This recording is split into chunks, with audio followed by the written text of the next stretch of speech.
Welcome, everybody. This is a Committee of the Whole meeting of the Municipality, County of Annapolis, Tuesday, March the 9th. We're in the Bridgetown Legion today. Welcome to everybody. Start with the roll call. District 1. Bruce Prout. District 2. Brian Buzzy-Donald. District 3 is myself, Alan Parrish. District 4. Alberto. District 5. Lynn Longmire. District 6. Alec Morrison. District 7. David Hudson. District 8. Michael Gunn. District 9. Wendy Sheridan. District 10. Brad Redden. And District 11. Diane LeBlanc. Good morning. Thank you. Next, with respect to the agenda, I have 2 items to be added.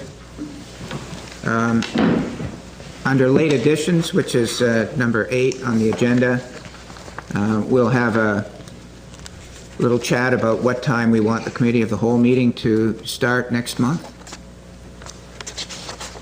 So I just have time of next meeting down under the agenda under number 8.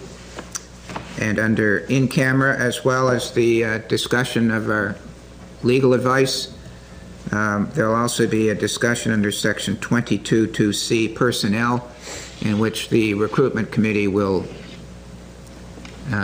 respond with respect to the status of the recruitment of a new CAO.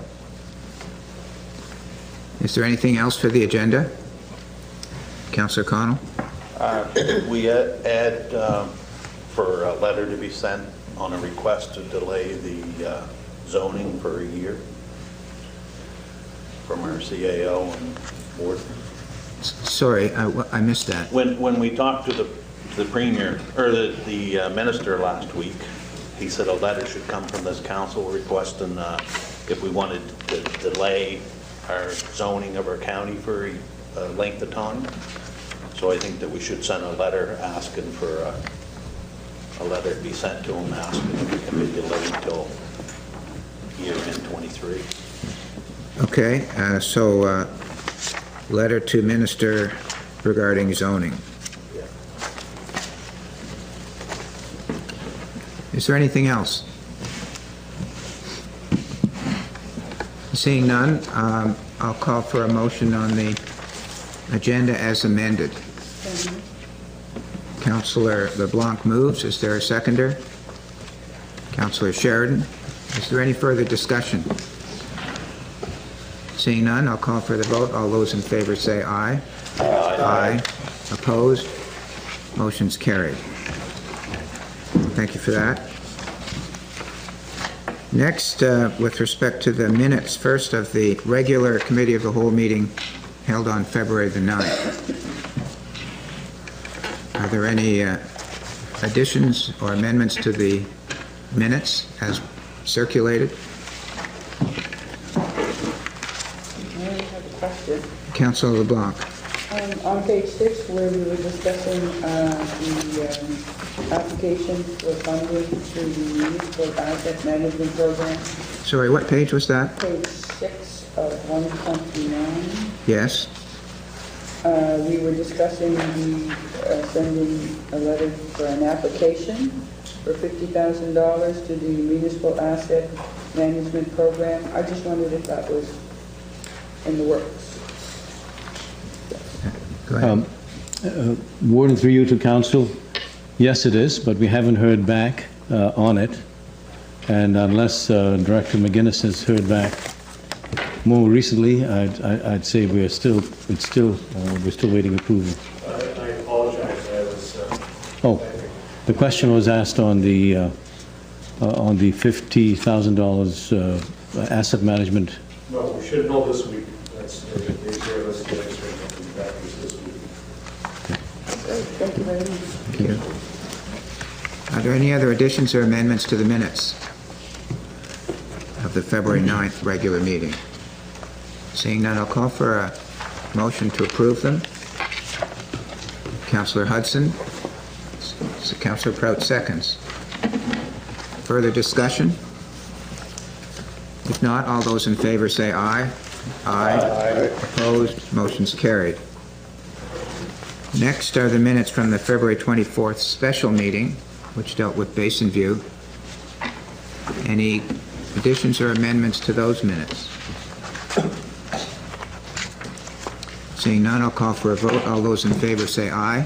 Aye. Sorry? Oh, I didn't get a motion seconded. Oh, yeah. Would someone like to move the approval of the minutes? Councilor Longmire, seconded by Deputy Warden Gunn. All those in favor say aye. Aye. Opposed? Motion's carried. Thank you. We'll move down to new business. The first is the Nova Scotia Nunavut Command RCL 17th Annual Veterans Service Recognition Book. Councillor Morrison. Thank you. I move that Committee of the Whole recommend to Council that we continue our support for the Nova Scotia Nunavut Command of the Royal Canadian Legion's annual Veterans Service Recognition Book by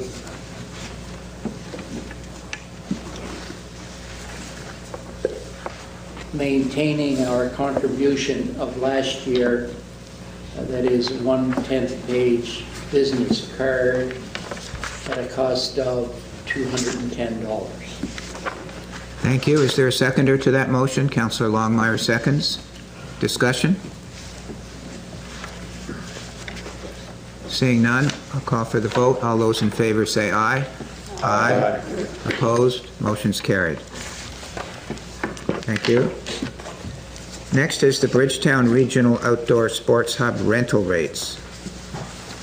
Ms. Ryan, are you speaking to that? Or is there someone else that's going to speak to that? I see. No. Well, I'll say. Do you want to speak to that? Or? No, I'll let Ms. Ryan speak to it if she wants, but this is her report, so go ahead. Hello, everyone. It's the first time I've seen you all in person, so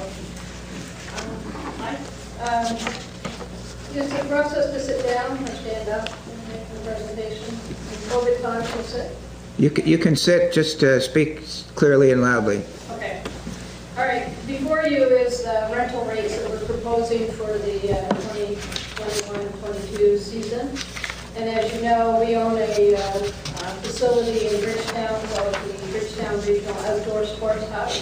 And the rental rates, we are recommending, due to COVID, and we figured that this will be a COVID year still, that will limit teams and tournaments, that in actual fact they stay in place for this year, and that we will actually undertake an opportunity to discuss with user groups and what have you to come up with a more formalized plan for council's consideration in November for going forward. But these are rates that we're recommending this year. If you like, I could read them all through, or I can just ask through the questions. Do we need to read this motion, the full thing?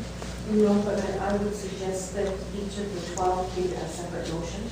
Pardon me? Each of the 12 recommendations Be a separate, and we read them all? Yeah. Yes. The clerk has told me that the best way to do this would be to have 12 separate motions as we go through this. Deputy Warden Gunn, did you want to say something? Or no, just before you do, I'd just like to say that under the recommendation, it says that Committee of the Whole approve the following. It should be that Council approve. It's under recommendation. So I would think that the motion should read that Council approve the following list. And the same goes for number 12, that Council authorize staff. Each of them would be a recommendation. Pardon me? Each one would be a recommendation. Right, it's under the title recommendations, so I'm assuming that that's implicit. So just before we start reading the motion, I see that Councillor Hudson has his hand up before we go through the Small motions. point. It says for the 2021-22 season. Should the 2022, that really shouldn't apply, does it? because that sports field is going to be open, we'll say now until October. It's not likely to be used very much, if any, during the winter months. Okay. I wouldn't want that to be interpreted that these are 22 fees. 22. I always deal with things in fiscal years, but... Well, yeah, I know that's what you were referring to, but this is a small point. But in fact, if we had an open season like we've had in the past, this past year, the facility can actually be open right up until January for walking and what have you. Yeah. Usually not for tournaments, but I did see people in November and December in formal play, playing soccer. I will say, Ms. Ryan, I'm having a little difficulty in hearing you, so just, and as we go through this, make sure you speak loudly, because we've had some difficulty in the past. I see you do have a microphone there, but picking it up. Councillor Hudson, the clerk has told me that the reference to those years is the fiscal year. Oh, I fully realize that. 21, 22. But I'm just simply saying that the fiscal year really doesn't apply to the operation of that of the sports hub. It's more of the calendar year. Yeah, okay. So what we'll do is we'll run through the introduction and the motion, and then we'll have number 1 read out, and I'll ask for a vote or a motion on number 1 and a seconder on number 1, and we'll have discussion, and we'll vote on that, and then we'll proceed through that way. Is that agreeable to everybody? So, Deputy Warden, are you going to read out the motion? I'm going to read the origin as well. The Bridgetown Regional Outdoor Sports Hub is a new facility, and setting facility rates is recommended as an annual process. Recommendation that Council approve the following list of rental rates and processes for the Bridgetown Regional Outdoor Sports Hub for the 2021-22 season, keeping in mind this is a COVID year and that a more formal report will be presented in November of 2021 for the 2022 and 23 season. 1, that all groups renting the facility must provide proof of insurance and name the municipality of the County of Annapolis as an additional insured, and fill out the respective forms already established, i.e. Schools Minor Soccer Association, Valley United, Annapolis County Athletics. Is there a seconder for that? Councillor Sheridan? Discussion? Councillor LeBlanc? Yes, I was wondering if we could add "and others," because it's not just going to pertain to specifics, so maybe we should have just an amendment to add "and others" to that, because it specifies just soccer, schools, Valley United, Annapolis County Athletics. It could be others. I see, yeah, it says i.e. for example, but I do think it might be clearer to add and others. So is there you move that there be amendment to the motion? Yes. And adding the words "and others" at the end? Is there a seconder to that motion? Councillor Longmire. Discussion on the amendment. Seeing none, I'll call for a vote on the amendment. All those in favor say aye. Aye. Aye. Opposed? Motion's carried. Is there further discussion on the motion as amended? Seeing none, I'll call for the vote. All those in favor say aye. Aye. Opposed? Motion's carried. 2, Have a mover, a seconder on that? 2. Councilor Deputy Warden? 2, the facility hours of operation open to the public from 8 a.m., 8 p.m., unless there are rentals in the evening up to and including 10 p.m. Rentals with lights beyond 8 p.m. will be charged $65. Is there a mover for that? Are you moving, Deputy Warden? I move. You moving? Okay. Yes. It's moved by the Deputy Warden, seconded by Councillor Hudson. Discussion? Councillor Morrison. Thank you. Is that $65 a set charge regardless of duration? No, that's an hour, or it should be an hour. That's just an editorial thing put in per hour. So amended. Pardon me. I can just include per hour in the motion. Okay. Is that all right with you, Councillor Morrison? If Yes, the clerk thank you. just includes that? Further discussion? Seeing none, I'll call for the vote. All those in favor say aye. Aye. Opposed? Motion's carried. Number 3. 3, it says, and I further move people walking and/or informal play will not be charged a fee, as it is a service to encourage health and wellness in the region. Seconder? Councillor Connell, discussion? Seeing none, all those, sorry, Councillor LeBlanc. Somewheres along the line here, if there were to be any damage to properties, that would go under our insurance? It's just a question I have. Can you respond to that? Warden, through you to council, yes. We would, this is a municipal facility, and any of the programs that we sanction are insured. I'll ask Deborah if it's any different from what I've just said. No, that's a normal practice. If there's any vandalism and what have you, it's the municipality's responsibility unless we can find the folks that may have done that. But usually it's unlike that. Councillor LeBlanc? Only because if it's a school activity, I was wondering if their insurance would cover it. Warden, for you to council, I think as long as it's on it's our facility, it's our insurance. Perfect. Yep. Okay, thank you. Any further comments or questions? Councillor Connell? So why in one of the previous motions that we asked for groups of renting the facility to have insurance? So if we asked the schools to have insurance for their school events, wouldn't their insurance cover it? Go ahead. Warden, I'm stumped.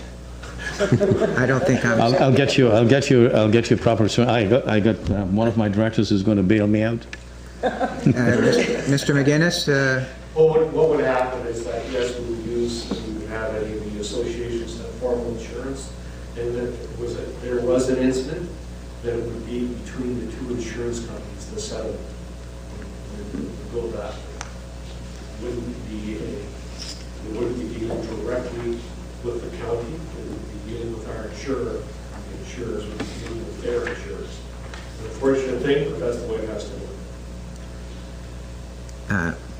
That's the way I would understand it, that if the school's insurance would cover it, that's fine, but if, insurance companies do have a habit sometimes of not wanting to cover it.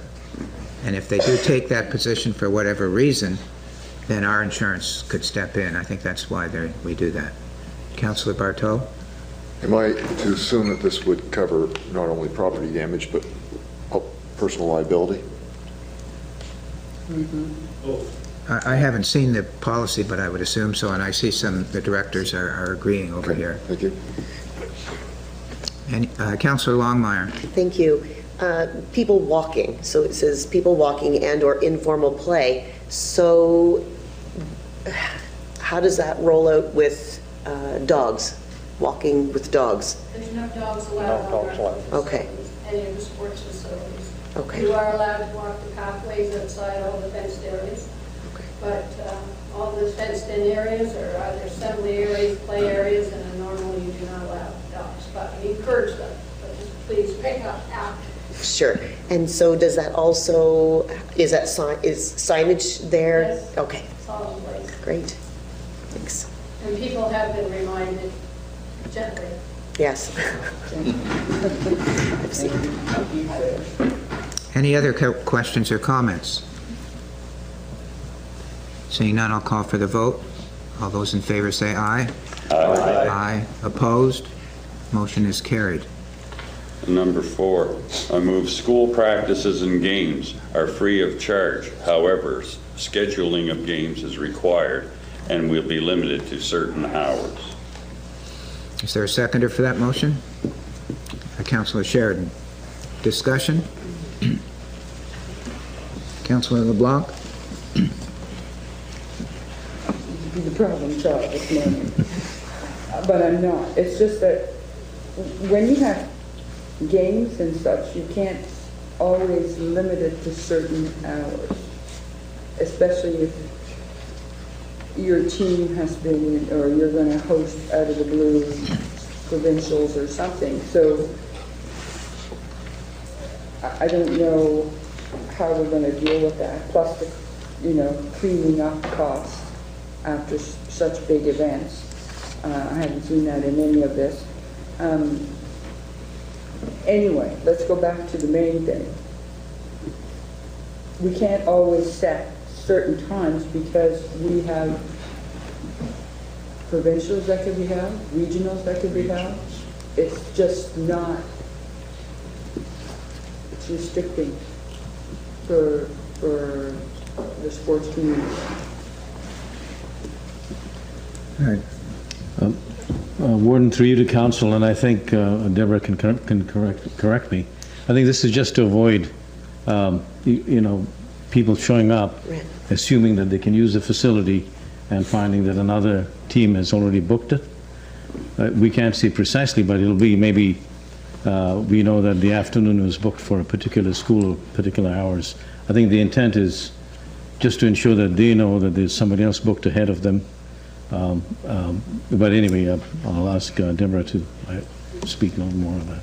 We're going to be very flexible. We're in a COVID year and we have a new facility. The schools are an important part of this facility, so again, flexibility, but it's in there just to give us that opportunity to limit maybe using some prime time for some rentals.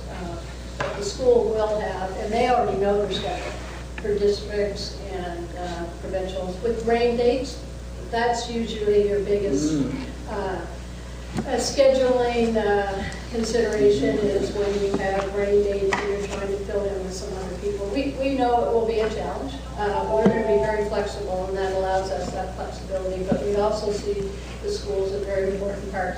All the schools, not just First Aid School, but Annapolis, Rhode Island. Perfect. So who's in charge of the schedule? Exactly. Who's going to be the main person? Deborah? You keep looking over there. You in charge of the schedule? Well, Nancy Chisholm and I are going to tag team that. Okay. Perfect. Councillor Hudson? Yes, not that I object to this motion. However, I just mentioned the fact that the school has its own field. North of the new high school is a brand new soccer field. And so I just want to mention that. I'm not objecting to this, but I just want to bring that forward. They have their own field. Is the school, so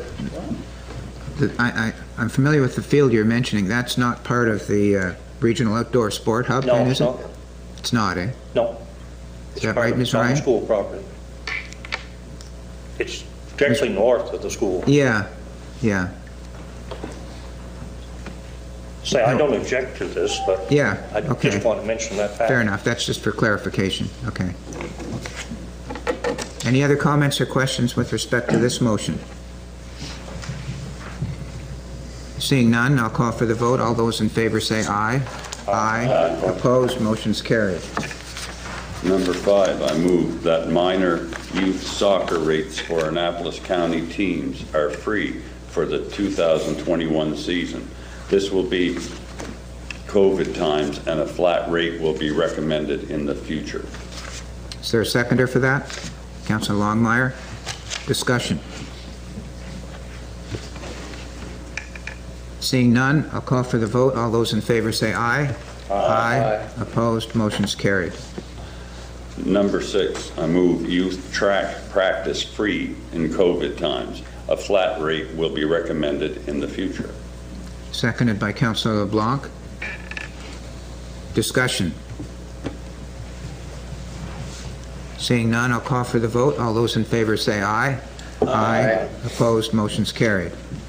Number 7, I move artificial soccer field rates at $50 an hour plus tax and $65 plus tax with lights, subject to change in 2022-23. Is there a second for that? Councillor Sheridan? Discussion? Councillor Morrison? Thank you. The rates here are $50 an hour plus tax. Later on, we have rates without tax. And for motion number 2, we didn't include tax. Do we take it to understand that all of these rates are plus tax? Thank you. Further comments or questions? Seeing none, all those in favor say aye. Aye. Opposed, motion's carried. Next. Number 8, I move artificial track rental, $50 an hour plus tax, special events or commercial. Second. Is there a seconder for that motion? Councillor Longmire? Discussion? Councillor Morrison? Thank you. I don't quite understand it. If there's nobody using the track and a few folks go and jog around, then that's free. Is that right? This motion applies only to special events, however defined, or commercial use, however defined. Yes, in the event that we have to close the facility because somebody wants to rent it for 4 hours in the afternoon for a commercial reason, so maybe they want to have an event for their staff, and we will accommodate, but it will be $50 an hour. Thank you. Thank you. Further questions or comments? Seeing none, I'll call for the vote. All those in favor say aye. Aye. Opposed, motion's carried. Next. 9, I move tournament rates $400 for youth 2-day tournament and $700 for adult for 2-day tournament. Day rates are half that. Is there a second for that? Councillor Connell? And to clarify, those rates are plus tax, I take it? Is that right? According to what Councillor Morrison brought up? Yeah. Further discussion, Councillor Morrison? Thank you. I'm wondering why there's such an increase when adults use it. Ms. Ryan, would you like to respond to that? Well, dealing with field rates and everything is new to us, and we've called around and asked other regions and other places, and they've discussed the rental rates, and there's always a youth rental rate that's less than the adult rates. So we were following along that track of reasoning. So, usually there's a charge for each team. If you're a youth and if you've got 14 teams, there's a charge per, so we feel it's a reasonable rate, and adults the same way. So I was using examples from other units that actually do this to set the rates. We'll learn in detail as we go through, and we will be collecting a lot more information. Thank you. Going forward. But I think they're reasonable. I'll come back to you, Councillor Morrison. I saw Councillor LeBlanc first. Councillor LeBlanc? I understand these rates, however, if there's day rates, and so obviously, I don't know why day rates are half that.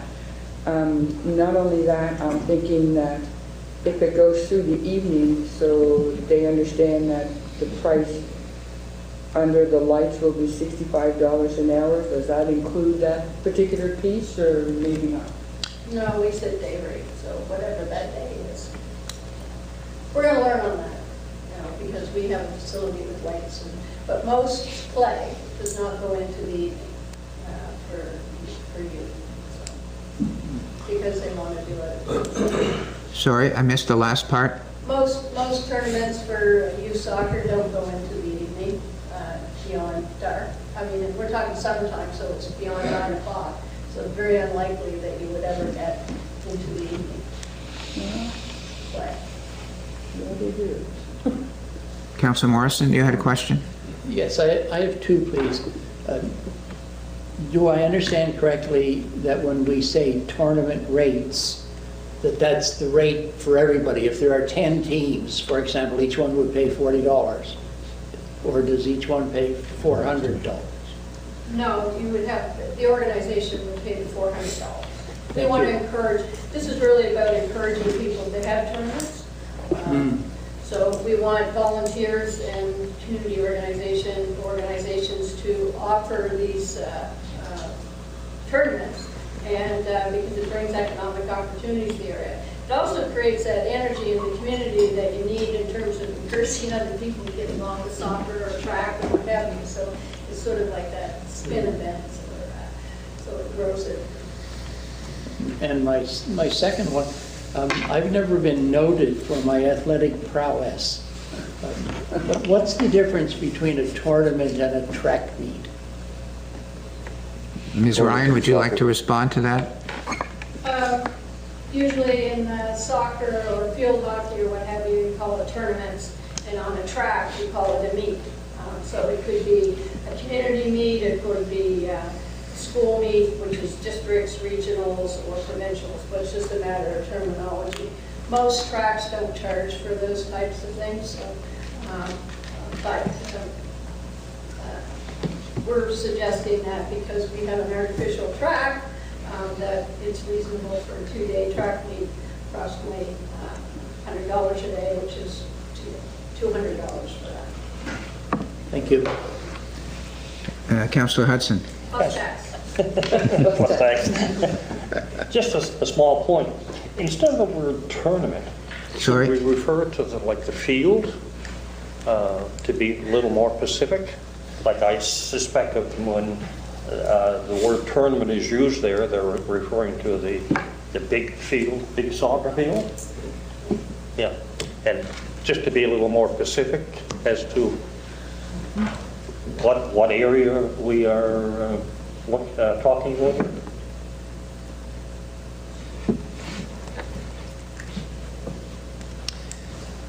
Any other comments or questions? Councillor Bartow. When the tournaments take place, is there, I'm not sure of the setup, I haven't been over to look at it. Does that mean that the track is out of bounds during that time, or can anybody use the track at the same time? If there's obviously if it's a formal district for the track, yes, it means it's off limits to the public, absolutely, because it would be, if we're supposed to be in a district, then in actual fact, people can't walk it, but we're going to, there are walking areas on the outside of the area. Okay. And the same thing with a soccer tournament. We're going to learn as we go. Again, there will be some learning, but Cotw doesn't normally allow, if you have a large soccer tournament, they don't allow people on the track.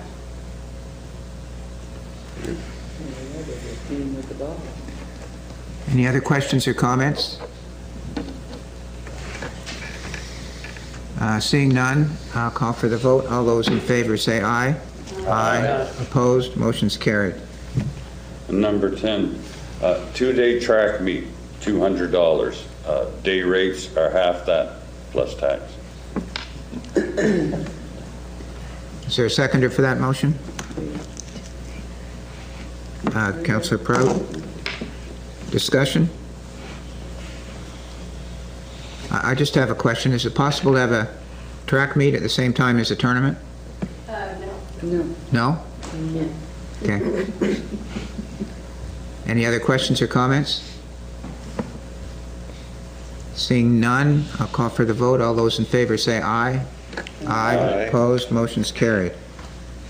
Number 11. Number 11, tennis court, no rentals fees. The Bridgetown tennis courts rental has never been charged in the past, and most valley courts are open to use free of charge by the public. Is there a seconder for that motion? Councillor Hudson. Questions or comments? I have a question. How is the scheduling done at the tennis courts? It's very informal use. It's open from 8 to 8, and people can actually just go and visit it formally. We are working with now a group that forming into a tennis club, and we're allowing them to have some designated time so that they can encourage and promote instruction for tennis and encourage more youth to use it. So that's in the process, but it's, at this point in time, if you wanted to go use it, you can go use it. If there's other people, there are rules on the already posted that you can't dominate the play. You'll have to use it in half-hour spots. I'd have to check that. I don't know if you said half hour, an hour. I believe it's 30 minutes. And that'll be posted? It's already posted. It's already been posted? Any further questions or comments? Seeing none, I'll call for the vote. All those in favor say aye. Aye. Opposed, motion's carried. Next. Number 12, I move that council authorize staff to meet with stakeholders and user groups to clarify service level expectation and conditions of facility and field use, user group expectations, and future allocation priority processes, code of conduct, safety consideration, future rental rates, and categories that will lead to an overall report to council. The report to further explore the potential of special events, fees and charges, service levels in non-COVID times. Is there a seconder for that motion? Councillor Sheridan. Discussion? Councillor Morrison? I like the sentence about exploring the potential of special events, etc. And this is an excellent facility. It's designated a regional facility. It will be used by folks from outside the region. And I think as we get going, we really must have an active publicity and marketing program to make sure these facilities are used to absolutely the maximum extent. Thank you. Any other comments or questions? Councillor Prout. I must say, my wife and I drove down and parked there in the parking lot on the weekend, and spring is on the way. It's really nice. We didn't go inside the fence, although there were some people walking on the track, but as Councillor Morrison has alluded to, it's a really wonderful facility, and I think it's going to put, I won't say put Bridgetown on the map. Bridgetown's been on the map, but it's going to be a good thing for the county as a whole. Councillor LeBlanc? And I agree, and I'd like to say thank you to Deborah Ryan and her staff for putting this together, because it's a good start, and it will definitely be reviewed in November, as she mentioned, and thank you. Excuse me. Sorry, Councillor Morrison? I forgot to say that I made my comment about active marketing, etc., because in previous years, when this facility was discussed, there were folks who were of the opinion that because it was located in Bridgetown, nobody else would ever use it. And I remember one or two of my then colleagues saying, "What good is this to me? Nobody will ever travel all the way from my district to this place." Well, they certainly will. Thank you. I just have a question. With respect to the last sentence in the motion, the report to further explore the potential of special events, fees and charges and service levels in non-COVID times. Is that the report referred to in the lead into the first motion to be presented in November? Is that a reference to the same report? I think I would take it. It is, but it actually kind of explains a little bit to what potential this could be. So council has an idea that there is special event opportunities here, and fees and charges and service levels. So we, again, I know I've had some conversations about those service levels, but we haven't had time to explore because we're still into dealing with the nuances of the facility being created and the warranties and other types of issues. But We're going to actually do up a really nice job, because you're right, this is a fabulous facility. We're already seeing people training in wheelchairs, one from outside of Annapolis County and someone within the county. So, we see this as a great opportunity for people of all ages and abilities to actually enjoy a facility within our county region. All that I'm trying to establish is that the report that comes back after the meetings with stakeholders and other groups is coming back in November. Is that right? Yes. And that's the same report with respect to the rates referred to earlier? Yes. It's a little redundant fast. Okay. Any other questions or comments? Councillor Hudson. Yes, just sort of one question. Who is going to look after the administrative side of this in terms of taking bookings, collecting insurance documents, getting forms signed, invoicing, and so on and so forth? Good question. Ms. Ryan? Well, right now, we have to figure out a formal process for that, but we've already started that. For example, last year, people that used it, groups, they had to fill out forms. We already have those. They had to give us their insurance, so we required that. And there was no invoicing, but we'll create that and have a discussion with Holly over there in terms of revenues and processes. But that will be a tag team between, I think I mentioned earlier, between Nancy Chisholm, who works with us in Recreation, and myself. Nancy Chisholm and Ms. Ryan sounds like the ones running it. Other questions or comments? Councillor Longmire. Thank you. Will there be a public calendar where people can follow what's actually happening? Yeah, that's an excellent question, because we're developing a website right now that can be so that we can bring it up to date and be in real time. So if you called in to register your team, then we can actually plug you in, and you can have, people can go and refer and actually see it as in real time. So, and also too, it will have all the rates listed. It would also have the amenities and what have you. So we'll be able to keep up to date. Is that going to be? That's in the process right now. We're developing that webpage. So. Is that going to be a separate web page, or is it going to be on the county webpage? It will be related, linked to the county, but it will be separate because of the booking and the scheduling. So Dave has been working on this with Nancy Chisholm, and so it's coming along. If you don't mind. Yeah, go ahead, David. It is a separate domain. It's bridgetownsportshub.com, and it will be, there'll be a link under our website to go to that, but you can go to that directly by itself. Okay. Thank you.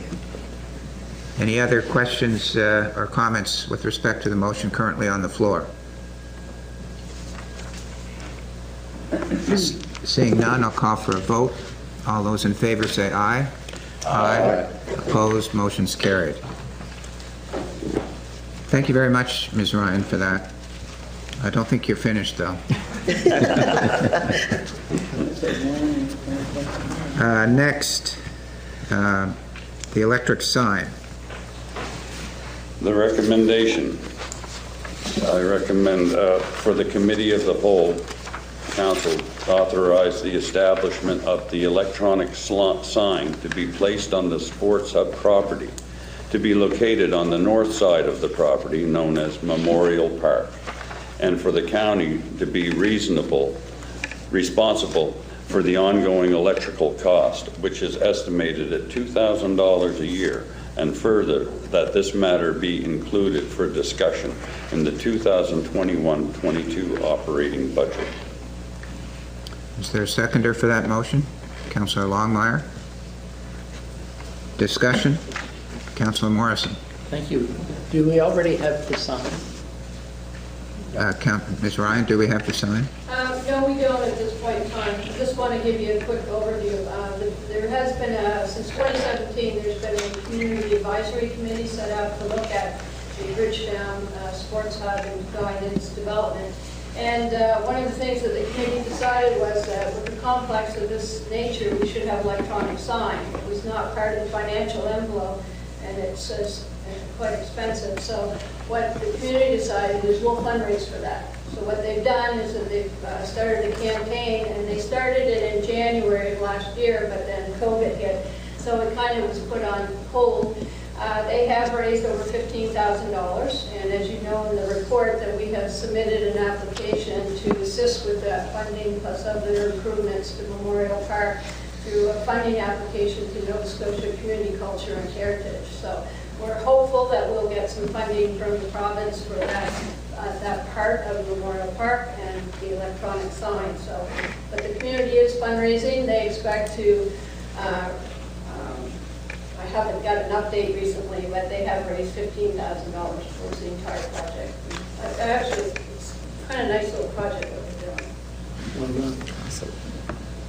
I understand the cost of the sign is around $35,000, is that correct? Yes, it is. Expensive things, aren't they? Councillor Sheridan. So what's the difference in a electronic sign as opposed to a solar, which I would think wouldn't take electricity? Is there a difference in price tags possibly? Electric as opposed to solar? Solar? Signs? I don't know. Can anyone answer that? I can't. I don't see anybody able to respond to that question. I was just wondering about the electric bill. Would we still have an electric bill if we had a solar sign as opposed to an electric? Like, I don't know the difference, so I was just asking. Yeah, I'm not familiar with solar signs myself. It would seem to be that these signs might take a lot of electricity that solar may not be able to accommodate. I just don't know. I don't either. That was my question. I see, Ms. Councillor Redden, you had a question? 35,000 seems like a lot for a sign. It's their money, that's fine, but it seems quite substantial. I'm curious about how big is this sign and how much of the neighborhood is it going to light up? Can you respond to that, Ms. Ryan? I don't know if anyone has seen the electronic sign that they've seen at the fire hall in Annapolis Road. It was my understanding, again, I don't have the specs right here, I believe it's 4x8. It sounds like it's big, but it's not. The bylaws in Bridgetown, in discussion with Albert Dumpy, is basically is that it cannot be flashing. So there are limitations. Yes, it is still electronic sign, but it won't be, it will be similar to what you see in the Annapolis Royal one. And if you've seen one in, I believe Kingston has one as well. So you may have seen that one. The one at the fire hall in Annapolis is bigger than 4x8, isn't it? I think so. I can bring you specs if you like, but Maybe it isn't. I don't know. It seems pretty big to me. It's okay. We have some other questions, Ms. Ryan. Councillor LeBlanc. Well, I was just wondering, at Middleton Regional High School, they have one.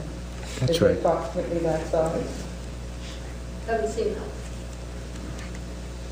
And the school, and it's electric, because the school is running it. And a preamble to that was, I was thinking, what are the things that will be advertised on the sign? And I think that it has to do with anything that's going on in the sports hub only. But when I was reading this, I had a feeling that it would have to do with community as well. Any events going on in community as well as the school. Am I correct? Or? Yeah, in the report, I think I've highlighted what we prefer to do, and it is to advertise events and activities at the sport hub and at the school, and if there's a festival going on in a specific area, we can actually include that. Again, this is electronic sign. It's something that I am exploring other options, as indicated in the report. We're going to explore other revenue opportunities, because I know when I talked to the CAO, he said that, are there other opportunities for revenues? And I said, I believe there is, and we're going to explore that. But right now, the community wants permission to know that they can put it on the facility, and we'll actually work out those details later. So at this time, it would be for community until our next report in November that goes with dog? I think they're hoping to have it before then, I don't know. Are you planning to have it for this calendar year, Ms. Ryan? Yes, we are planning to do all the, to purchase a sign, install the sign, which the community is willing to do, and have it hooked up. That's all part of the project cost. That's why it seems so expensive. And then the placement on the area. We know kind of where we would like to have it, and we just need the council's permission to be able to place it on our land. Any other questions or comments, Councillor Bartow? The placement of it, I guess, there's a lot to it, and it was indicated that Bridgetown has raised $15,000. There's a good start, but if it's 35, there's another 20. And has that been established? Who's paying that? And is that fund available in time for the construction and assembly and erection of this sign? That's my first question. Well, I guess whenever you have a fundraising effort in a community, you have to trust in the community, and quite frankly, I'm quite confident. Again, I'm very confident that the people that are involved with the fundraising will actually achieve their goals. We did realize, too, that we would have the opportunity to make a funding application on the February 1st deadline, so we made that deadline. So that would help with the fundraising efforts, but all the other pieces will come together. But it will only mean that it may not happen, if the grant isn't forthcoming, it just means that the project may be delayed until next year, until the fundraising is actually achieved. What grant are you referring to?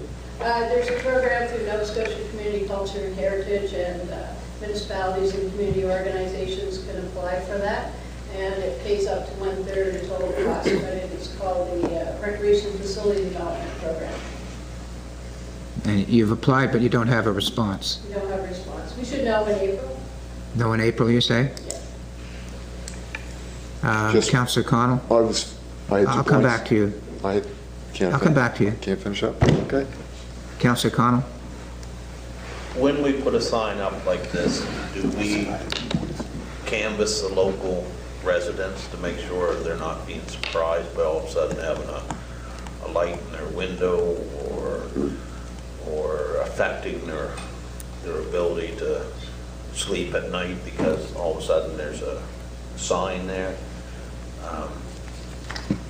I know that, like Deborah says, maybe they have a spot picked out, but to me, the adjacent houses that would get reflection off of that sign should be communicated with and let know that this is our plan. If they feel it's going to be an interruption to them, maybe it's a good idea where some people think the sign should go, but maybe it's not the right place. So I mean, Ms. Ryan, the question is, have the people across the street from the sports field been contacted with respect to the sign? It's an excellent question, but no, they haven't, but we will do that. We'll make sure that that actually happens. Councillor Bartow, I said I'd come back to you. Yeah, the second point from my earlier was related to the discussions and comments on the Annapolis Fire Department sign, which they do have. It's primarily for their use, but there is rentals that for revenue generating rentals that they use that sign for as well. And I think that, maybe, depending on the usage, and it depends on how much the community needs for advertising, whether it conflicts with it or not, or whether you can have a split screen on it, I don't know, but there should be a fair amount of revenues that would help self-sustain the project. We have a committee working on that, informal, but we're exploring what those potentials. But we do know that the school is interested, definitely will be for school use, sport hub property, sport hub use, and there's a lot of activities going to be on there, from tennis to soccer to a little different. So it's going to be a much more active say sign.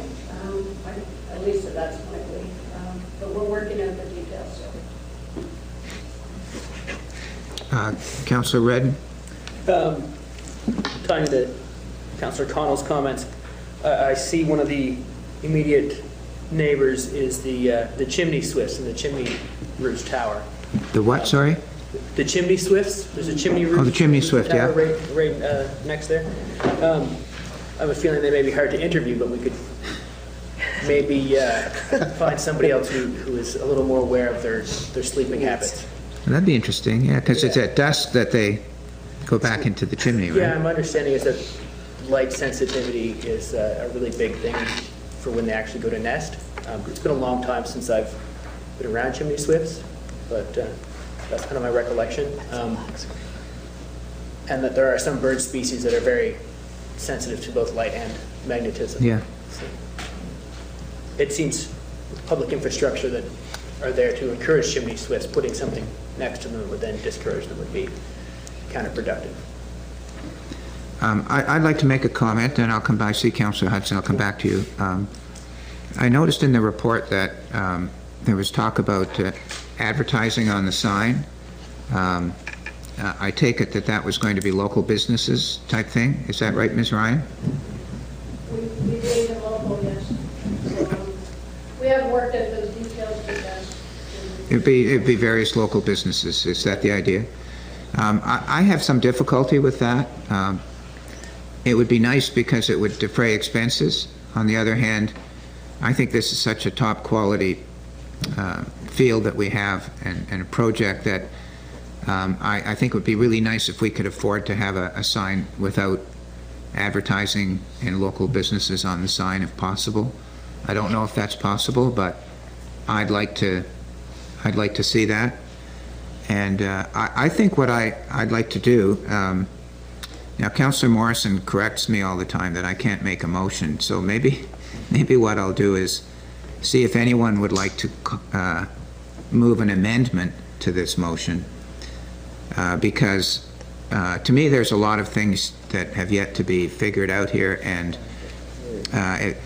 it's going to be something that everybody's going to drive by and they're going to say, why is that there, or why is it like that, or it's something that we have to think about carefully because it'll be in the public eye. And I think that the location of it, the size of it, the cost of it, all those other things to me are still up in the air, and I'd rather have an amendment to the motion to have this come back in a month or two so that we can actually see a mock-up of the sign, where it's going to go, how much of the day it's going to be shining, what the neighbors think, and all kinds of things to me I'd like to see before I give an approval to go ahead. So would anyone like to make that motion? I'll move that. Councillor Morrison moves. Yes, Seconder, I will. is there a seconder to that amendment? Someone needs to state it. because- Yeah, the motion is to bring the report back, I'm going to say, to the Committee of the Whole in, I'll say, 2 months in May. To bring it back to the Committee of the Whole in May with more information, I'll just say. Is that all right with you, Councillor Morrison? I think that's exactly what I said, but we forgot the part at the end, and that Committee of the Whole recommend to Council that we invite representatives from the community group to come to the meeting. Well, that's, you mean to observe? Well, the sign process is a community process. The community group, it's a registered charity, I understand. That they are the people that have raised $15,000 for an X dollar sign, so they would know what it is. Just as we're going to talk to members of the community, I thought it would be good to have members of the folks who are guiding this process to converse with us. To actually come physically to our meeting? Yes. If we can do it in the protocols. If we can do it in accordance with protocol. Well, That wasn't, the thrust of my suggestion of the motion was simply to bring it back with more information about where it's going to go and what it's going to look like and those kinds of details, and whether it's going to have advertising. We can have another motion. So he'll make that motion to, now. No, we have a motion on the floor. It's an amendment. It's an amendment to the motion. Amendment. It's an amendment to the motion. I believe the amendment was moved by Councillor Morrison and seconded by Councillor LeBlanc to amend the motion to add, bring back a report to committee of the whole in May with more information. Right, and I'd like to just leave it at that, and I think with this discussion we've had today, Ms. Ryan gets an idea of what we'd like to see. Is there a discussion on the amendment? Councillor Redden? As a point of order, and in danger of sounding like Councillor Morrison, I believe it is Councillor Morrison's motion. Right. That he has moved. And I would call you out of order for trying to frame the motion for him. Well, I'll ask Councillor Morrison then if he's satisfied with that motion as read by the clerk. First, I'm not sure what it means that someone is in danger of emulating me. And second, I'm willing to seek advice and heed as much of that advice as practical. And I think that the motion read by the county clerk is entirely in accordance with my wishes. Thank you for both of you. Any other comments with respect to the amendment to the motion? Seeing none, I'll call for a vote on the amendment. All those in favor say aye. Aye. Opposed? Motion's carried. Now, any further discussion on the motion as amended? Deputy Warden. Thank you. A couple of comments. One is the price of the sign. I hope that's for installation as well at $35,000, because I didn't think that a light break had gone up that much money. That's a lot of money, $35,000 for a sign. I've known many smaller, much smaller organizations, and I can't imagine that they came up for $35,000 in funded support for the sign at their Legion, which is a 4x8 sign. So it must be for installation as well. And the other thing is the $150 a month. That means in perpetuity for us in the county, for as long as that place is going. It's an LED sign, and I'm wondering why an LED sign will cost as much as a small house to keep running on an electric bill. So there was that part of it too, that I just question about why it uses so much power, and this is something that we will be carrying on forever. No. I think I saw that Ms. Ryan thought she might have a response to your inquiry, Deputy Warden, and I'll invite her to fill us in if she has any response.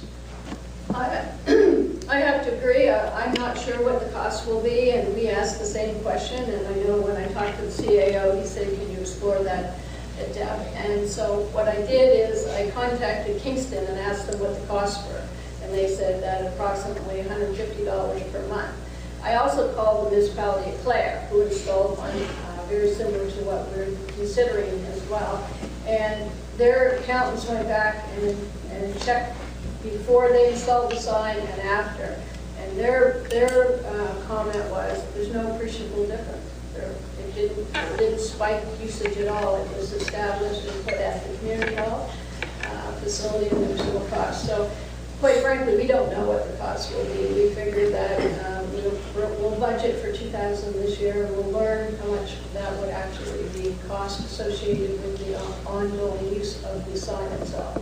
So we don't know. Thank you. But I think I agree with you.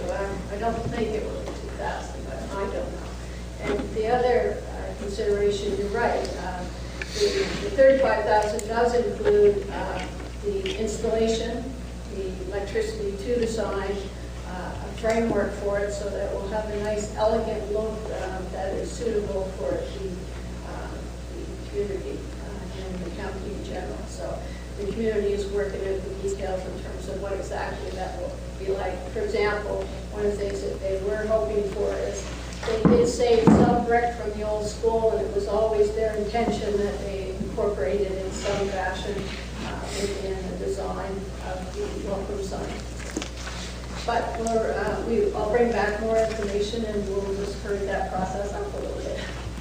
Assuming this motion passes, could you bring back an actual mock-up of the sign and a little map as to where it's going to go, so that we can get some idea of what it's going to look like and where it's going to be, and you can check out the chimney swifts and see how they're going to like it and that kind of thing. Okay.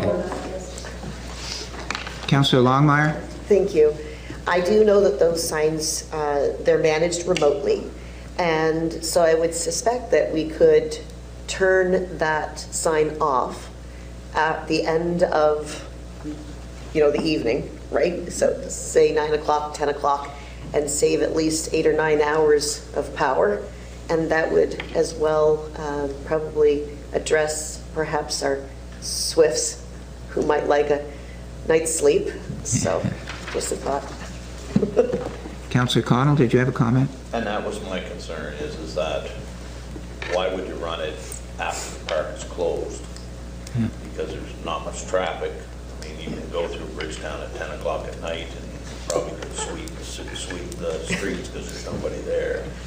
But it also would give comfort to the neighbors. I would think that if you had a time limit that the sign was going to be on, because if I was a neighbor and I was up till 9, 10 o'clock at night, the sign wouldn't bother me. But if I went to bed at 10:30 and the sign was blaring in my window, it would irritate me. Councillor Bartow? I assume that this is going to create a little more ongoing for the county, as well as probably, I'm assuming that our IT department will have to program the sign, and I'm not sure if that means they have to drive up every day with a laptop and update that, or can that be done remotely? Or? I'm not sure, but most things now can be done remotely. So. Any other, Councillor Hudson? Yes, just in terms of the brightness of the sign, it would just seem to me that the lighting that is in the parking lot, which is very close to where this new sign is proposed to be erected, might be just as much of an issue as the lighting from the sign, in terms of the neighbors and the chimney swifts. And Yeah, I guess we'll know more if we actually see the location of where the sign's going to go. Yeah. Any other comments or questions? I'd kind of like to move along here. Mr. Dunphy? Just a reminder to council that all signage, whether it's on council property or not, has to follow the Bridgetown land use bylaw. So various things have to be also cross-checked in there as to the intensity of the sign, whether or not you can advertise commercial businesses and those sorts of things. So as part of that report, I'll ask them to cross-check any of their issues against the land use bylaw as well. Thank you. So I will call for a vote on the motion as amended, which is essentially what was read out, with the idea that it be brought back in the Committee of Whole in May with more information. All those in favor say aye. Aye. Opposed? Motion's carried. May I? Yes, Councillor Morrison. I have a motion to offer allied with this subject. Sorry. This is a community project. It was suggested by the community group, and that has been pointed out by our recreation director.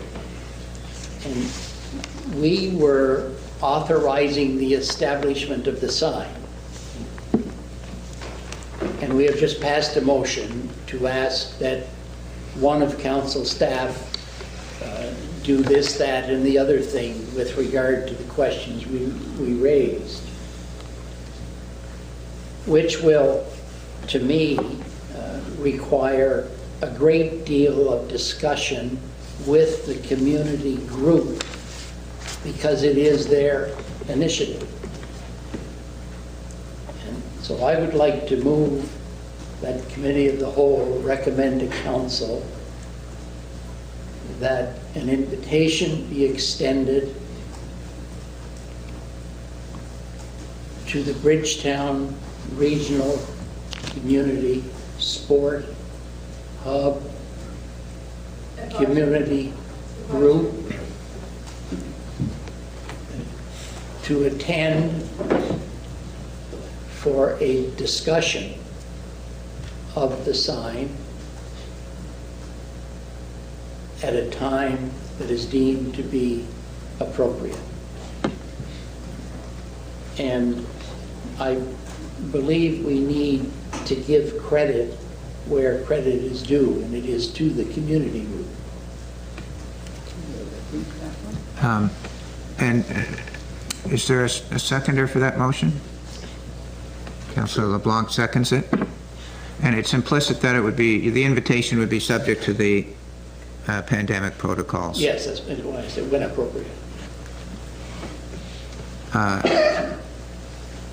Just for clarification, Councillor Morrison, did you anticipate a discussion with the group or just for them to attend and watch? I think it would be great if, when our regulations are relaxed and we can permit groups, to have that group come to Committee of the Whole and deliver a 10-minute presentation and answer questions. So you're talking about a presentation? Yes. Yeah. Because this is not something we initiated. And this is something that's been initiated by this community group that has been really strong in its support of this hub. For a discussion on the motion. Councillor LeBlanc. The one thing I did forget to mention was on page 30, there were alternatives that we could look at.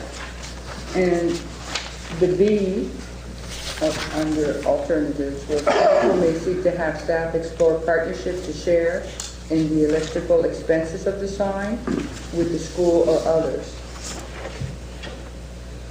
Well, I know that MRHS has a sign of their own, doing all their own sports and any parent meetings, teacher meetings, exams, everything goes up there.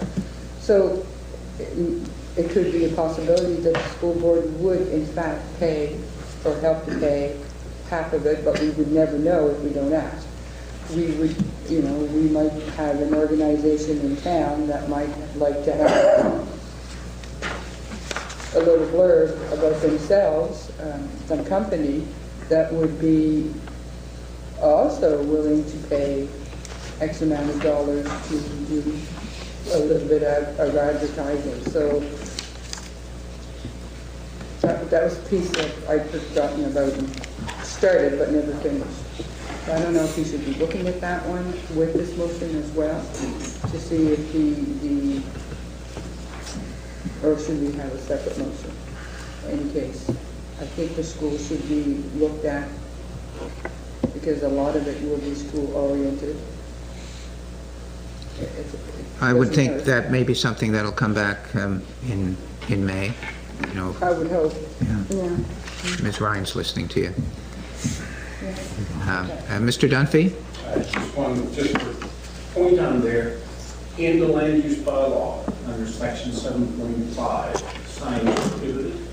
And when you go to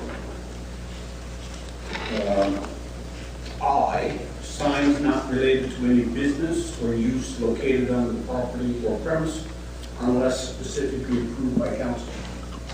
So essentially that is a very strong limitation for advertising for school things unless council gives each type of advertisement has to be approved by council under this. Interesting. That's why I said the sign bylaw, within the land use bylaw, also has to look at all the conditions and how the sign is going to be operated and such like that as well. Any other comments with respect to the motion brought forward by Councillor Morrison? That we invite the group to make a presentation to us when this comes back to council, or to Committee of the Whole, I should say. Seeing none, I'll call for the vote. All those in favor say aye. Aye. Opposed? Motion's carried. Where are we? Next is the Bridgetown Community Recreation Association funding. And there's a recommendation here I move to disperse the funding in Sorry. the amount of $8,659. Deputy Warden, can I interrupt you? Sorry. Yes. Councillor Hudson seems I to need want... to declare a conflict of interest. I'm the treasurer of that group. Thank you.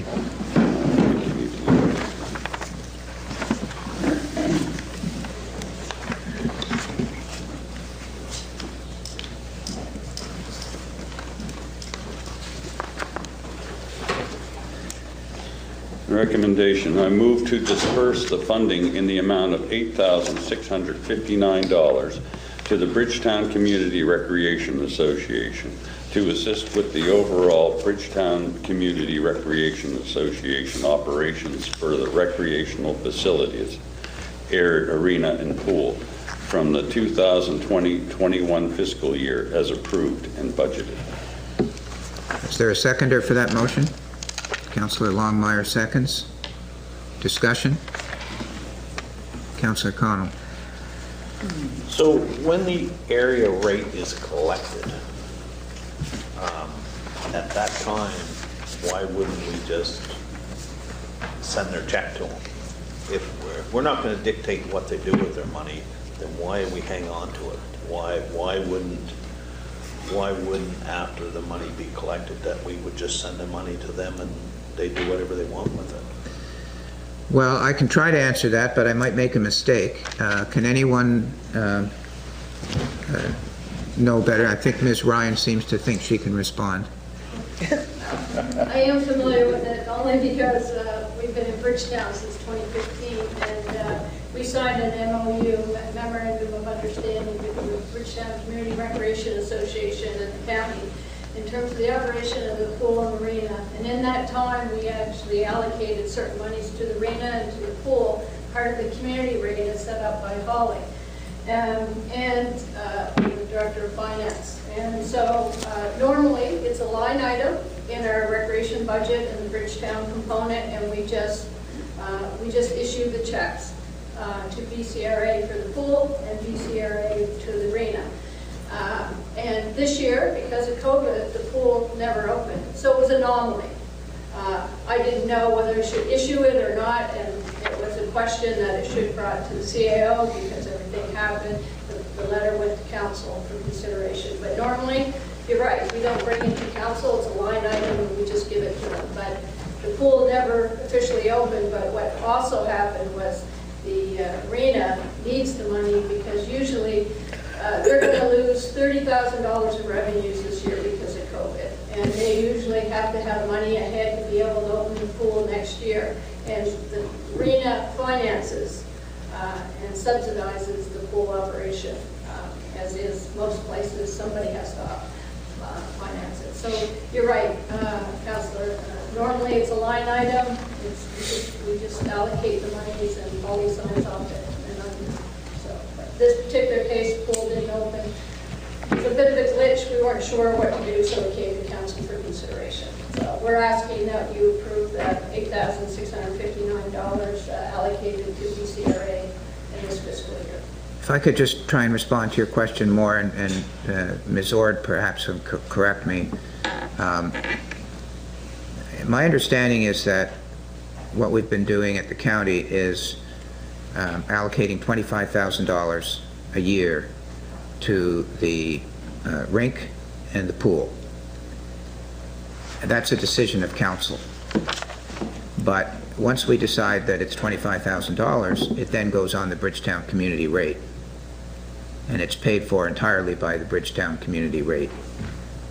But it's still a decision of council as to whether it's $25,000 or $27,000 or whatever it is, and then it gets added on the Bridgetown rate. Is that right, Ms. Ord? That's correct.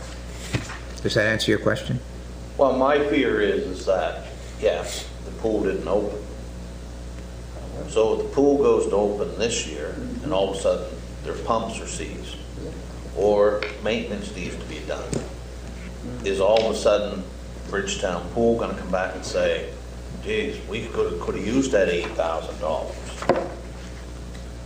I understand it didn't open, but that sure doesn't stop the maintenance of things. Because most times when things stop, there's more cost of maintenance to get things running again.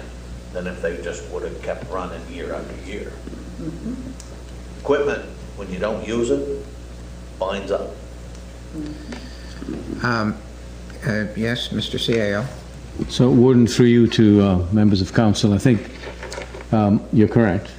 The only issue that we've got right now is that because of COVID, the whole facility is lacking in, well, I guess we have a shortfall in funding. And so this would just help augment that. They would still come back to us, you know, to try and make up for some of the shortfall in funding because of COVID. And I think when Deborah spoke to me about making an allowance certainly for council, this would be something we should consider. It will come back. I mean, at the end of the day, if they didn't come back to us for the pump, they still have the shortfall of funding that they would have received because they've got some fixed costs associated with keeping these facilities.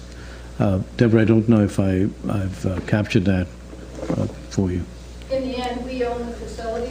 We have an agreement with the association to operate it, and so that if there were major capital, this is where Steve McGinnis would also weigh in, is that we're hoping that when we do open it in the springtime for the summer use, that there will not be anything seized up, but we do not know. And the only pool in the valley that opened in COVID times was Annapolis Royal. And I know Bridgetown agonized over the decision to open it because of that and because of loss of opportunity in their community. But I think all pools are going to be in the same situation. We just don't know. But for right now, this would go a long way in working with a volunteer group that's had over like 30 years of experience. And they've got the fingers crossed as we do. Oh, I have no problem with it. I'm just stating the fact is that that pool is going to cost more to get up and running than probably if it would have ran a little bit last year, because things do seize up when not used. You know, the maintenance never stops. Just because you don't paint your house this year doesn't mean you got to paint it next year. I guess the hope is that the $8,000 for the pool will be enough to get it up and running. Yes. I did speak to Stephen Clayton on the weekend, who's the chair or whatever, president of the Bridgetown Recreation Association, about this, and I was curious about the capital cost of the pool and the rink, and his advice to me is that most of the capital cost of the rink in particular, they go out and look for federal grants and provincial grants, and the county might contribute a bit, but most of it doesn't come from the county for their large capital projects. No, and that is excellent, because we also have a rink in Orangetown. We also have a pool in Orangetown that take care of itself too. So I would hope that non-for-profit groups that help organize this understand that, you know, just because the county all of a sudden assumed them doesn't mean that all of us are going to agree on spending top money there. Because we don't all live in the vicinity of Bridgetown. We all live in our own little communities across Annapolis County, which every taxpayer needs to be used fairly and used the same as everyone else. Any other comments or questions with respect to the motion on the floor with respect to this $8,659? Seeing none, I'll call for a vote. All those in favor say aye. Aye. Opposed? Motion's carried. Would someone like to invite Councillor Hudson back into the room?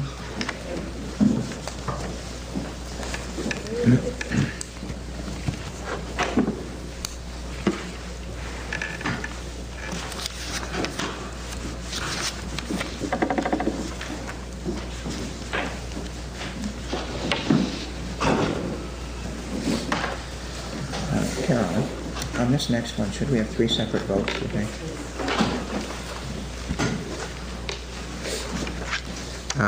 The next is the Nova Scotia Accessibility Act and its impacts on the municipality. it's advised by the clerk that we should probably have 3 separate motions in this regard. So Deputy Warden, if you would read the first one. Yes. Would you like the origin? Sure, why don't you, for those that might be watching this on video, do the origin. The province of Nova Scotia has legislated that all municipal units must have a municipal accessibility plan. The original deadline for that plan was April 2021. However, due to COVID-19 and the pandemic, the County of Annapolis requested an extension and was granted one for April 22nd or April 2022. Recommendation 1, that the Committee of the Whole recommend to Council that we advertise for members of the Accessibility Advisory Committee. Is there a seconder for that motion? Councillor Sheridan. Councillor LeBlanc, did we? Yeah.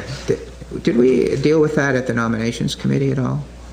I seem to have a recollection. No? Wanda's saying no, so fair enough. Okay, your boss is over there, she'll throw something at me. Comments, questions with respect to the motion on the floor about advertising for members of the committee? Seeing none, I'll call for the vote. All those in favor say aye. Aye. Opposed, motion's carried. 2 is, I further move, we create a draft budget for the municipal accessibility plan for deliberations during the 2021-22 operating budget. Is there a seconder for that? Councillor Redden. Discussion? Seeing none, I'll call for the vote. All those in favor say aye.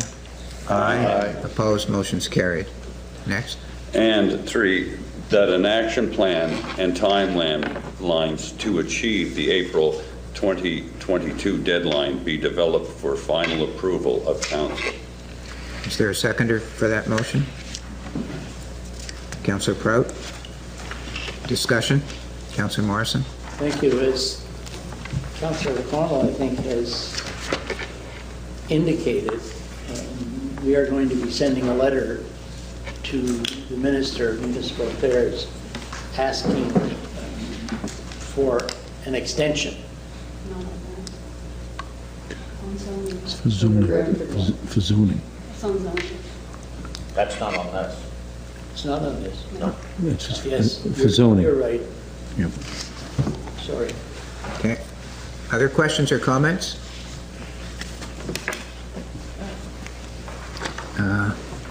Seeing none, I'll call for the vote. All those in favor say aye. Aye. Opposed, motion's carried. Next is the West Dalhousie Community Hall request for funding, reallocation. Recommendation for the Committee of the Whole to authorize the West Dalhousie Community Hall Association to reallocate a portion of their grant funding received from the 2020-21 fiscal year to help support their continued kitchen upgrades. Is there a seconder? I should clarify, the motion is for council to authorize, correct? Yes. Council Deputy Warden? That's right. Councillor Hudson seconds. Discussion. We've all read the report. They didn't use all of their grant money and they'd like to use it on something that is ancillary to the project they were doing. Any further discussion? Seeing none, all those in favor say aye. Aye. Opposed, motion's carried.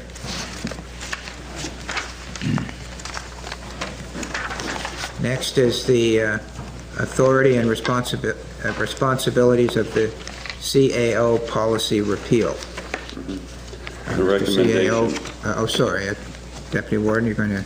Recommendation that 7-day notice be given for municipal council to repeal AM-1.5.1, authority and responsibilities of the CAO policy.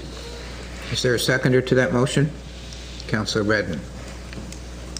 Mr. CAO, would you like to speak to this, or is it someone else? Sure, I'd be happy to speak to council. Council, as you know, these policies were probably written in the days before the Municipal Government Act came into play, and they have continued as a result, on the books. The duties of the CAO are quite detailed in the Municipal Government Act, and this was either creating a duplication or confusion, I guess, when it came to council assessing the performance of the CAO. So to remove any doubt on it, when the CAO recruitment committee of the warden and 2 councillors met, they had also recognized that this was an issue, and so and I know that our Director of Legislative Services had already had it on her docket to address, prior to us having this discussion. So the 2 merged, and here it is. It's being repealed. So it's the duties are adequately covered in the Municipal Government Act. Is there an intention to draft a new policy that doesn't echo doesn't have the same provisions that the Municipal Government Act would have, but has some additional provisions, or is the idea simply just to leave the Municipal Government Act provisions to apply? Leave the Municipal Government Act to apply, but what you can do is when you have your new CAO, you establish how you're going to evaluate the performance. So it's one of those, you have a contract, you can decide what you want the CAO to deliver during his or her term. So. Any other questions or comments? Councillor Morrison. Thank you. So if we repeal AM 1.5.1, at the moment of the repeal, is there any county document that affects the responsibilities of the CAO other than those that are in the Municipal Government Act? Yeah, I understand the question. Can you respond to that? If I understood you correctly, are you saying that does 1.5.1 affect any other document that we have? No, right now we have a document, a policy that has to do with the authority and responsibilities of the CAO. Yes. If we repeal that, we have no such document. That's correct. And so the duties and responsibilities of the CAO are those that are outlined in the Municipal Government Act. Is that correct? That's correct. Correct. All right. Thank you. Councillor Hudson? Just a point. Would not the, I'll call it a contract with the CAO, be a document that we have? The contract, well, we do have a contract with the acting CEO, but the new, you've seen, and we'll discuss later, the draft contract with the new CAO, and that document would affect the relationship between the CAO, that CAO, and the municipality, but it wouldn't affect future CAOs. Future CAOs would enter into their own contract, which might be different. Any other comments or questions? Councillor Redden. Let's go along with that. I guess the CAO is still bound by the rest of our various policies as to how employees are required to act and whatnot. Say that again, sorry. I assume the rest of our policies and how they restrict and dictate the county acts also apply to the CAO. So in one The code of sense, conduct you're talking about? yeah, well, code of conduct. You're right. I'll like the CAO to respond to that. Yes. Yeah. We're bound by all the policies. In a sense, sort of all of our policies still apply to the CAO.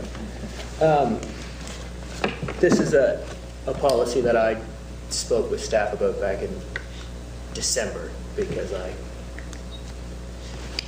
was not happy with the way it was written. So I am frankly ecstatic that we are repealing it. And that's all I have to say.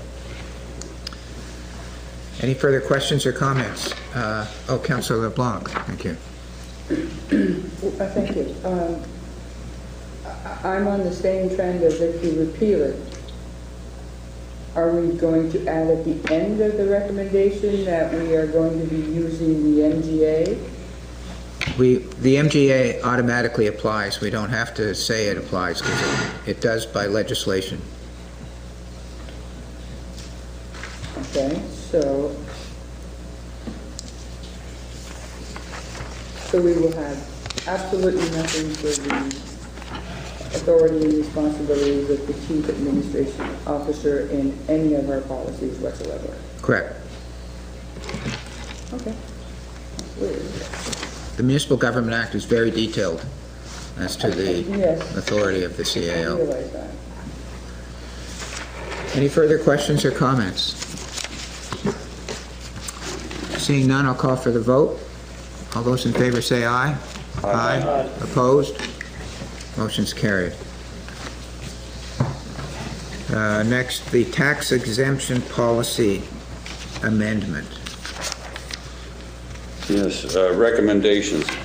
That 7-day notice be given for municipal council to amend AM-1.4.12 tax exemption and reduction policy by deleting the exemptions for 4 properties which are no longer owned by the organizations to which the exemption was granted as circulated. That 7-day notice be given for municipal council to amend excuse me, Deputy Warden. The clerk suggests that we deal with these as separate motions.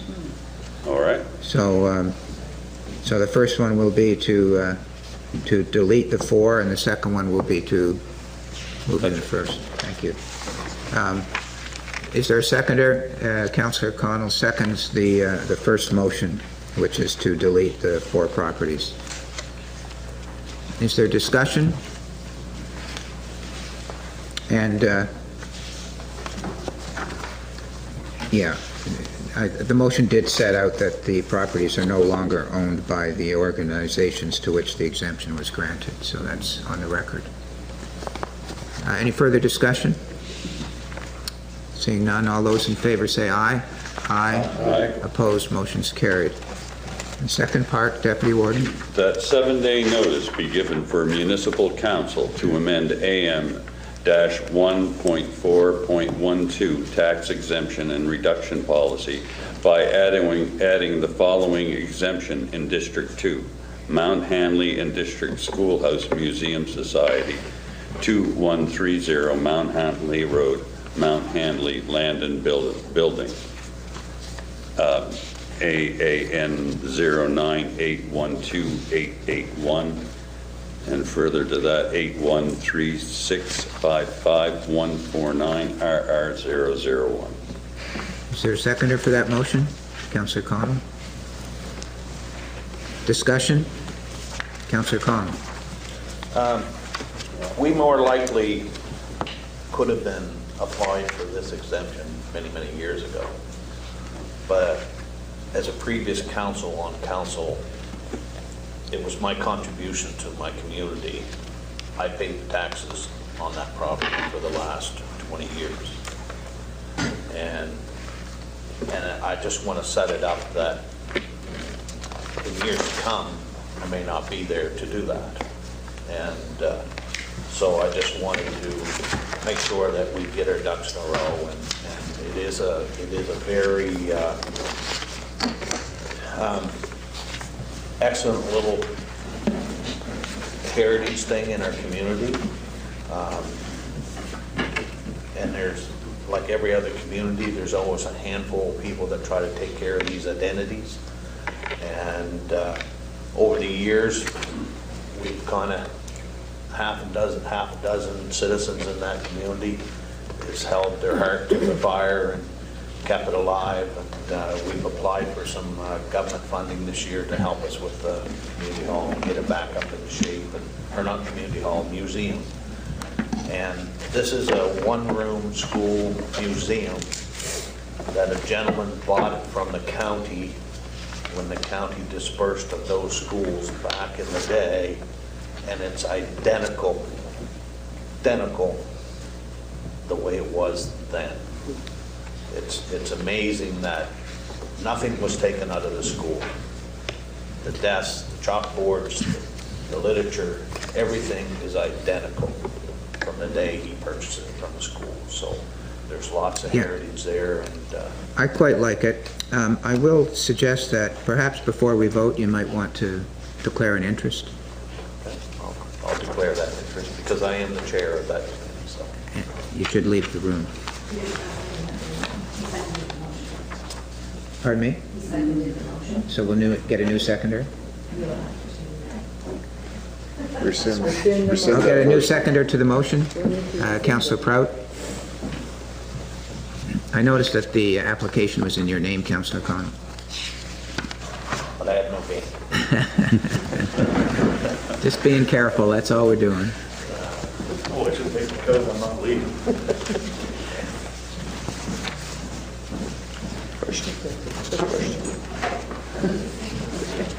Pardon me? I'm sorry, I thought you But said. he, if you look at the document, he He declared an interest because he is He said chair. Any further discussion on the motion? Just Deputy Warden. I think, obviously, as it states, so the Upper Clements, all of the Upper Clements land is now taxable for this year. That's not the motion. All of our Upper Clements land. That's not the motion. No, it's Let me, That was the previous. the CAO will respond to that. Warden, through you to council, the land that we own is not, it's ours, because it's not been turned over to us. Is that what you're asking? Yeah, the Upper Clements land that we bought Yes. earlier this year Yes, is no longer tax exempt now. that's correct, but it's ours. So that taxes will actually be paid on that property this year. Well, just on the, perhaps on the portion owned by Mr. Farron. On that part. Is that the part you're referring to? Well, just the land in general down there. We haven't collected taxes on it for years. I'm just wondering if this year we'll get taxes on it.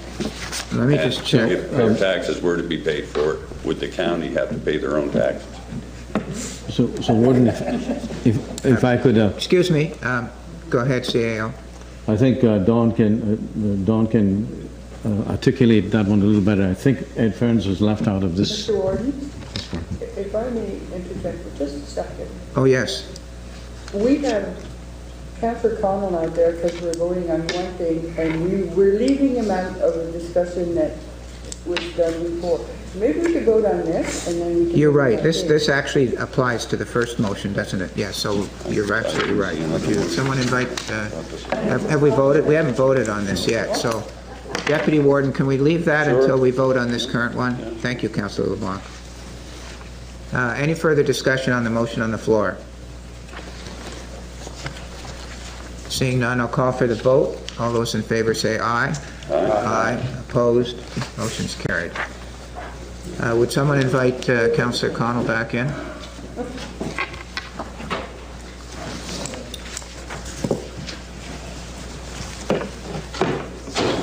That's just part of it.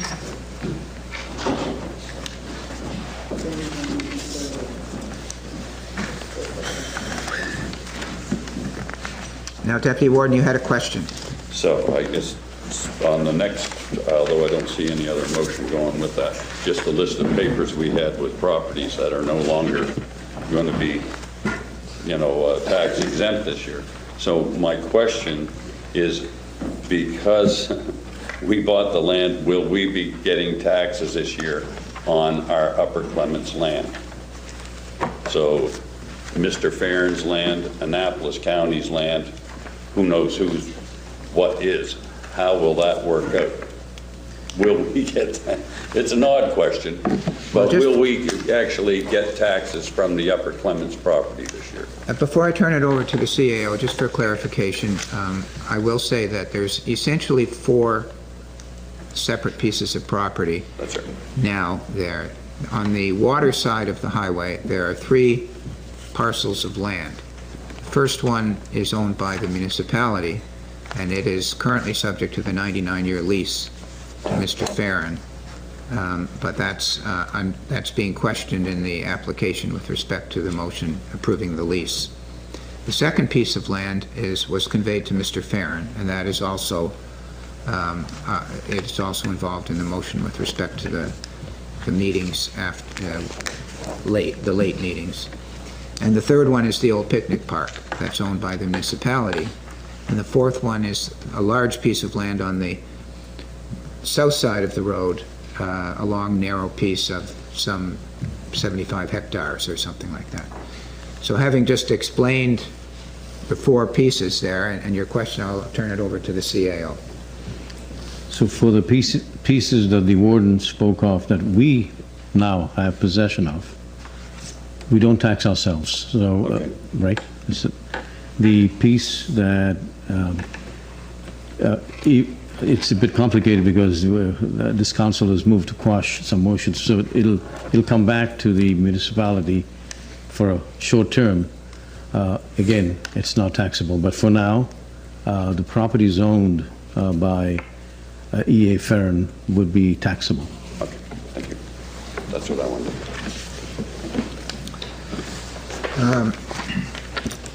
Next is the 21-22 sewer charge.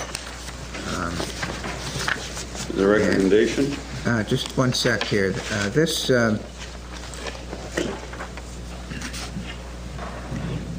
I'm just excuse me for a minute.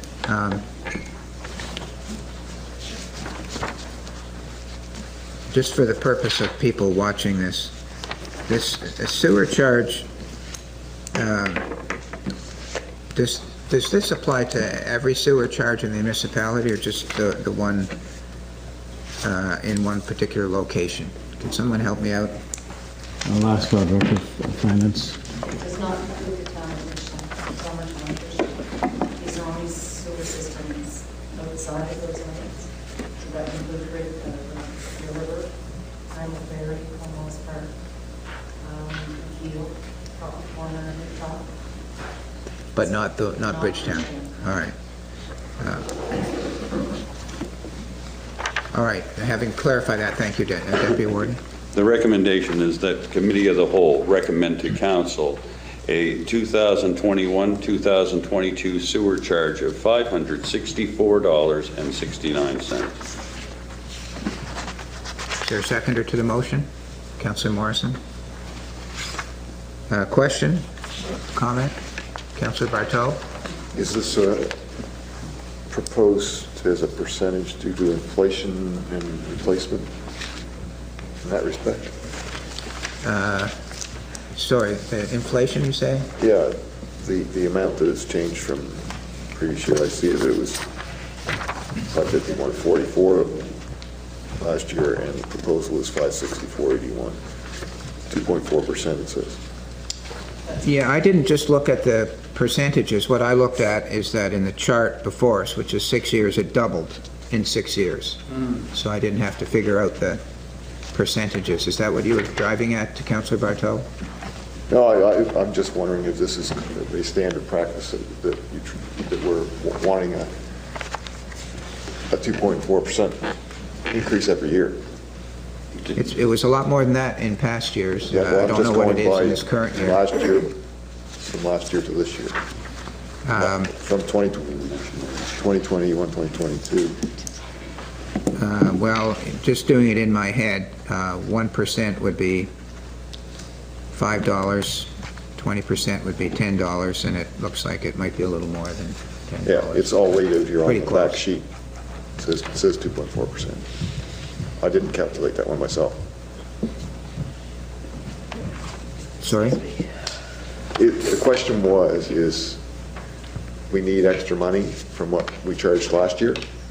And are we suggesting that this is going to be an ongoing annual percentage increase? Or what is precipitated the increase? So I think I'll take your question as how is this calculated, and is it calculated differently every year, or is there a regular increase? Is that your question? I guess that would cover it, yes. Can someone respond to that? Councillor Sheridan seems to say she can respond. I do. I've had an issue with this since the day I come in here. It affected my residents greatly. Because when I started, it was $279 when I come in here, and then my residents received a rate shock. It was unbelievable, the amount of phone calls and emails I received. It was something that took place prior to me being here. It was overlooked. It was never increased each year. So when I come in, they had to do a rate shock for the residents. It was increased all at once, basically. Now, I welcome the fact that we're only increasing at $12 as opposed to the $285 in the last 4 years. So We are underfunded. So you're satisfied with the number on the table? I am, just because of what happened in the past. People do realize that things increase, products that they use for the sewer increases. There are things that they need to have increases on. So, however, in the past, it wasn't increased each year gradually, so we ended up with a major rate shock for the residents. Councillor Hudson. Yeah, it just occurs to me on this here is, and I can't speak for all the areas where we are making these charges, but it seems odd to me that I'll use Carlton Corner as an example in Bridgetown. Their service the same as Bridgetown is in terms they have water and sewer. Why wouldn't they be charged the same as the residents of Bridgetown? No water. No water. In Newtown, there's no water, it's just sewer. In Carlton Corner? Oh, Carlton Corner. Oh, I'm not speaking for all the areas, but there are areas where the services are the same. You know, and why would we have one set of charges for one group and another set of charges for Let me ask this question. Is this sewer rate applicable to the people in Carlton Corner? Yes. Okay, so they're not included in Bridgetown. I think, Councillor Hudson, that this is yet another of those instances that we'll be reviewing when we look at the Bridgetown community rate. But right now, as Ms. Ord has indicated, this is a rate that will apply to all of the sewer projects that we have in the county other than Bridgetown, as I understand it. I have a question. Why are we? I appreciate that there's a separate financial calculation with respect to our sewer and water, and that we have reserves for sewer and water. Correct. Correct. And so this is not part of the normal budgeting process. This what we're dealing with today is not something we're going to deal with in the budgeting process. Is that correct? That's correct. The sewer charges are all part and parcel of our operating budget, so you see the revenue and expenditures in there. But this is a separate calculation from our tax rate. So if this is part of a separate budgeting process, what about water? When you say sewer, does that include water? No. So we're going to do the same thing for water, the water utility? Yes. Okay. Councillor Connell? Just so I understand, why isn't Bridgetown included in this? Because it's part, I assume they pay their sewer and water through their own separate, there's a separate Bridgetown utility, is there not? That's correct. And There's a separate utility. They pay based on water consumption. They pay the sewer based on water and water out. Whereas most of our sewer utilities do not have water, other than Wallace Park and Craig. Does that answer your question, Councillor Connell? So if Bridgetown sewer systems blew up tomorrow, would the sewer reserve be paying part to fix that? I think there's probably a Bridgetown sewer reserve, and I see Ms. Ord nodding. Okay. No, just in person, to understand it better. Look, it's So there is tricky. a reserve for all the sewer systems, plus Bridgetown has their own operating reserve. For new councillors, you're not a new councillor. You're probably the oldest councillor here. As far as service is Still considered. forget about the arrangements that they have, and the public don't know that. The public wouldn't know because we related so many years that the sewer systems are all joined together financially. That if Carlton Corners sewer system blew up and they need to take some out of the reserves, it would take out of the reserves that all them sewer systems have gathered. That's exactly what I was about to explain for people that are watching this, Yeah. because, for those of us that are new councillors, like myself, I was fortunate. I sign the checks every week, and there's a lot of money. The sewer and water's expensive, and so that's how I've managed to learn about this system that we have, and I don't know if all the new councillors understand it as well as you do. Steve. Before I come to you, Councillor Redden, I think I'll go to Mr. McGuinness behind you. Just building on Councillor Sheridan's history, the main, we've had significant increases in terms of operational costs, treatment costs, regulatory requirements that have increased, I say significantly over the last 5 years.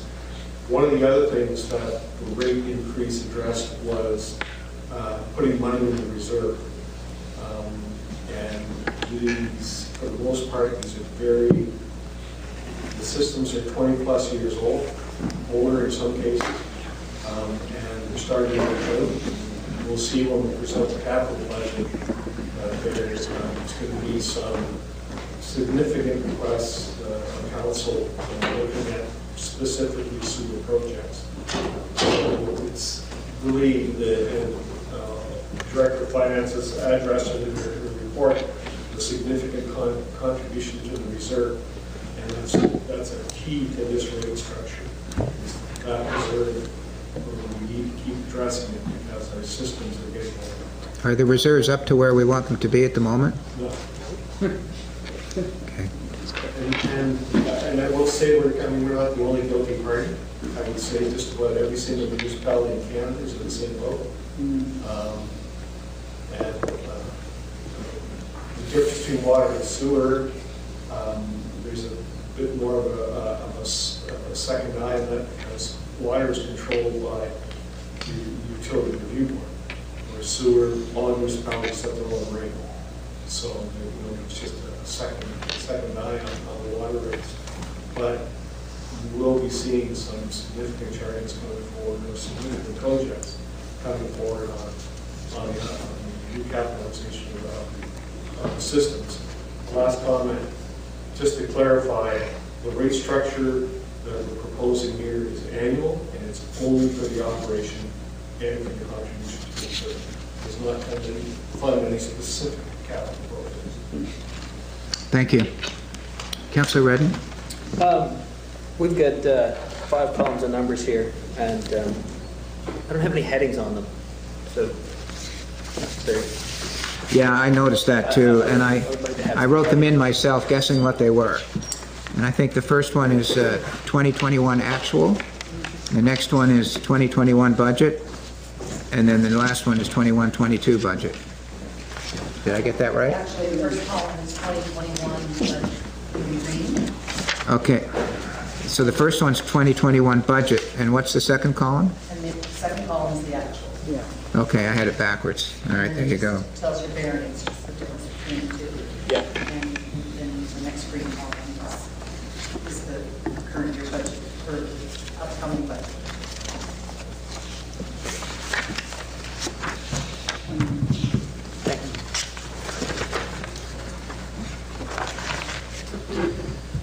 Any other questions or comments? Councillor Prout?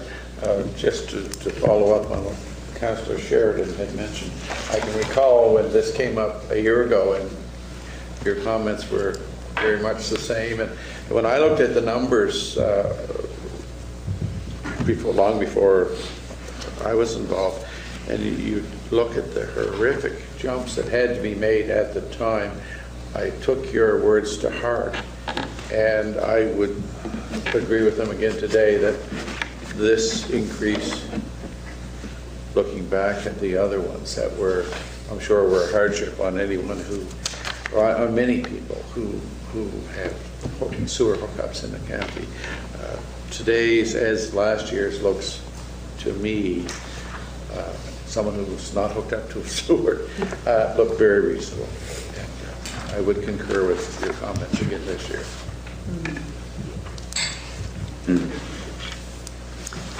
And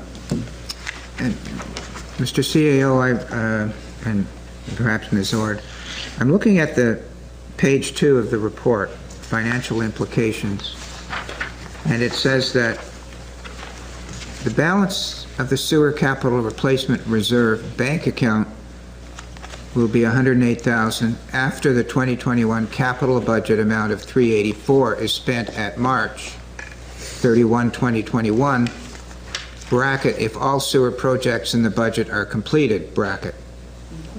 So my question was, shouldn't we wait 3 weeks to see if that happens before we fix the budget? Yes, Warden, you're correct, but I'll defer to Director Municipal Mr. McGinnis? I'm working with the finance department, we can project out which projects will be completed, which ones we need to carry over. But at the end of the day, when we put the projects in 2021 and through various reasons we haven't quite got them, we'd like to finish, the money will be expended. We'll just ask for a carryover into the following year. So the money will be spent, whether it's a large portion of this year with completed projects or some small carryover. So 2021 capital projects will be expended, whether all of this year or requested carryover. So you're telling me that if the expenditure carries over into the next fiscal year, it'll still be charged to the past fiscal year? No. No? The way we look at it as we need to keep our funding straight is I will ask for a carryover of funding into the new fiscal year to address either the project that we started or the project wasn't complete, just to keep the expenses within the current fiscal year. Some of them are grant dependent, and we need to report in which fiscal year grant monies are spent. So that's why we ask for moving forward. So if you bring it over into the next fiscal year, is that going to change the sewer rate? You're saying it won't? No. Okay. It's all capital versus operation. Any other questions?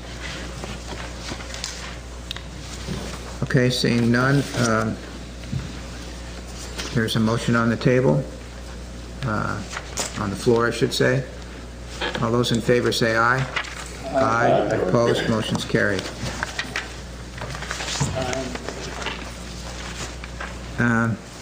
Yeah, I was just looking at my watch. What I'd like to do, the Basin View Center issue will be, I'd like to be fresh on that. I wonder if we can get through the next two and then break, and then come back and start on the Basin View, if that's all right. South Street water line improvement. The recommendation, Committee of the Whole recommend to Council the approval of $210,000 for the South Street water line improvement to be carried out in the 2021 capital program, and further the funding be allocated to the Bridgetown Water Utility Reserve. That should be 21-22, I assume? Yeah. Right? 21-22, yeah. Is there a seconder for the motion? Is there a seconder for the motion? Councillor Hudson. discussion? I have a question. How does this fit in with the work on Queen Street? If we're going to be doing some work on Queen Street, if we get some money, does this have any impact on that? This is South Street, other side of the... Right, I know, but they're the same street in a way. No, it won't have any impact. Okay. Any other questions or comments, Councillor Cotw? So, yeah, so is transportation plan on paving one of those roads? South Street. South Street. Right. So this is why it's important to get this done before. Because if we wait, we are going to be responsible to pave that road. Correct. I heard that. So they're paving from the river to 201? Correct. Councillor Hudson? Yeah, what about the sewer on South Street? If we're going to install this new, I'll call it water line, I guess, and we're going to repave it, what's the condition of the sewer in that? Good question. In that area? Mr. McGinnis? The sewer is fine. Generally, the sewer lines last 60-plus years. Water's the ones that kind of fail, and in this particular instance, the service saddles there were not of the best material, and that's what the issue is. They keep rotting off, and we keep going in there digging into services to repair it. So this project will repair all of them at once, and then they can be paid. But the sewer lines, there's no issue. What am I thinking about those saddles? Yeah, what are they? The saddles, wasn't that on South Street? Yeah. And you were going to go in and replace those? Yes. And is that part of what you intend to do before it's paved? Correct. Okay. I had to look up what a saddle was. I know what it is now. Okay. Sorry, apologies for the... I don't. It's the connection that brings the 3/4-inch service into your house. Yeah. So they can either reinstall the service while they're putting it in the line, or they can tap it in if it's a new service on a charge line. Any other questions on this issue? Deputy Warden. Thank you. So we're not replacing the pipe, just the connections to the pipe. Thank you. Other questions? Seeing none, I'll call for the vote. All those in favor say aye. Aye. Opposed, motion's carried.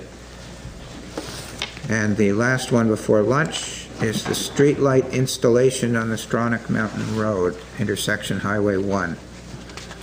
And the recommendation that Committee of the Whole recommend to Council approval of the installation of one 54-watt LED light fixture on the first exiting wooden utility pole along the westerly side of the Stronach Mountain Road, where it intersects Highway 1, as per their proposal, number 21U-054, dated February 18th, 2021, for the price of $1,673 plus HST. Is there a seconder for the motion? Councillor Prout. Discussion, Councillor, Clerk. Yeah, the Director of Finance had emailed me and asked if we could add to that motion to say to be funded from the streetlight reserve. Does the mover Yeah. agree with that? And the seconder, Councillor Prout? To be funded. I think that's in there. Thank you. Councillor Connell. So I took it from reading the information that was sent to us is that that's going to be included in that section of street lights that are paid by that area? Or is this a separate light that, who's paying for the light being there? I realized the installation and the light itself is being paid out of the street light reserve. So is that added to a monthly rate to the people that live there? Who's paying the monthly rate on it? I don't know if there is a monthly rate. Mr. McGinnis?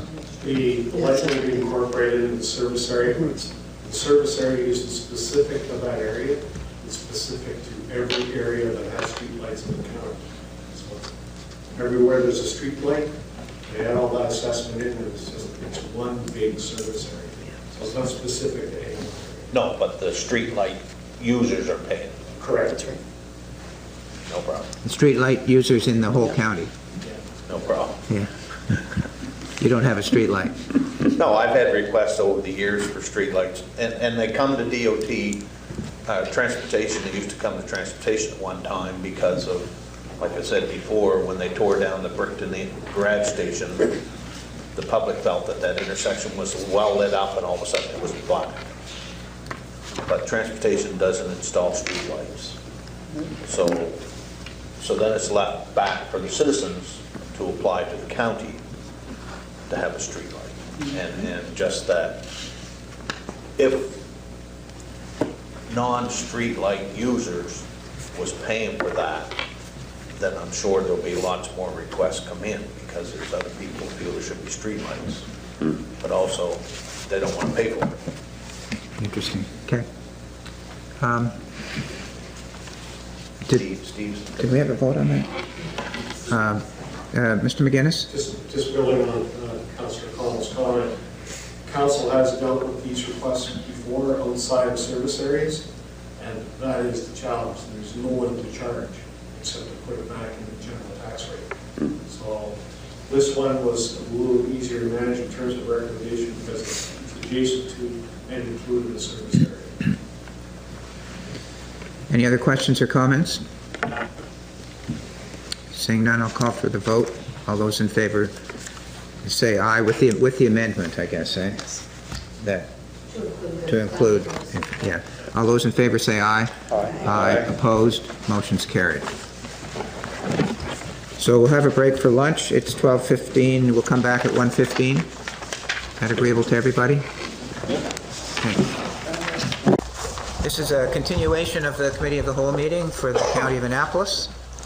And we are down to item number 5L, the Basin View Center.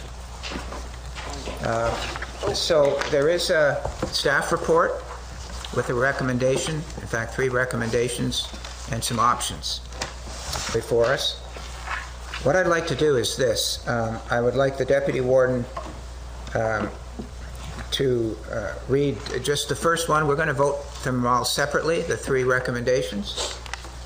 I'd like him to read the first one so we have a motion on the floor, but then I would like the discussion to open up generally about Basin View. And then when we're concluded that discussion, then we'll go through the motions 1, 2, and 3, if that's all right with everybody. So Deputy Warden would like to put the first recommendation from the staff on the floor. Recommendation 1, that Committee of the Whole recommend to Council that immediate steps be taken to make repairs to the Basin View Center, namely the wall repair budget $315,042.50, including HST, the geotechnical work at $27,000, $25 HST included, and the harness work at $58,529.25 HST included. All 3 expenditures for next year's capital budget, 2021, 2022. Is there a seconder? Councillor Morrison seconds that. I would like to, as we open the discussion on Basin View generally, if you don't mind, I would like to go first with my views. And my views will be not as warden. My views are wearing my hat as councillor for District Number 3. And I wanted to go first because I know there are going to be differing views on this subject this afternoon. And so I wanted to talk about the 2 sides to the ledger on this issue. On the one side, this building, and the Y in particular, is a very valuable contribution to the community. We know that. The pool is very valuable to our community as well because it's a year-round pool, at least when it's operating. As we know, it has had physical issues. The track is good for people to walk around in the wintertime when the weather's not good. The other facilities at the Y are wonderful facilities. I was very, very impressed when we had the tour going through those facilities. It's a community hub for the people in Cornwallis. Normally there's coffee and places for people to congregate in the hallway. There's a grocery store. It's a valuable asset to the community there. We've had, those of us around the table have received in the last week and before a number of well-written emails, letters, setting out the valuable asset that that is, particularly to the Cornwallis community, but also to the county at large. So there's no debating about the fact that it's a very valuable asset to the community, and I get that. I really do get that. On the other half of the, or the other side of the ledger is the cost. We went through a special committee of the whole meeting on the 24th of February, and it disclosed that we have an annual operating net cost after receipt of what revenue we get of about $600,000 a year. It also tells us that capital cost, if we look at the next 5 years, particularly the 5th year is the big one, it's going to be about $1 million a year for capital cost to keep that building going. Now, I appreciate that the capital cost isn't necessarily all brought into an operating budget in 1 year, but nonetheless, by putting that cost in the capital budget, you're committing yourself to paying that money. It's going to be paid at some time. So if I put those two numbers together, the $600,000 a year and the $1 million a year for new capital projects on it, I get $1.6 million each year for the next 5 years. Now, if we had to spend that all in 1 year, that would be approximately 10% of our budget. Now, I compare that with Bridgetown, which has a rink, year-round, well, not year-round, winter rink and a swimming pool in the summer, and we spend $25,000 on that a year, but that's all in the Bridgetown community rate, so it doesn't cost the rest of the taxpayers in the county any money. Ravenhaven, I understand, which we also own, costs us about $50,000 annually net after receipt of what income we receive for that. And there are some capital projects, but they're nothing compared to the $1 million for Basin View. We as councillors have a duty to all taxpayers. We are the trustees for their money. There are a number of people in our community, our larger community, that struggle to pay their taxes every year. It's one of their biggest expenses. So I'll put my cards on the table. To me, the cost outweighs the benefits. That's where I come down on the ledger. To me, the status quo cannot remain. It's just too expensive for the county. Now, the staff recommendation, I find it as being kind of in the middle of the road. The staff recommendation, in a way, kicks the can down the road, if you know what that phrase means. It doesn't, we don't make a decision today other than the specific recommendations from staff. So the three recommendations are, one, that we spend $400,000 or more to repair that wall that needs to be repaired. We do some geotechnical work to see if we can solve the problem with the pool, and I think there's some other work to be done. Secondly, we look for a new owner. So the CAO has the authority to go out and see if someone will purchase this building and operate it and the Y in the future without us having to bear all the cost. And I would think that implicit in that option is that the county would continue to underwrite some operating costs of the Y. My number is $100,000 a year that we would pay. That way we would know what we have to pay. We could budget for it, but we wouldn't be left with the millions of dollars of cost with respect to the physical repairs, and we also wouldn't have the $600,000 a year in operating.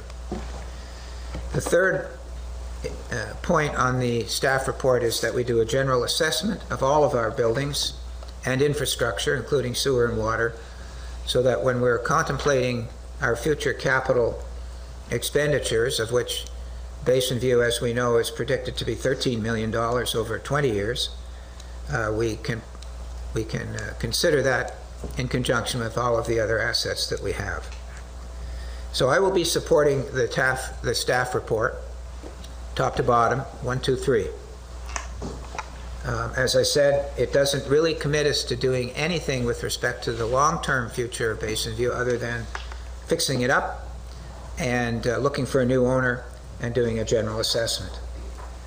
Part of me would, I have to be frank, I don't really like the idea of spending another $400,000 on a building that continues to fall apart. I'll say that. But in the spirit of trying to come somewhat down the middle on this very difficult situation that we have, I will be supporting all 3 recommendations of the staff report. So having said that, I invite the rest of council to express their views. Councillor Cotw? I have a similar view. My concern is that, and I won't take away from the fact is, I've seen a few letters there from people from the area and elsewhere about the importance of having a facility like this in our county. And again, it's not that it's not good for the community. It's the cost that it occurs that's not good for our county. I say that in respect to all the people in our other areas. When I'm traveling the roads, and I have been on the roads for the last 20, 30 years, probably a lot more than most people, there's a numerous amount of citizens in our county that walk outdoors all winter. They have no place to go to an indoor walking track. And Greenwood's close, but maybe they don't have the affordability to drive to Greenwood a couple days a week to do that. So continuously through all the rest of our county, people take advantage of the sidewalks that are plowed. I see in the winter time numerous people from the Bridgetown area go to the Middleton area and use their sidewalks. I see people go to Lawrencetown and use their sidewalks. So when I compare what it costs to have a facility open for so few of our residents, then I have to look at, is it a good deal for the citizens of all of Annapolis County? And in my mind, that's where it falls down, is that when I look at over $1 million a year, we could have sidewalks in Nicktown. We could have sidewalks maybe in short little areas throughout our county where we see people walking continuously and have to get off the road because a car is coming. If we put all of our eggs in one basket, it leaves a lot of people out. And by spending that enormous amount of money, no matter which area it was, is not something I'm fond of. I understand I got criticized by some of them for even mentioning an outdoor pool in some of the letters that I've read. Thought I was crazy. But when I look at what can our citizens afford, because not only this year, but for many years, I went around our county and signed low-income papers. I've had citizens live on anywhere from $5,000 a year to $20-some thousand a year that have a hard time staying in their house because they got to pay their taxes. A lot of times, when their taxes are paid, their power bills aren't. So they get behind in that. Or their family's taking them food because they can't afford food. I agree with the recommendations only because I know that if we were to look for somebody to purchase that building, I don't know if we'd have anybody interested in it if they knew they had to do a bunch of work off the hop to get it secured so they could decide what they're going to do with it. Because in the report we got, the engineers came back with other options beside what's there. So I mean, there's actually, if a private citizen wanted to do something with it, the building could be used for different things. So I realize that sometimes you got to spend a little money to make money. So I'm not against so much as fixing the wall and the recommendations that's been brought forward.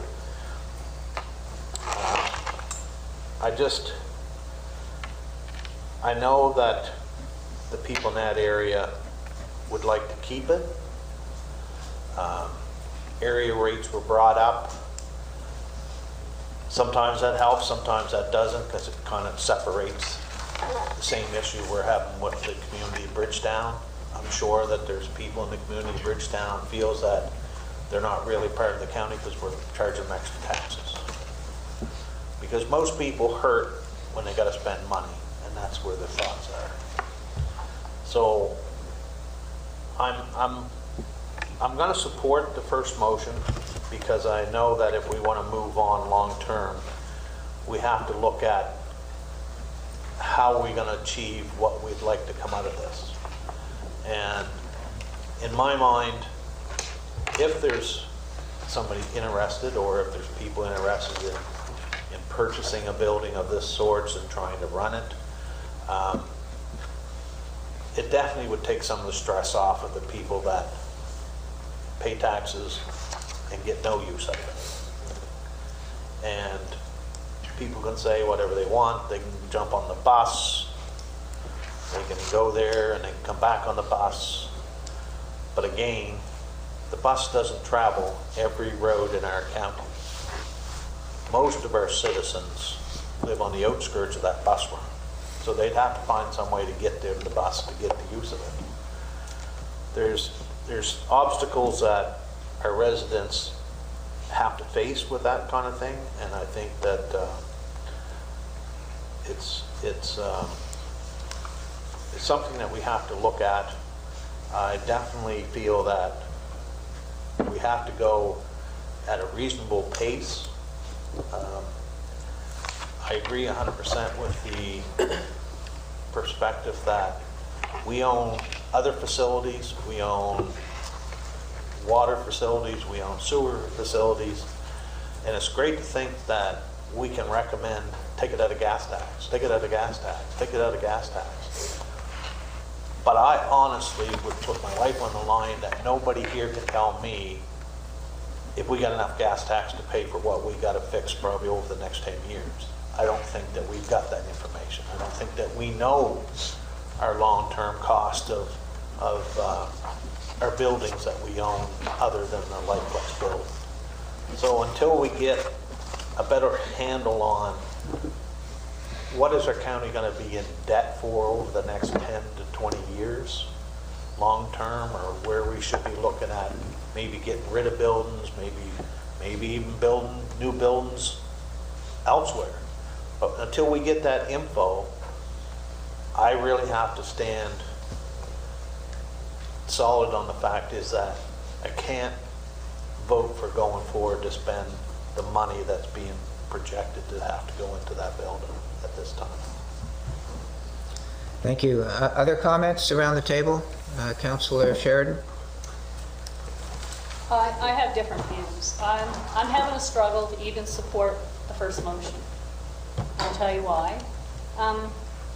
If something happens that we checked out these alternative operators and we can't find one. So we're going to put in 400 and some thousand into a building Nobody wants to take it over or operate it, and we may end up tearing it down. I would like to reverse that a little bit, see if we can find an alternative operator, come back to council, let us know, and then I would vote.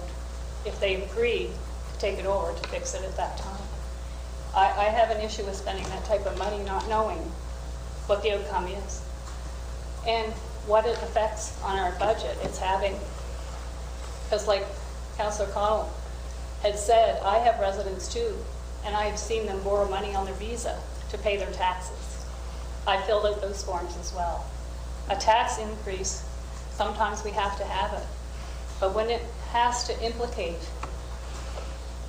and burden low-income people and us not making the right decision, I have an issue with the first motion.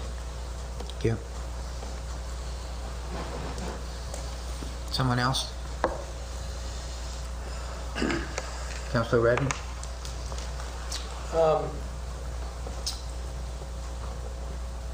I don't really recall that the wall repair was deemed to be a critical thing that it needed to be done in the next 12 months by the engineer's report. It's from experience building. It's not something that looks good, and it is something I personally would want to see fixed. But that is an extensive cost, like a considerable cost for a building we are not considering, or that we may be considering not keeping. The roof harness system, I think that's life safety. It's a really important thing to have. But again, if it's something that pays for itself in the long term. But again, if we're not going to keep this building in the long term, any cost saving you would have by using lifts to, say, accomplish that work safely versus using a harness system, it might not be money that is the best spent. And when I look at the price of this borehole contract, those numbers seem very small for me. With considerable experience around drilling, these numbers seem very small to me.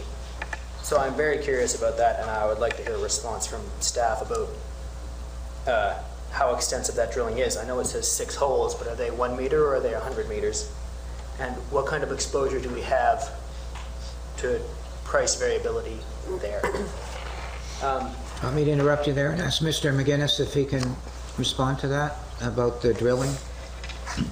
Those in that proposal, they're fairly shallow, maybe 10 feet.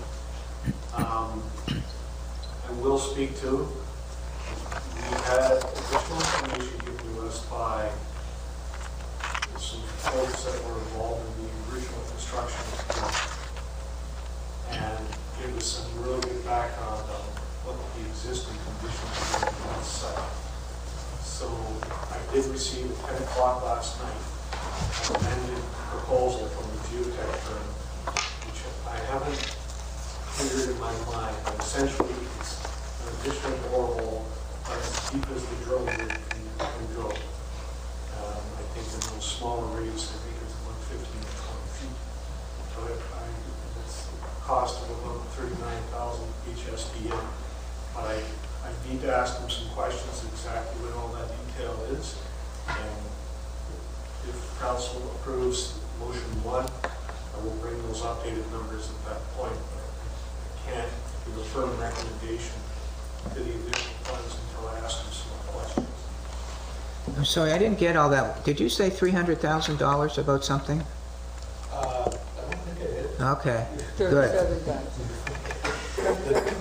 37, it's 27 here and 39,000. Oh, 39,000. Yeah. But I need to ask them some questions before I can recommend that to the committee of the whole. So that might be a further expense. Might be a further expense, yes. Sorry, Councillor Redden, I interrupted you. No, that's fine. To staff, it sounds like 39,000 is including, is the 27 plus the 7. Sounds like it might be, yes, so that's a bigger number. Yes, and those are quite shallow by standards I'm used to working with. So that sounds better. But then again, I see these numbers don't include opening the pool either. So I don't, again, if we're not going forward in the long term, I'm not sure there is reason to do geotechnical drilling. If we may be deciding in 12 months to not keep the structure. That said, I still have a lot of support for the YMCA and a pool, an indoor facility, especially one that has the accessibility stuff that I've spoken to before at the last committee of the whole. So in many ways, my views lie with Councillor Connell, and then I have a lot of thoughts that lie with Councillor Sheridan about this is $400,000 we may be laying out for something we don't have plans with. And to use the warden's words, we're kind of kicking the can down the road.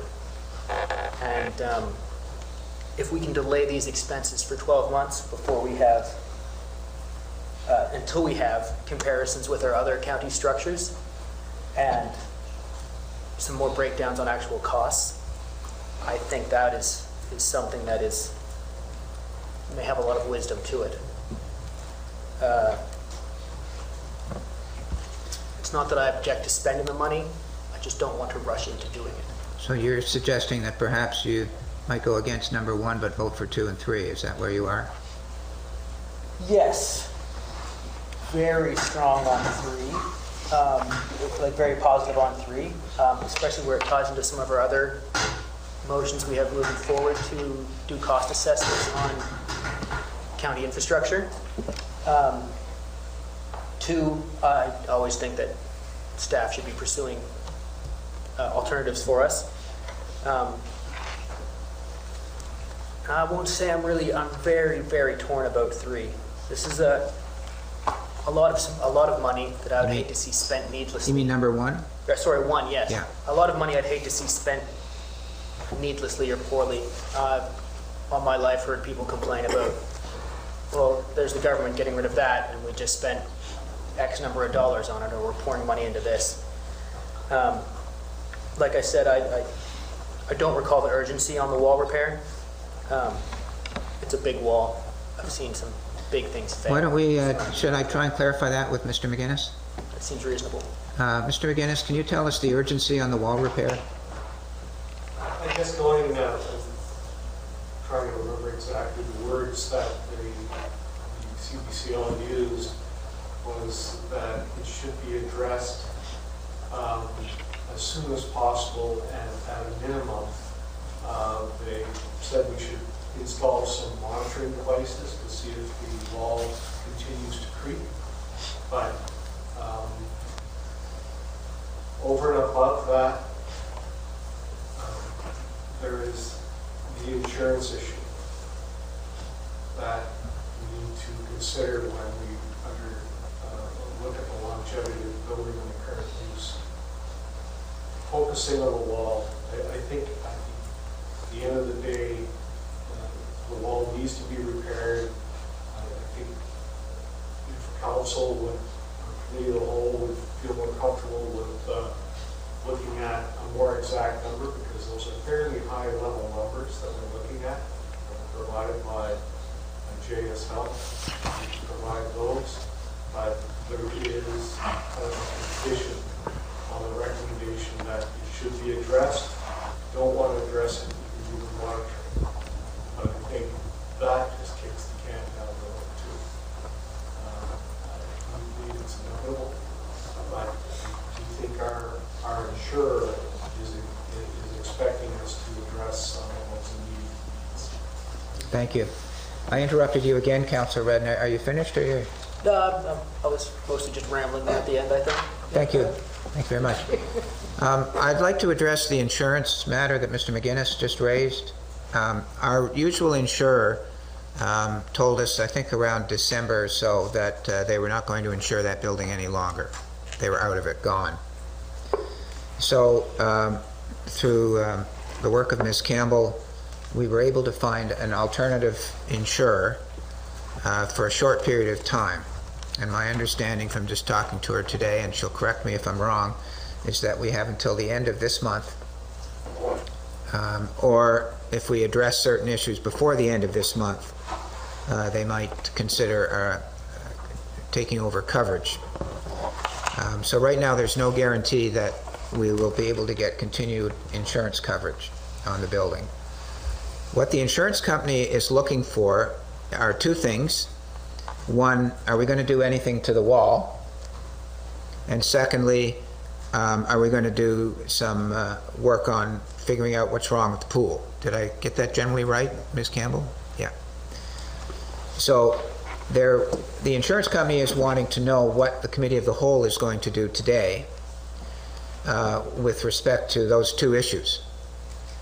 And what we do will depend on whether we can, I would think, we can get continuing insurance coverage for the building.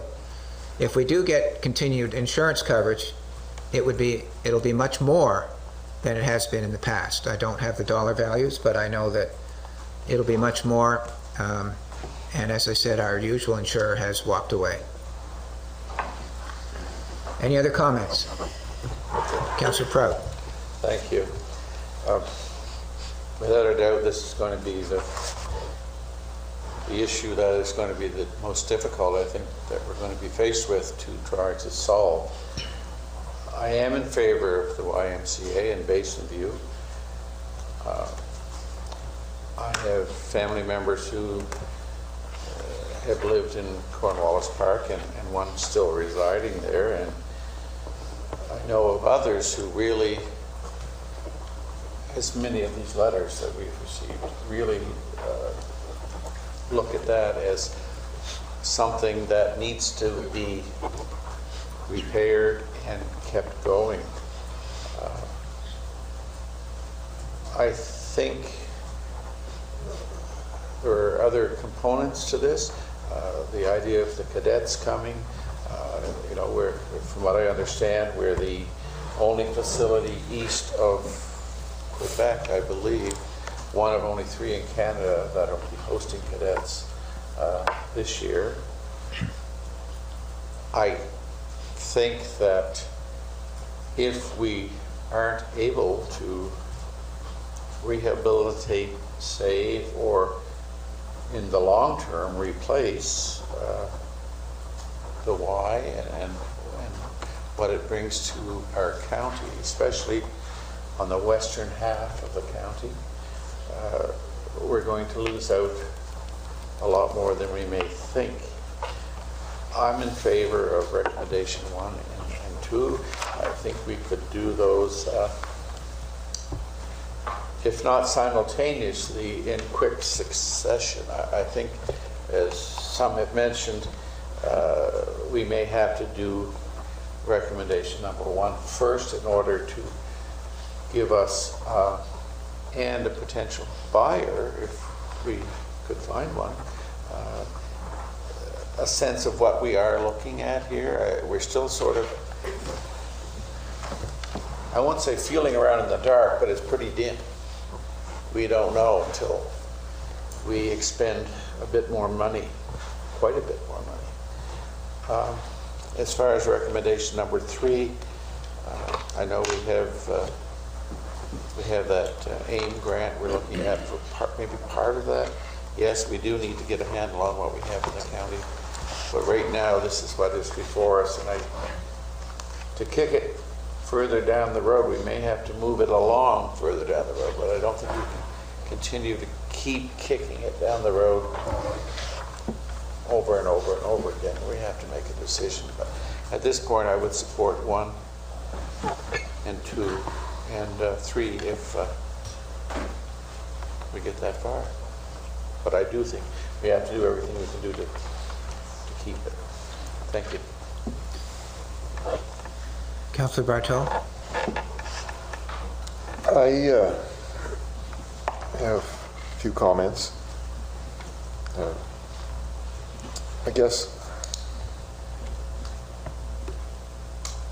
whereas it doesn't address bringing the pool back online, which is a major component of that operation, that drastically affects the longevity of the whole operation. So I think we have to keep in mind what we do, what money we spend at this point, if it's not going to support the full operation of the Fundy Y. I don't want to put the cart ahead of the horse where by the studies it doesn't appear that there's imminent danger or emergency, as that wall is not load bearing.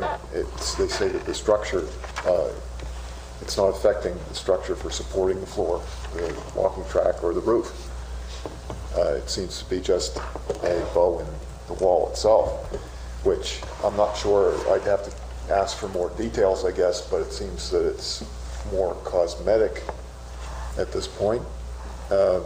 And I don't see the need of jumping into $400,000 to fix that right now until we know the big picture.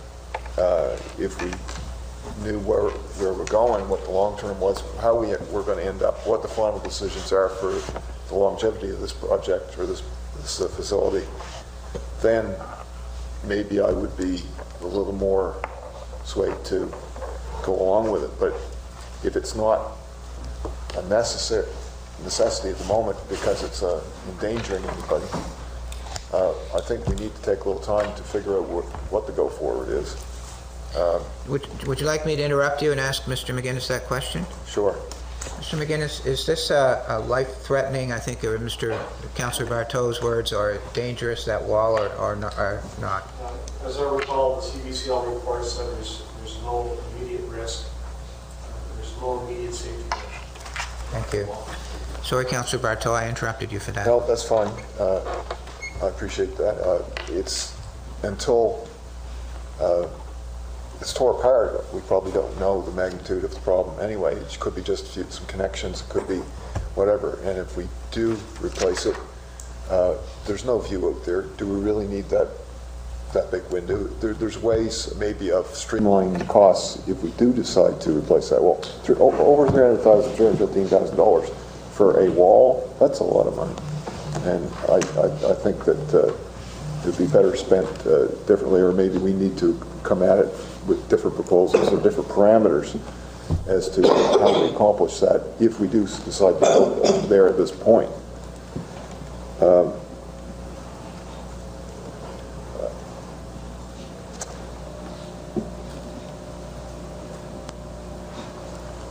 If the pool's not brought back online operationally soon, you know, the whole momentum of the Fundy Y is going to be lost. I just don't want to look at the whole project with tunnel vision, you know, and it just seems like we're picking away at it, this item, that item. And Councilor Sheridan said, you know, how much money we're putting into this without even knowing where we're going to end up. If we go to items 2 and 3, and we find a developer that's willing to take this over and sees the merit in it, and we'll take that on, and you know, we're not business people. We shouldn't be operating this ourselves. You know, it's evident that if it's costing us $600,000 a year, something's wrong. You know, that money should be able to be utilized a lot better than that. I believe that there's definite need for it. The therapeutic value of having that there, and that includes having a pool. That's a huge component of the Fundy Y.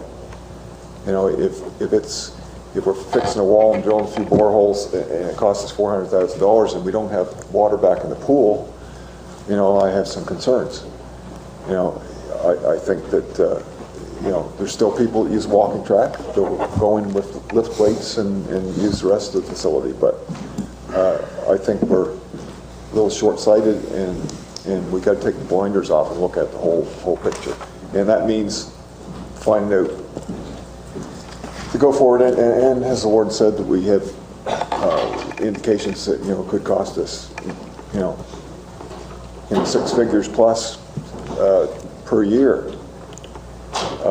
how can we use that same money to get something, maybe we get back into something more efficient? You know, I guess it's too early to elaborate on anything like that, but I think that if we're focused on this facility and the issues that keep coming up, that maybe we're missing the big picture. I'm not saying that we shouldn't have a fundy walk. I'm just saying that this building seems to be creating us a lot of issues at this point, and I think we have to address them in the proper order and not dumped huge amounts of money in, not knowing whether it's going to go forward anyway. So, I guess that's my thoughts. Thank you. Councillor Longmire? Thank you. So I would, again, for each that have spoken here today, I agree with all of what I've heard, and I'm all over the place with my thoughts. So I had typed up a huge document, but I'm not going to go through it because so many have already said what I would have said. My concern right now would be with the insurance and liability, because if we did start into, you know, spending money and trying to find the issue, and we find that we're then into spending more because you never know what you're going to find, right? Are we prepared for that? To me, it is a Band-Aid, because I don't think long-term it's going to solve the mystery. I'm disappointed that the relationship, you know, that we have with the Y and whatnot, that there wasn't more of a intention to have done more to seek out opportunities for them to show more fiscal responsibility as well. Because subsidizing is hard medicine to swallow, even though I know socially we do have a responsibility to provide some of it. We can't do it all. And, you know, everything's going through the roof in terms of costs. And so, you know, I'm torn there, but yet I know the value of it therapeutically and the asset that it is to community.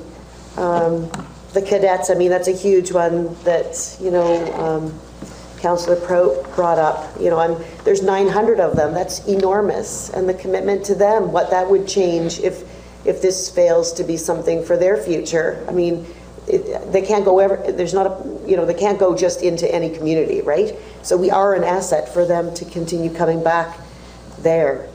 So I guess the insurance, if they're not, if our insurance has changed, they've walked away, even if we go into a Band-Aid fix, there's no guarantee that pool's going to still function. The crack may still continue. Like, there's just so much more to it. Like, I just don't see where it'll end. So be it 1, 2, and 3, I'm torn. Councillor Hudson.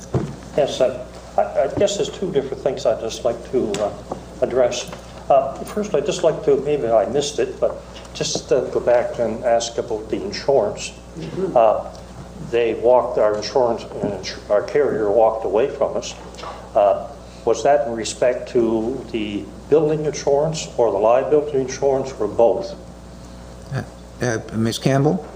Correct me if I'm wrong, Steve, but my understanding is both. Both? What reason were given? Ms. Campbell? Oh, Mr. McGuinness, sorry.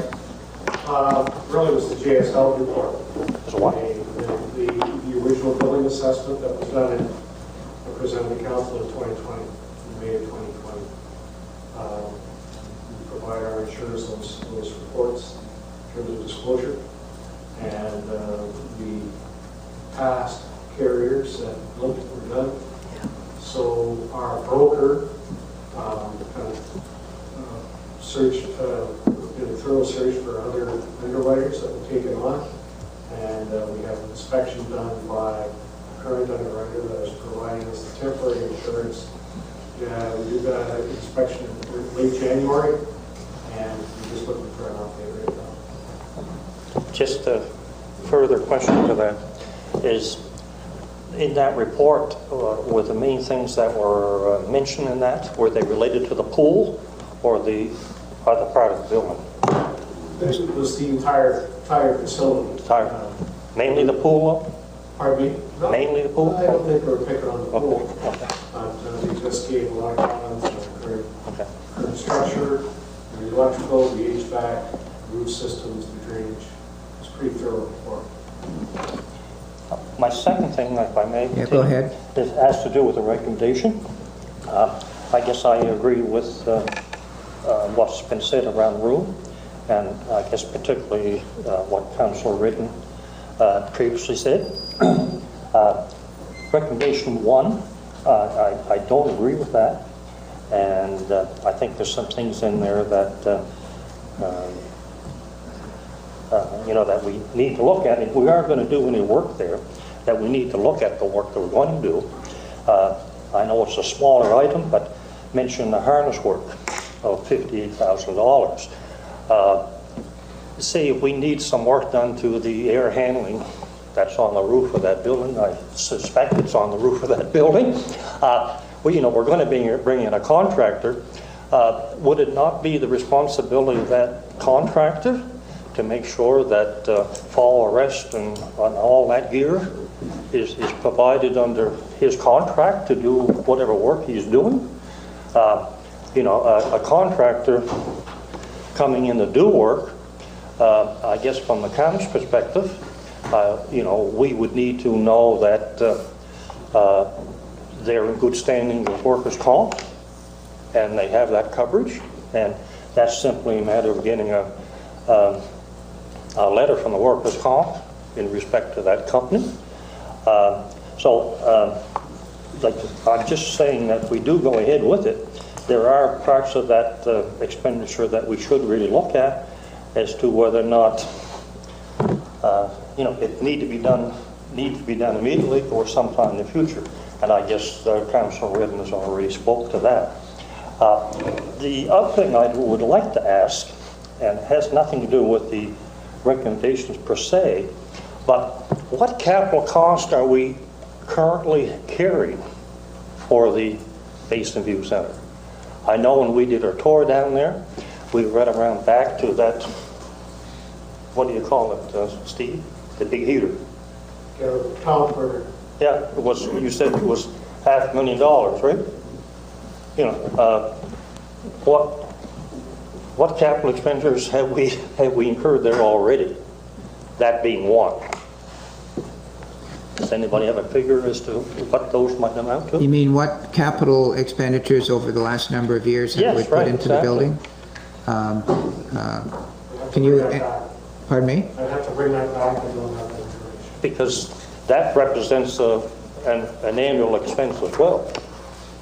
Because you're going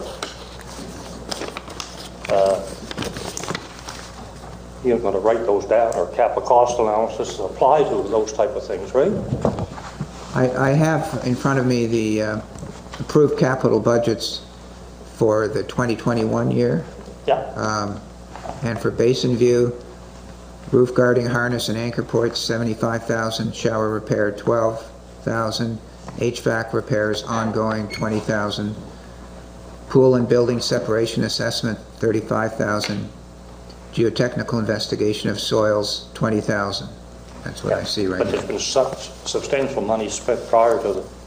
Pardon me? There's been substantial money spent prior to that budget. Oh, prior to that budget, absolutely, yeah. Yeah, I don't know how much of that's been spent. Obviously, the harness hasn't been spent yet. Yes.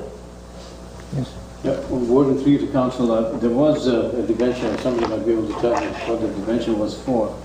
But 2015-16 it was $250,000. 2016-17 it was $250,000. So it is $250,000 for 2015-16, 2016-17, 2017-18, and that's when the 20-year debenture was complete. So we don't have the expenses anymore. But the debenture was obviously taken out for some kind of capital work that was done. And I don't know, Steve, if you have that or not.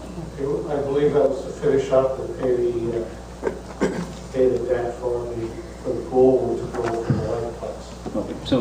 As you can see, so when you're asking what capital expenditure, we've got at least that much information on that. And since then, that has dropped off, and so the actual expenditures on the building are around 800,000 currently. And the revenues that we're getting from all streams are roughly 180,000, 190,000, and that's why we're actually operating the whole facility at a deficit of around, well, over 600,000. I'm going to go to somebody who hasn't spoken yet, Councillor LeBlanc. Well, being I just heard about the fact that we lost our insurance there back in December, and we had to get another insurer. And according to this insurance company, are we saying that we have to do this to be able to have the insurance? And if we don't do this, we don't have an insurance? I don't think it's quite that black and white, but my understanding is that they want to know if we're going to do those things before they'll tell us if we have insurance. Is that fairly accurate? Okay. Yes. Yes. Yeah, So I think it kind of that's... sounds like if we don't do any of this stuff, we'll have no insurance. That might be the And that case. brings another whole bucket of problems with that. Does it not? Yeah.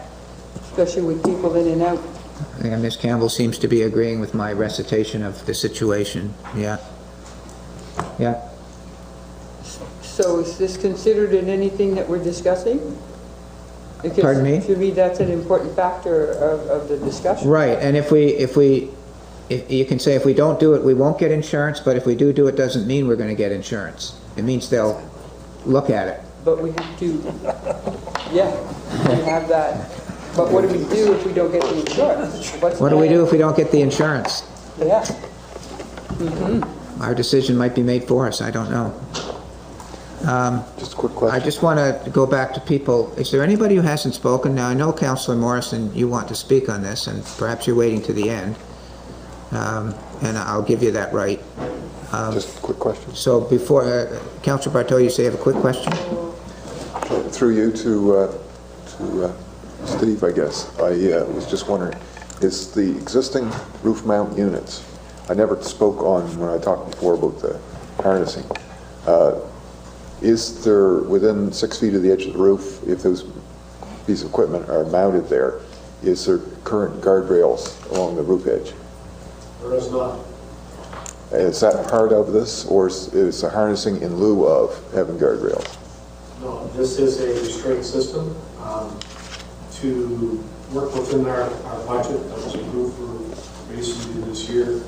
We did the phases, we did the immediate area, and it's already installed around those rooftop units that are close to the roof. The second phase is for the harnessing around the entire, that's the 58,000. So we really only need it for working on the units, not around the whole roof. I would have to defer to the labor code or building code as to those restraint systems. That was the recommendation of GSL, to put that restraint system in place. Yeah. You got comments from the Department of Labor on that, or? No, not directly. We haven't yet. Yeah. Okay. No, I just wanted to get a picture of the situation. Okay. Ms. Campbell? Briefly, my understanding is that everything that's recommended in here for safety are things that are required or we might be subject to being charged under the labor standard. By safety, and are you talking about the roof? Anything else?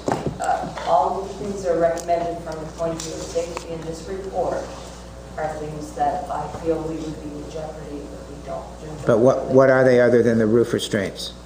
Just that. Just that, basically. Just that? Okay. Well, I mean, we talked at some point about whether the wall was a safety consideration, and CBCL didn't seem to indicate it was, so only I'm sure it's...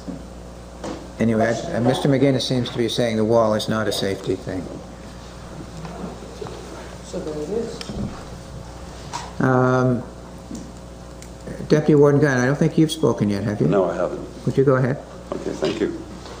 So I was trying to figure the actual numbers about the amount of people that use that facility down there, not just the why, but, you know, if you look at the amount of population there, the people from around it. And, you know, I'm kind of thinking that it might be around 1,000 people in total that actually use that facility. I could be wrong. Maybe it's a couple of hundred more, maybe it's a couple of hundred less. But if we put those numbers into it over the next 5 years, that's going to tell me that we're going to subsidize about $1,600 per person for the use of that facility down there. I like the proposal that, the recommendation that Louis brought forward, or our staff has brought forward to us. Although, like everyone else, it's kind of a shame we have to do this work to the walls and such before we know if we have a buyer for it.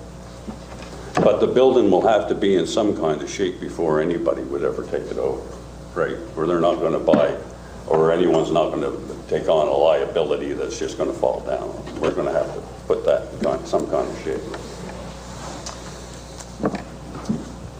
So that's that. Has the and the wall? I looked at that wall. It seems to me that wall's actually left the corner a little bit there, and that wall is going to have to be fixed. But has our building inspector looked at that? No, he wouldn't be involved. Wouldn't be involved. No. Okay. So, and then the other thing I was thinking about with the Sea Cadets. You know, we have the Sea Cadets down in Cornwall. They're very important to this area. They bring $6 million a year, roughly, into this area. It's good for us. And we need to make them comfortable. So if that requires a pool, wouldn't we be better off to relocate that pool somewhere else on the property there, on that Cornwall? Seems to me right on that center road that goes down towards the Peacekeeping Center direction there. There's a big empty lot off to the side there. It's flat, and gee, it would seem to me a pool would fit in there quite easily if that was the case, that we had to spend a few $100,000 on a pool for them. The grant we had, that's another thing we'd have to look at. I'm quite sure the county made application through you, Warden, and to Mr. McGinnis for the fuel changing grant there. The feds had put in a lot of money in, and so was the province, and we were going to put a bunch of money into that to try to take care of that $600,000 or $500,000 fuel charge we have every year, which the gas pellet stove was supposed to do before. Now we're looking at chips down there, right? So this grant was in motion. So I kind of wonder what happens to that when we all of a sudden change tack here. That grant also was supposed to have in mind that we would benefit the conference center down, because they'd be able to tap into that heat, that fuel switching program with it. Are any of these questions you want to ask Mr. McGinnis? No, they're mostly just statements. Okay. I guess what I'm trying to say is, I'm not really fussy about putting $300,000 or this $500,000, whatever the total is, into that building. But if we got no insurance, we don't have a choice, you know, unless we just start tearing that building down. You know, so we kind of have to invest that money into the building before we can go on with number 2 and number 3. I think that's the way we're stuck. So I'm quite happy with this recommendation. I'm not completely comfortable with it, but it is a way forward for us. Thank you. Can I amend the motion? Pardon me? I'd like to amend the motion before it goes to vote. Okay, I thought what I would do in that regard is that with respect to number 1, because I say this because I think there might be a number of different amendments, that we'll vote on the one that's on the floor, and then I'll invite other motions, rather than trying to amend the but the one that's on the floor is the one that I want to amend. Pardon me? I'd like to amend the one that's on the floor. Yeah, I know, but what I'm saying, and I'll hear you on that, of course I will, but I'm just saying that the first one has 3 different aspects to it, right? And I don't know if I want to go through an amendment to an amendment. If somebody agrees, take out one of them and not another, or put this one in, you know, rather than dealing with amendments, I'd rather deal with the one on the floor, and then I will invite other motions. And is that satisfactory to everybody? I think it's cleaner that way. I'd just like to separate out the harnesses. But having said that, I will now hear what you have to say about your amendment. Yeah. I just think it's not fair to put the safety hazard in there, the harnesses, in along with the wall repair. So I'd like to separate that out and make that a separate motion. The wall repair and the... And the safety harnesses, because the safety harnesses is a life safety issue. So you would amendment to make the wall repair one motion and the other 2 a separate motion? Well, I think wall repair and the geotechnical both can be separate, but I mainly wanted to get the fall protection separated out. Oh, the roof thing separate? Is that what you want to do? Okay, well, like I said, there may be some people that want to take out the wall but not the roof. I'm just saying that I'd like to vote on the one that's on the floor. Maybe it'll pass. But it includes all of it. Yeah, it does, and maybe it'll pass. But if it doesn't pass, then I'm going to invite other... So if I want to vote for something, a portion of it, not the rest of it, I'm going to vote against the whole thing. Sure, but what I'm going to then invite you to bring a motion on the floor that would only have maybe one of those 3. Yeah, but it's already voted on. No, no, it's just a motion on the floor that's turned down, and then other motions will be invited. Otherwise, I'm afraid I'm going to get into amendments to amendments to amendments. Is that fair enough with everybody? I'm seeing some nodding here.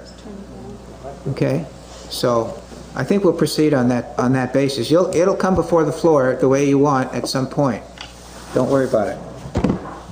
Now, Councillor Morrison, I wanted to wait until everybody was finished, or I see another hand up here, and I see the CAO. Have you spoken yet? No. Okay.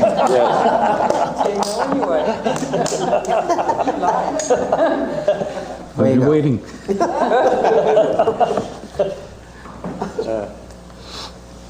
Oh, it's me? Oh. So, Warden, I think before, I understand the issue of the wall, and I don't mean to disagree with my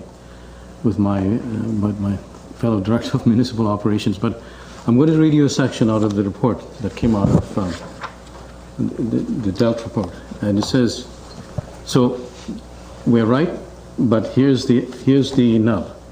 It says the lateral deformation of the wall elements does not appear to pose a risk of catastrophic failure of the building. The primary structural elements, that's the columns and beams, do not show any distress or deformation due to the apparent overstress on any other indications of instability. However, so this is the part I pay attention to. However, the deformation of the exterior wall cladding is indicative of possible secondary structural framing and or connection restraint deficiencies. It is imperative to determine the causes and implement urgent repairs to mitigate further damage and deterioration. And it says, example, dislodged cladding is an indication. There are tertiary issues that could arise from the deformation, including moisture infiltration, which could result in additional deterioration of building elements. All to say to you is that that's why the second recommendation in terms of, one of the other recommendations in terms of the geotechnical work. So they're telling us fix the wall, but also put something to indicate that it's not creeping, because that's the area. Obviously, there's something happening underneath that you're not sure, so they want to put something there to say the wall is not creeping. So the geotechnical work that we're doing is additional, because after they did their boreholes, they have discovered that there is something underneath that they're not very happy with. So now the Director of Municipal Operations is saying they've come back and said, look, it's not 27,000, it's now going to be 39,000. No, 39 and 27 is the way I heard it. Total 39. Total 39, okay. So I think for several reasons, insurance, the fact that it could cause further deterioration. This is our asset. I look at this thing and I believe in a stitch in time saves nine. We could be having this discussion next year when something else happens because there was more infiltration and something else happened. I'm simply saying, do I like to spend the money? No. Do we have it? You know, we're going to have to struggle finding money this year. But you've seen the rest of the report. We can't look at this only in isolation. We've got other buildings to worry about, and we'll get there later on in this discussion. But this recommendation is there for, as our Director of Legislative Services said, there are some safety issues associated with the harnesses. We had to get that done. In fact, I think we're almost done with that. Well, we did about $18,000 worth of work, and we'll do the remainder of this motion. I'm simply saying that it was tough. I know my honeymoon period of this council is over, but but it's really tough dealing with this kind of stuff. And I know we're kicking some things down further down, but the way I look at it, we're getting closer to the goalposts. So, we're kicking it down. Anyway, I'll leave it at that. Thank you. Councillor Sheridan? So, I'm not sure if I heard this correctly a while back, but did somebody say if we installed monitors to see if the wall is shifting, that the insurance company would be okay with that? Did I hear that correctly? Not exactly. Can you reply to that? They really haven't indicated past what we need to do.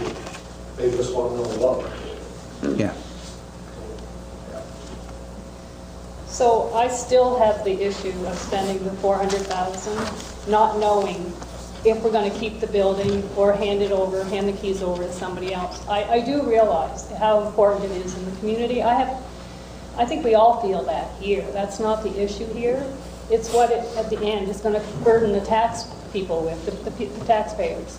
So would there be any way to talk to some developers before we put money into the building? And if they give us some kind of indication, come back, and then we could fix and put the $400,000 in. I have a problem spending money not knowing that we can dispose of the building. What I would propose to do, as I said, I think the motion on the floor, it's been put on the floor, it's been moved and seconded. We'll have a vote on that. If it passes, that's the end of it. If it doesn't pass it, what I would intend to do is go through the three different aspects. Before we get to number 2, about looking for a buyer, I would go back to the 3 items, the wall, the geotechnical, and the roof, and have a vote on whether we want to do all of those. Okay? I understand. And then, so, like I said, if the motion on the floor passes, then, we're going to be doing these things. If it doesn't, we may want to, I've heard some people say, why are we doing the roof stuff? A contractor should do it. Some people are saying, why are we doing the wall? It's not a safety problem. Maybe it is, and that kind of thing. And so that's the way I think is the fairest, straight up way to do it, is to vote on the motion on the floor. If it passes, that's the end of it. If it doesn't pass, we'll go through these things, and you would vote against the wall, paying for the wall now, and people might vote that we want to do it, people might not. I mean, it just seems that's the fairest way to put everything on the floor and all the options. And Councillor Bartow has an issue with, the roof stuff. So I think that's the best way to sort this out, really, unless somebody can think of a better way. Can I ask one more question? Sure. What impact does the $400,000 have on our upcoming budget? Mr. CAO? Warden, I can't answer that right now. Turn to my Director of Finance.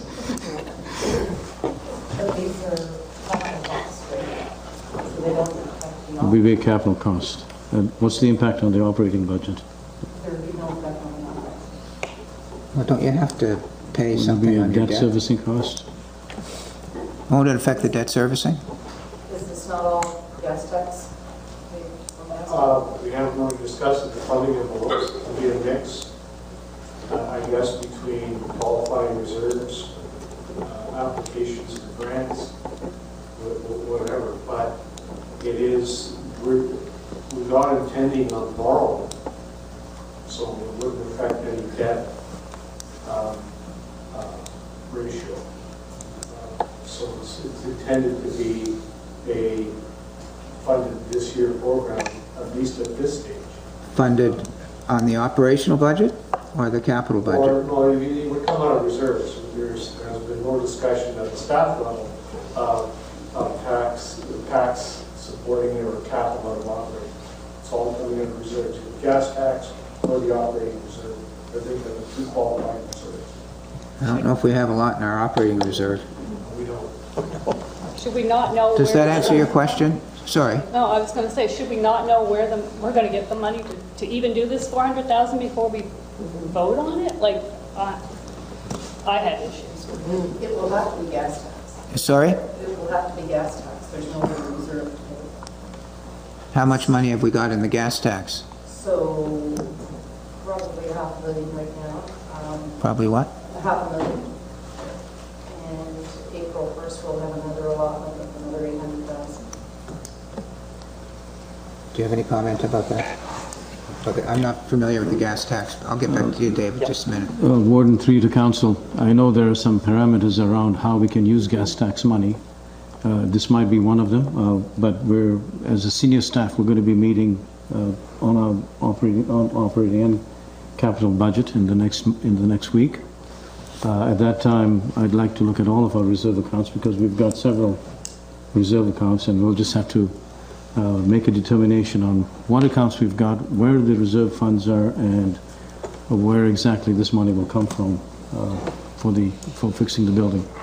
But I can't give you a response now because Go ahead, Councillor Sherrod. Do you want to respond to that? I do. So is it fair to put council in a position to vote on something when they don't know how they're going to pay for it?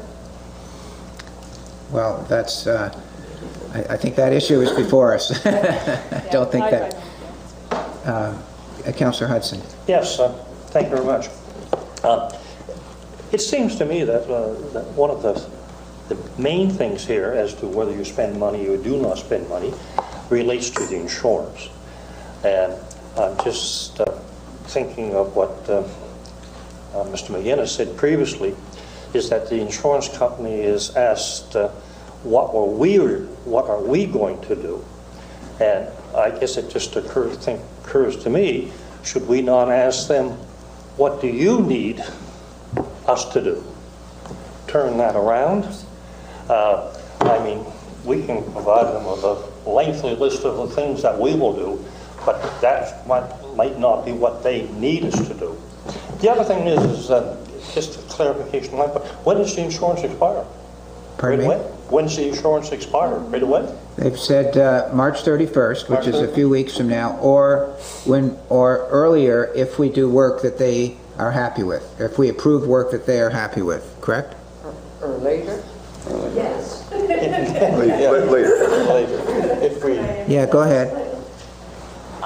In appreciation that you often don't get really straight answers from insurance companies. And I have to say, we sort of tried to do that, what do we have to do to meet your requirements? And the response we got, I would paraphrase, but it was to the effect of, well, if we tell you what you have to, you'll only do the bare minimum. We don't want you to do the bare minimum. So it's rather difficult to get an exact written response from insurance companies as to exactly what they want us to do. So we try our best when we go through these things to try and get as much information and read between the lines as much as possible. It's not always an easy job. Okay. Councillor Redden? I just want to clarify my previous roof harness remarks. I've been under the impression that the $18,000 we spent last year was for railings on the roof and that they were the absolutely critical infrastructure we were putting in, and that the $58,000 we were putting in for a fall restraint system was to facilitate future work. So with working on roofs and elevated spaces, there's usually more than one way to restrain yourself. And having a system already in place on a roof saves time and money when you go back to do a system. but it's generally more expensive than your one-off temporary system. But if you're using it more than once, well, you have repeated use. And that is why I was thinking we could delay it. If it is critical life safety stuff, as Don has indicated, then I don't really think we have an option ethically to delay that. If it is in fact something that we get paid back because our contractors don't have to spend money to put in life safety equipment, that they can use the existing stuff we have, and therefore your contractor doesn't charge you as much, because anything a contractor spends, they just charge to you. Then I could see it being delayed. But if it is, as Don indicated, that it is critical and we'll be in trouble without it, well then that's a different story. That's all. Thank you. Councillor LeBlanc? And I'm all in for the safety thing, so therefore I see no problem in putting the $58,000. The other thing is, we're looking at, it's the insurance that's the problem. And obviously, even if we go back at them, maybe they won't say, we need this, this, and this. But what if this, do we need the geotechnical obvious work to see if we can use the pool, or can we do without that part? That's what I wonder. Mr. McGuinness, can you explain what the geotechnical work is that's referred to in this report? It would provide additional information on what is happening with the entire structure, as well as additional information about what's going on in and around the pool. Because there's three boreholes anticipated inside on the deck of the pool, and then now 4 and deeper on the outside to give us a better idea what's going on in the foundation area and below the foundation. Okay, so that's a yes. So at one point, we were told that from, what is it? What's the company? GLS? JSL? Yes. That if we, I believe, I'll be corrected if I'm wrong, if we put approximately $150,000 worth, it could possibly save the pool and maybe the structure? For a year or two, or just the pool? Just the pool. Right. No guarantee you can solve the leak until you know if the building is creeping or not. Okay. So there's more to this issue than meets the eye. It's just the insurance part of it right off the bat. We do X, X, F, and X, and they're not happy. They want Y and Z, Y and Z, and a few more, double A's. And they cut up our insurance at the end of the month. Well, do we have insurance beyond that, or is it we have to provide what we're going to do, then they decide if they're going to insure us after that?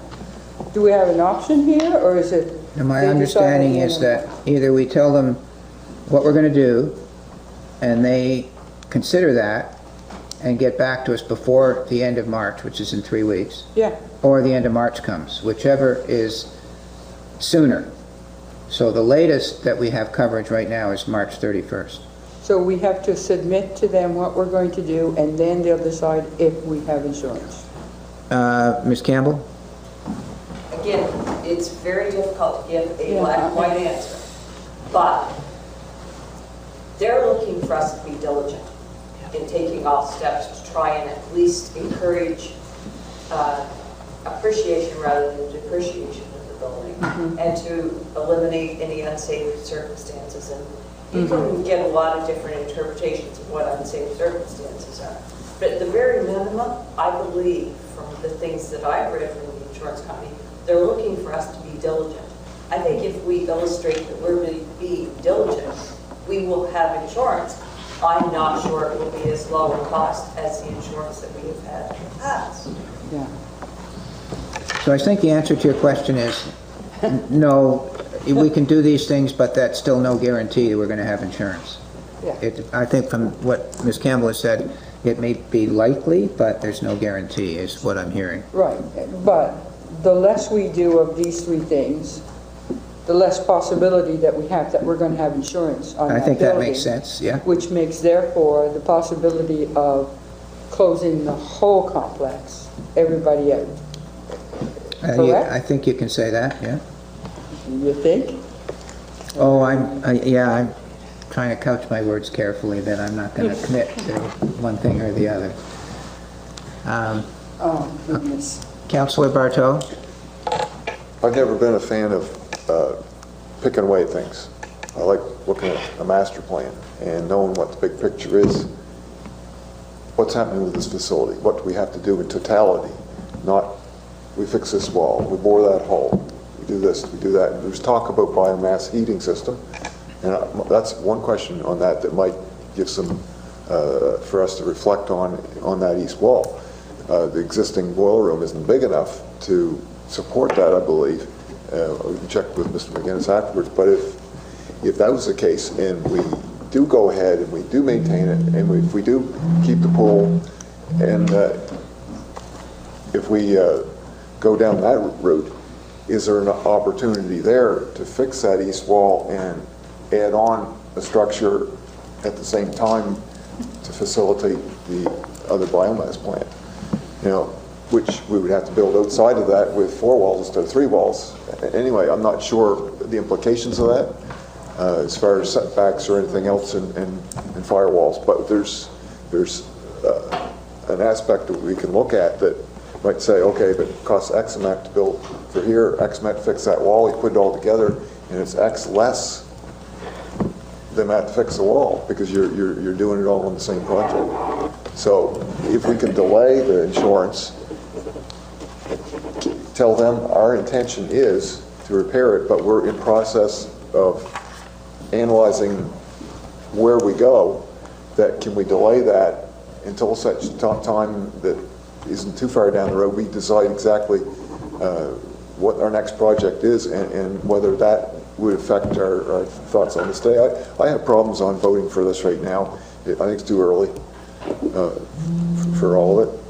So okay. if maybe throwing that out there as a thought will get everybody's juices flowing and say, well, maybe this is a point. Maybe we can address this from a different point of view instead of just repairing a wall. You know, $300,000 repair a wall and you can actually get an enclosure for your other plant at the same time. Well, maybe there's good money spent that way if we're going to keep the facility open.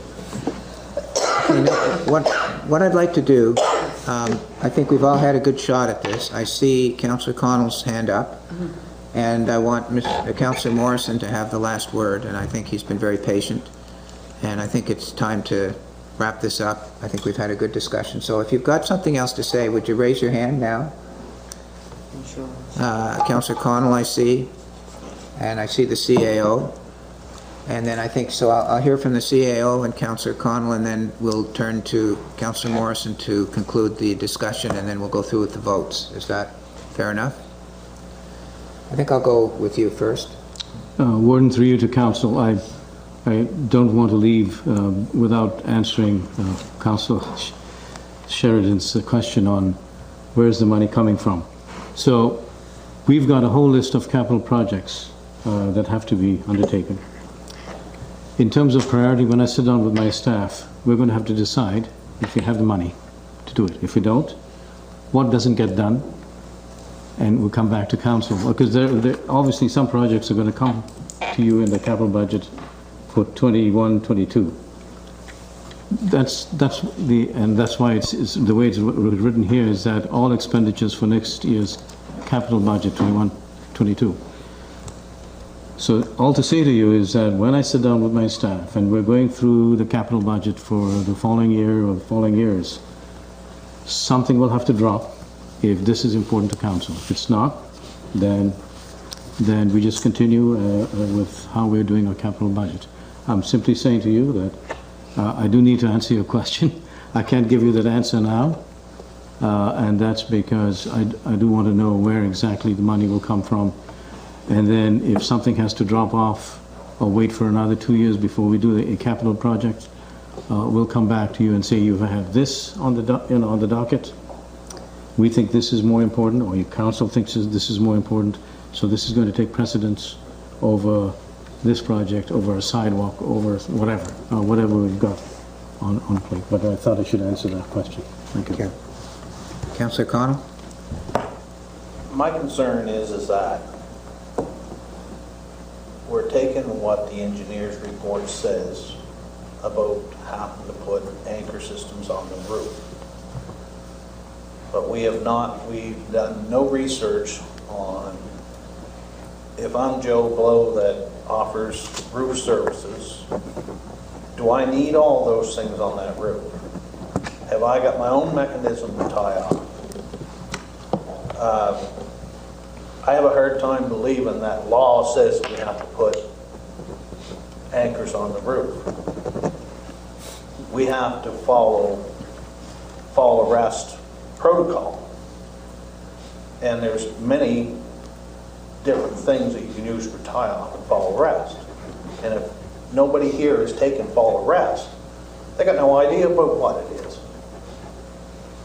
I think that Ms. Campbell has a response to your inquiry about whether it's necessary to do that. Ms. Campbell? I would draw on the experience we went through for the Annapolis Royal Building. Sorry, would you start over? I missed it with your chair sliding out. I would draw on the experience that we went through with the Annapolis Royal Building when we investigated the exact same circumstance, and we did end up having to put it on the roof there, and I'll explain why.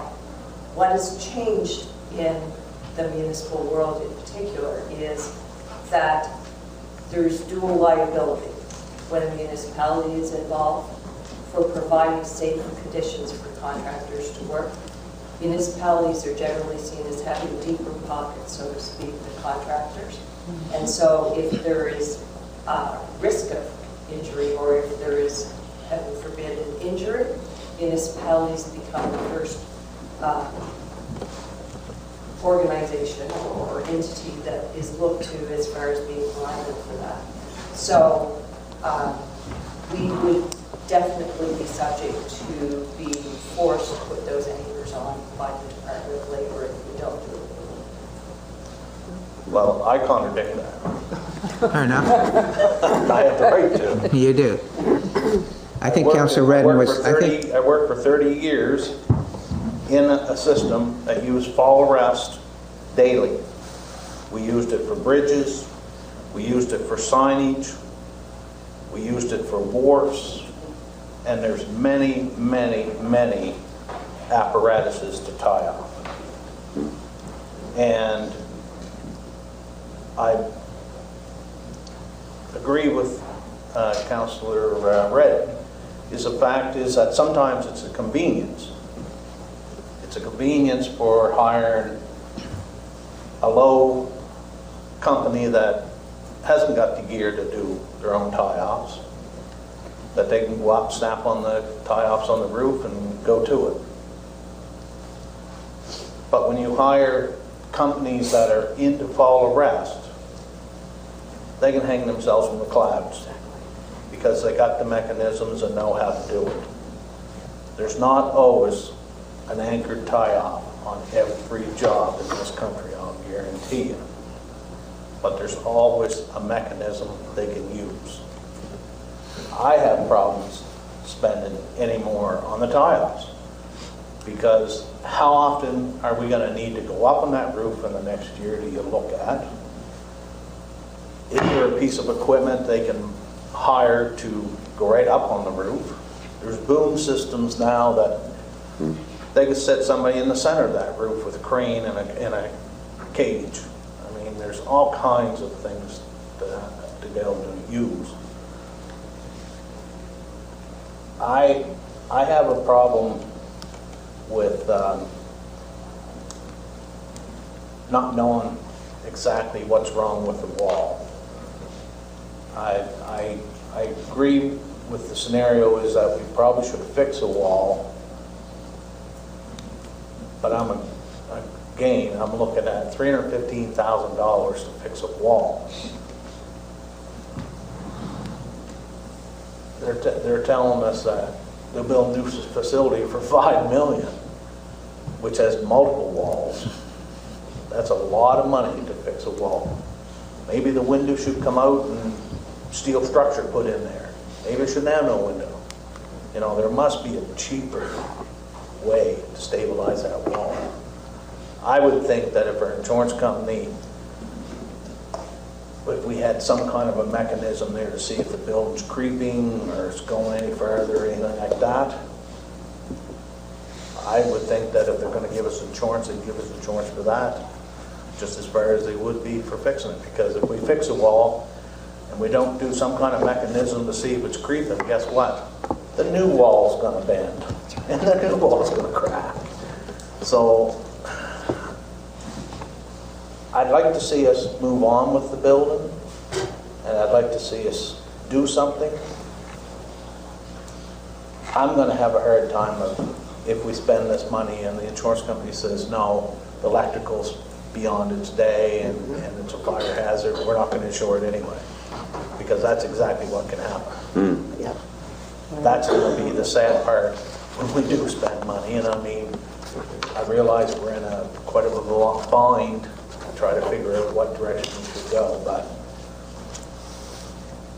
I don't know if we're ever going to satisfy insurance companies. So we definitely aren't going to spend $400,000 in the next 2 weeks to see what they're going to do about insurance. I agree that if we send them an email and say, here's what we plan on doing, are you going to continue insuring us, would be one aspect. But in that continuing of doing things, maybe we put a monitor system in first to see if the building's creeping anymore. Maybe we do the geo thing first before we do the roof. I mean, I have a hard time to think that the anchors have to go on the roof for liability when there's apparatuses and equipment built to do those obstacles. Thank you. Last, Councillor Morrison. I'd like to begin by thanking folks who are here, who all are my colleagues. I've listened now for the last 90 minutes to discussion that was truly informed, that was optimistically hopeful, and that it indicated to me a desire to proceed in an orderly manner.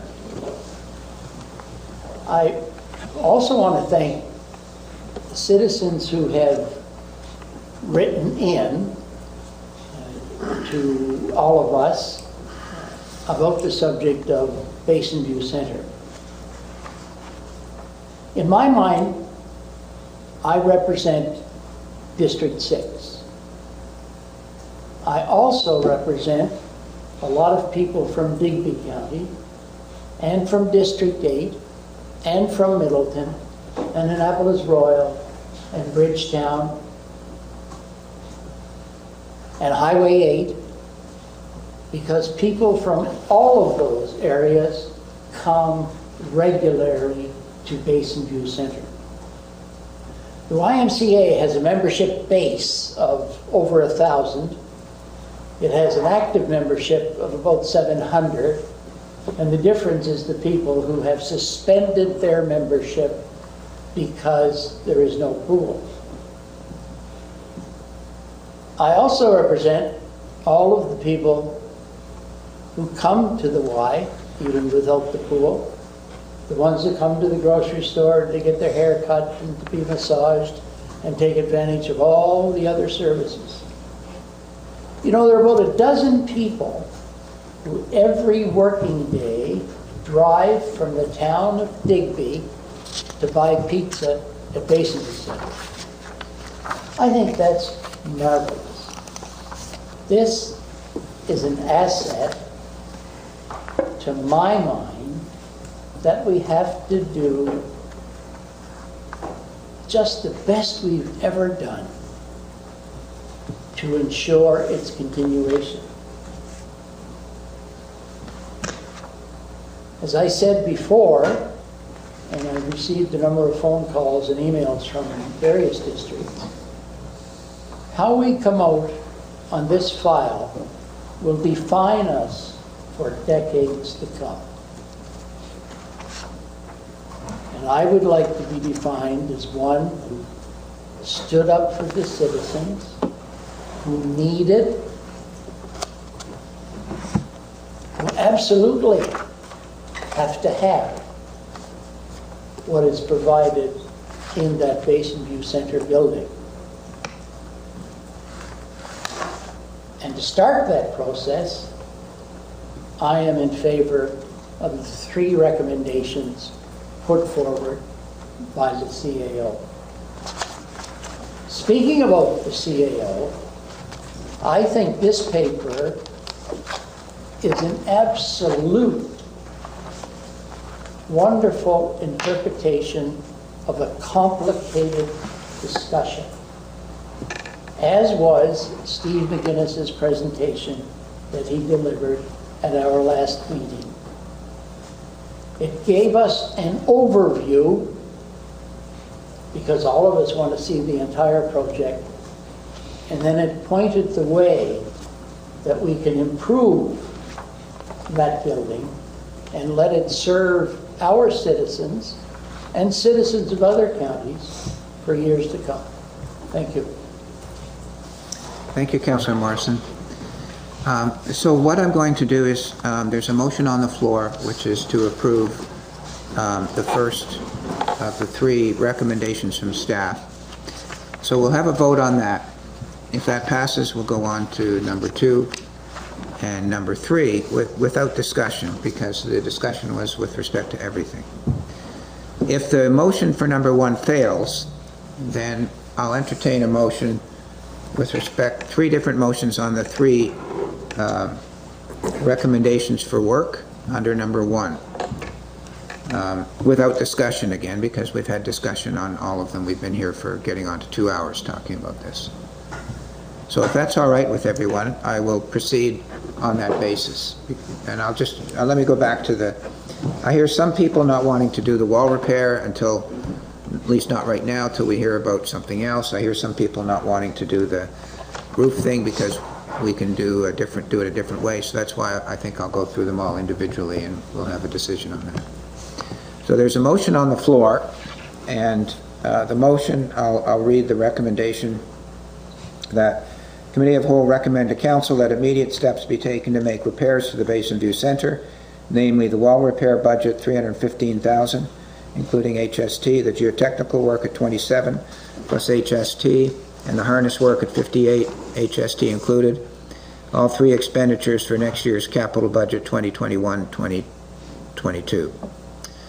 All those in favor, please say aye. Aye. Aye. Opposed? Nay. Nay. Nays 1, 2, 3, 4, 5. Let me count the A's again in favor. 1, 2, 3, 4, 5, 6. 6 to 5, it passes. Thank you.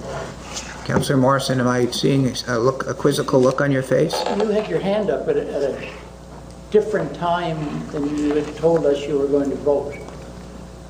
Oh yeah, I listened to the conversation and I changed my mind. Okay. That's what conversation's for. Just want to make sure I had it right. I was going to vote for some stuff underneath if we got to that, but I guess we're not going to get to that. So secondly, Deputy Warden, would you like to read the next motion, number 2? That Committee 2 says that Committee of the Whole recommend to Council that staff explore all options for alternate operators and or private ownership of Basin View Center. I'll call for the vote. All those in favor, sorry, a seconder. Councillor Longmire, thank you. All those in favor say aye. Aye. Aye. Opposed? Motion's carried. That's unanimous, it looks like. Number 3. That Committee of the Whole recommend to Council that funding be set aside for a study on all assets owned by the County of Annapolis. The report to identify the condition of the assets, those that we need to keep and fix, those that we need to dispose of, and where consolidation of buildings for municipal purposes should be considered. The study will be tendered out and will cost $60,000 to $100,000. Gas tax funds may be used for this study. Is there a seconder for that motion? Councillor Hudson? I'll call for the vote. All those in favor say aye. Aye. Opposed?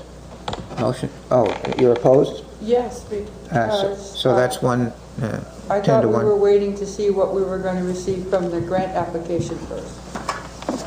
No, I don't think we were going to wait, but anyways, 10 to 1. And I'll ask the question, Councillor LeBlanc, to the CAO. Can you tell us what the interaction is between the grant money and the study? So, Warden, through you to council, there's two studies. There's the AIM study. The AIM study is to look at the conditions of all of our assets, underground as well as above ground.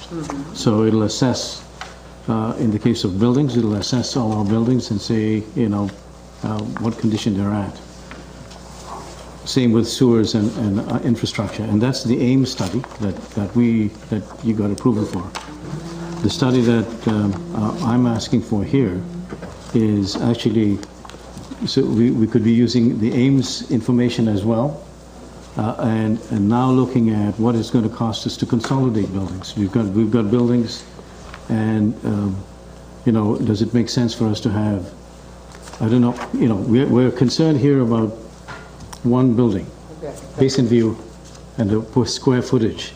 We haven't given any, we haven't actually costed our square footage for having all of these office buildings all over Annapolis County. I think we need to talk about consolidation of our assets before we start being piecemeal, because the legislation is coming down for accessibility of our buildings. And that report has to be done before April 1st, 2022. So which building are we going to make accessible, and where is the funding going to come from? And that's all of that kind of stuff. Okay? Thank you. So I think that was a good discussion. Thank you to everybody. I think we'll take a 5-minute break, and then we'll come back.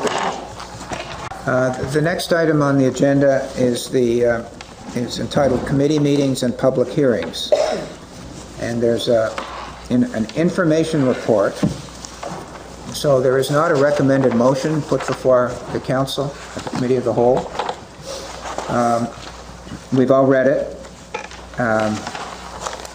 If I could summarize what it says, and correct me if I'm wrong, and I'm looking at Ms. Campbell over here to correct me if I'm wrong, since it's, I think, probably the main person who is listed here. Oh, not even listed. Oh yeah, there you are, prepared one. The Committee of the Whole and council meetings are basically going to continue the same way they recommend. The council committees, advisory committees, ad hoc committees where there's 10 or fewer people, we'll resume those in the council chambers so long as we don't have more than 10 people. And now, if we do have a committee meeting where there's more than 10 people, but it's not one that's open, not one that has to be recorded like this one, could we not have it here? And I see a yes. So I'm not talking about committees where all of council attend, like Planning Advisory Committee or the Audit Committee. I'm talking about, the Glyphosate Committee or what other committees we have. I think that if it turns out there's maybe more than 10, you could, if you knew that beforehand, you might be able to come here. So that's the second thing, but the idea is that they're going to start. Is that right? We're going to start to do those committee meetings? We don't need a motion for that, do we? Okay. And the third thing is the more difficult one, and that's the Planning Advisory Committee or the public hearings, boundary reviews, the public hearings in particular, where the public needs to come. I really do think we need to work on this. I noticed that in the report here on page 3, it says, in the short term, the county could consider holding these meetings at the Bridgetown Legion if residents are invited to make written submissions and required to pre-register in order to attend. And I think that would be a good idea. And the CAO, just on the break, pointed out to me that we could probably get a lot more people in here by, if we needed staff, put the staff up behind us here, 6 feet apart, and they're 6 feet from us. Clear up the sides, have chairs 6 feet apart down the sides, move these chairs where councillors are sitting, these desks, move those into the middle, and might even get 2 rows, because we're just going to have chairs, not going to have desks for them, right? Just chairs. I think we could probably get to where we want to go if we did that myself. So, again, do we need a motion, Mr. CAO? No, we'll try and make it work. So, you know, I mean, our council chambers is really small. So we could move these tables all in and have an extra row of chairs at the back, a couple of extra rows. There's ways we can do it. So we wouldn't mess up the wiring and stuff. We could just set chairs in the middle for public. And maybe we could become a permanent arrangement where we... Permanently. Mr. Hopkins, is this a permanent arrangement right now, or do you lift it up every evening? I'd like it to be semi-permanent. It is a lot of work to take the wires back down, but it is possible to do this if we need to. I think if we require people to pre-register, Yes. then we'll know whether you have to take up the tape or not. And to me, the higher obligation is to have the public meeting and have the public attend. And if it's a little more work to take the tape up and put it back, then so be it. That's my view. So I'll open the floor for discussion on the information report. And I saw Councillor Connell first.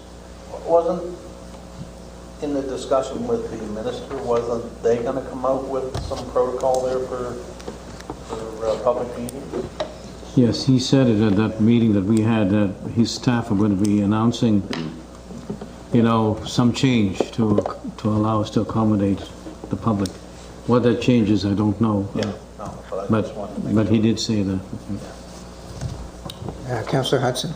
Yes, just in respect to committee meetings or meetings of the public, those don't need to be taped, do they? Council meetings and committee of the whole meetings have to be taped, but committee meeting to look at zoning, does that have to be taped? I don't know. Can somebody help me out? Word 3 to council, I don't believe they have to be taped, but because of COVID, there might be people who might still want to be able to follow what's taking place. But I see, I saw Director Campbell with the hands up. Acting CAO, I was going to say basically what you were saying, that it's more conveniencing. There's no requirement to take the council or committee of the whole either. It was to provide another venue for the public to be able to see what's going on. Yeah. Minutes are all that's really required, or being open to the public, but there's no taping requirement for any of the meetings that we're doing. Traditionally, when you had a public hearing, for example, in the planning process, if you had a public hearing where the public came and talked, you wouldn't tape that. You know, whoever wants to come can come. So if we're going to accommodate the public here and have a public hearing, then we don't need to tape it, I would think. Any other comments on the information report? So I'm going to take it, seeing none, I'm going to take it that we're going to, oh, was there one? Did I miss one? Oh, Councillor Redden. You blame him. Yeah, I have a couple of comments here. I mean, it's always important to reiterate that we have an obligation to open meetings. And that's not something we can really get around, but this is difficult times, and so it bumps up against other legal requirements we have, and we do try and do our best. One of the things that's recommended here is, or is proposed here, are email addresses for each particular topic we're covering. I think that's not necessarily a great idea. I think a general one email address for all of council, say council@Annapolis County, would be a really good idea. Because having lots of different email addresses adds to confusion, especially where you have differing abilities about accessing technology and things like that. And it really should be as straightforward as possible. As we were pointed out earlier in the meeting, we have the Nova Scotia Accessibility Act that is coming into effect. And having a complicated system to access, I think, could be construed as an accessibility issue. It talks about accessibility in a very broad way. So I think the communication with council should be as simple as possible for the residents.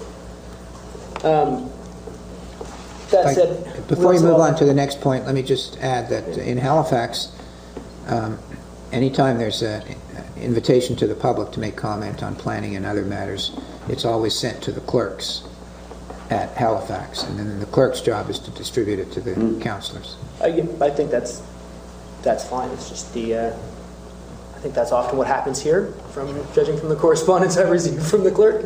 And I think that would be fine. I mean, there are many technological ways we could facilitate this. I don't think we need to get into a whole lot here. I also think that having a council email is a bit redundant, as we all have our own emails. And so it may be extra effort as it goes anyways. As I said about the Nova Scotia Accessibility Act there, it kind of provides preferential access.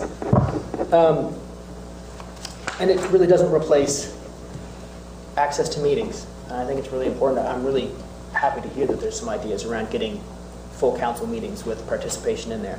I didn't think that was, when I read this, necessarily going to be the outcome.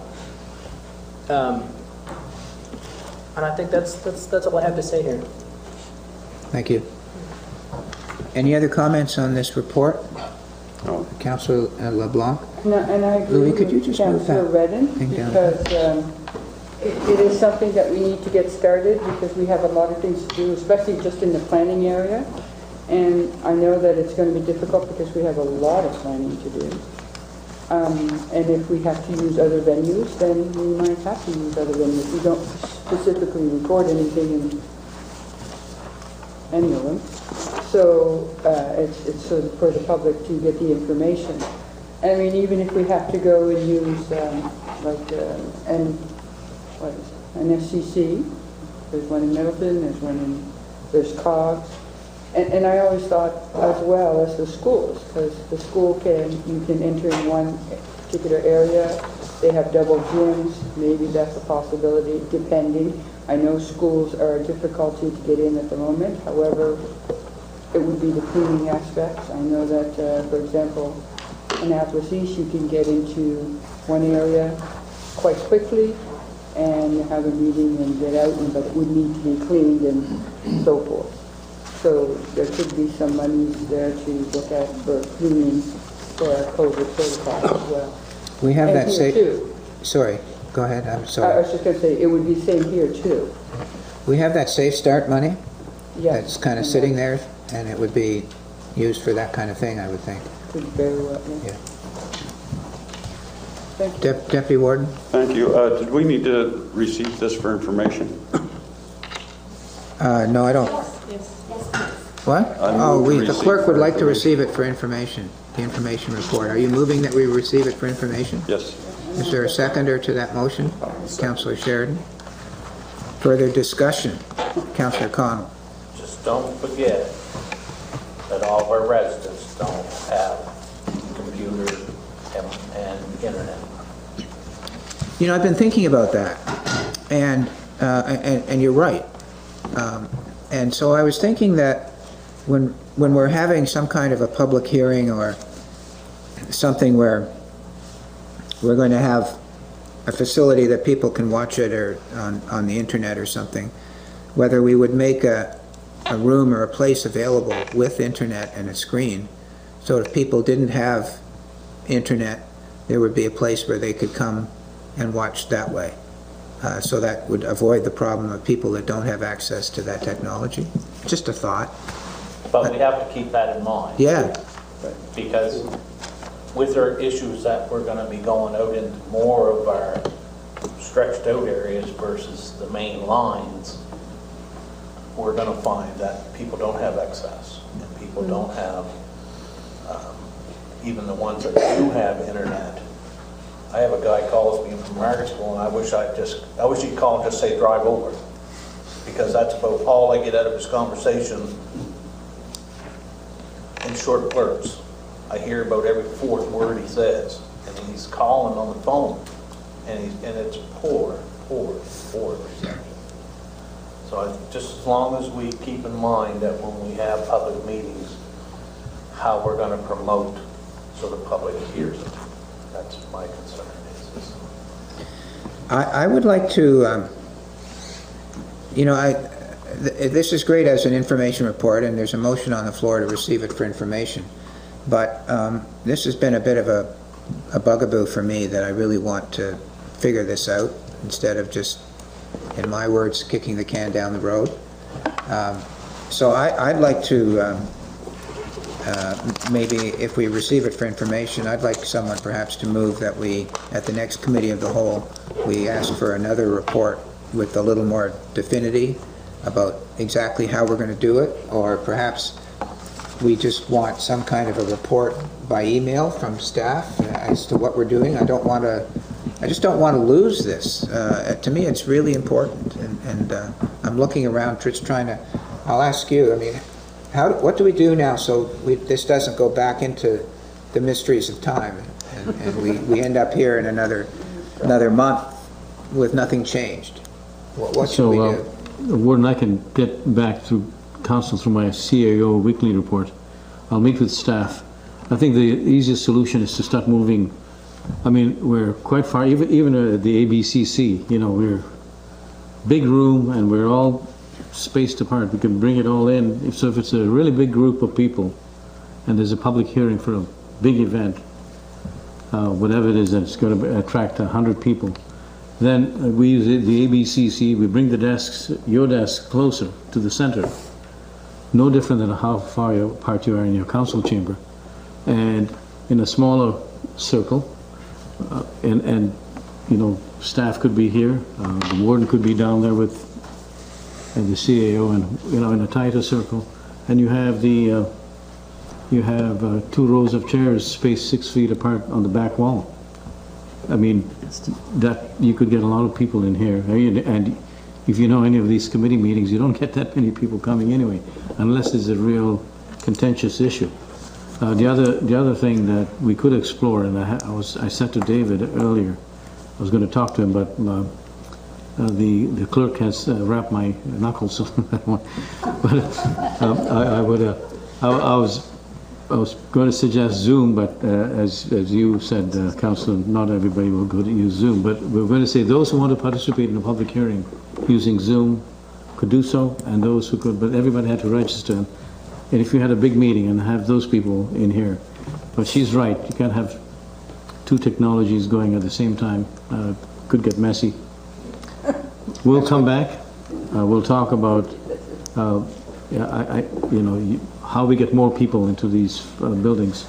Now, somebody mentioned to me, was it you, that Councillor Redden, that's Cape Breton got? Yes. You want to share that with the council? We're having workshops. Well, got in trouble. It was in the news that they were having workshops at a private place, I believe, for 3 days, and it was generally frowned upon by both the reporters and a couple of academics. Because they weren't public. Because they weren't public, yeah. Oh, because they weren't public. Yeah. No. Oh, well, that's a different thing. So we're past that. I have a request then for the CAO.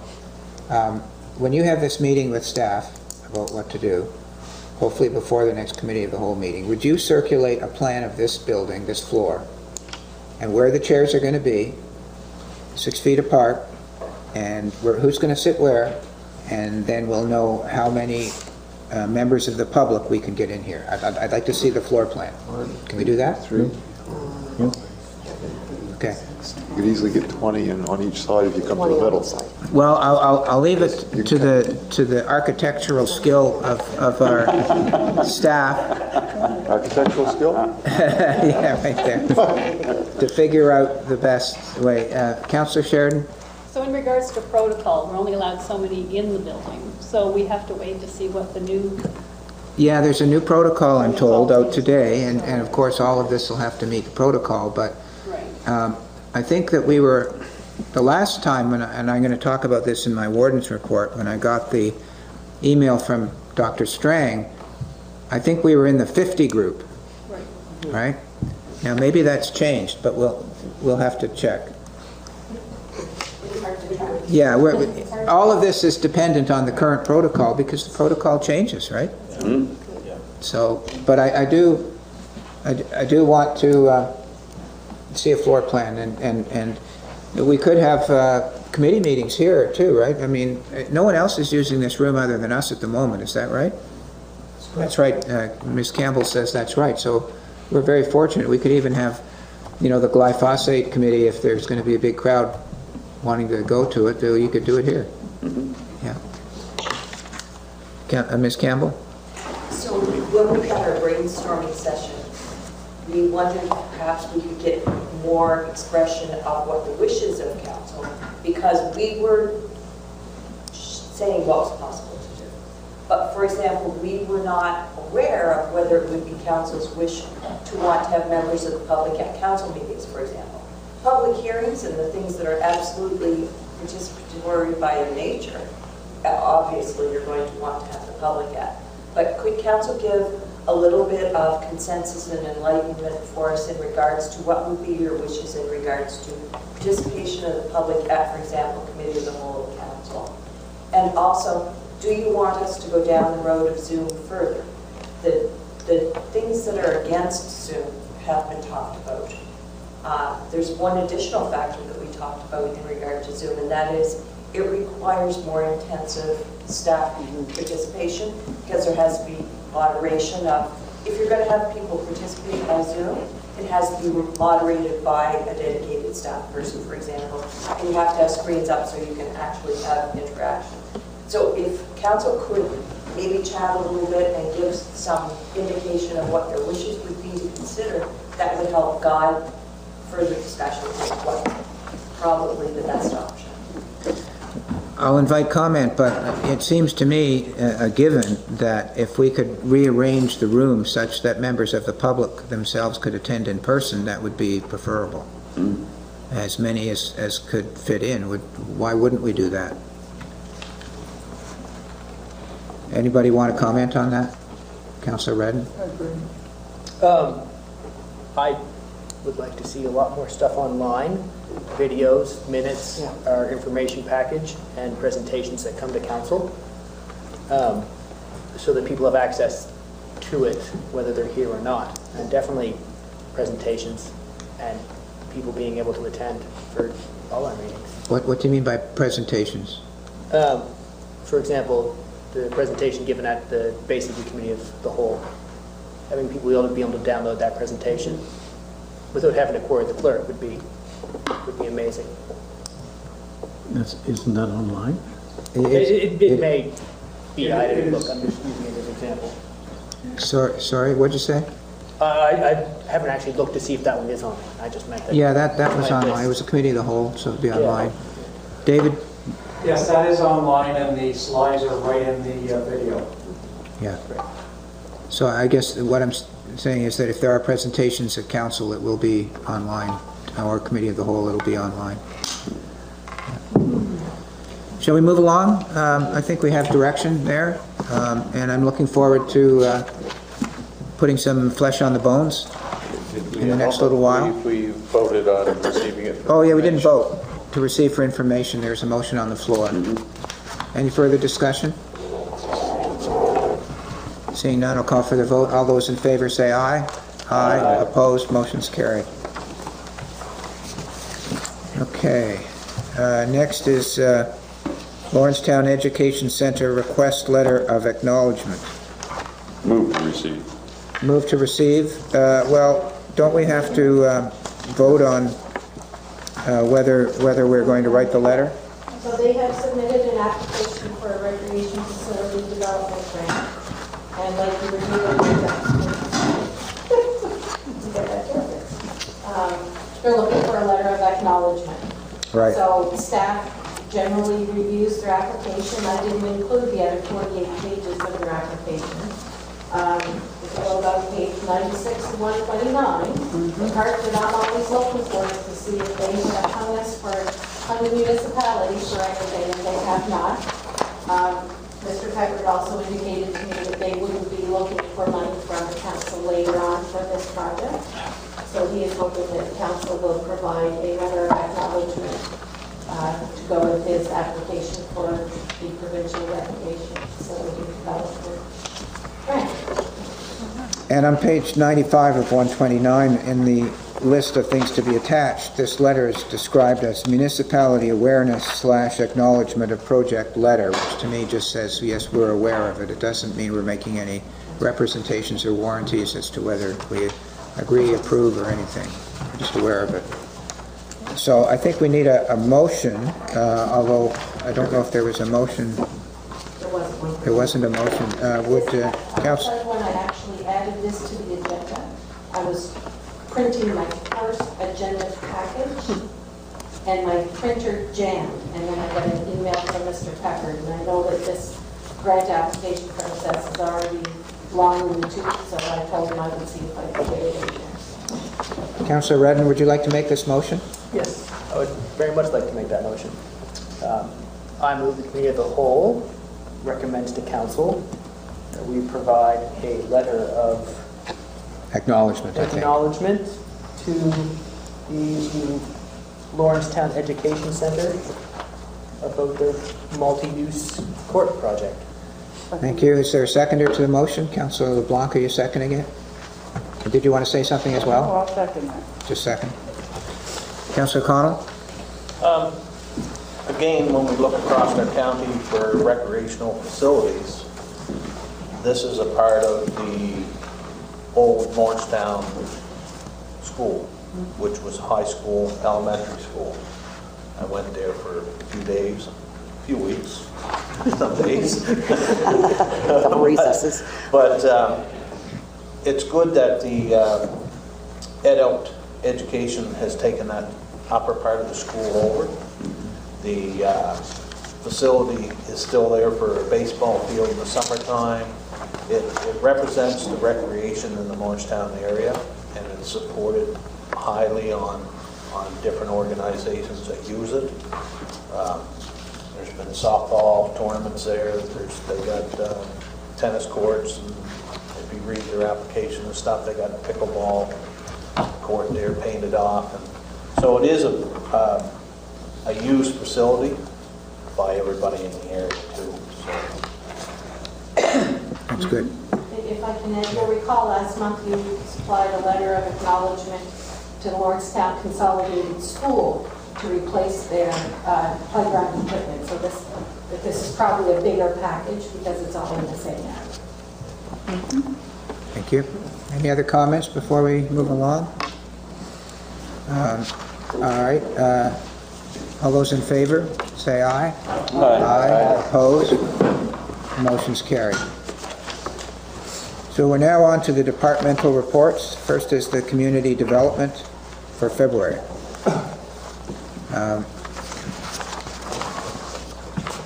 Are there any questions or comments for our community development director?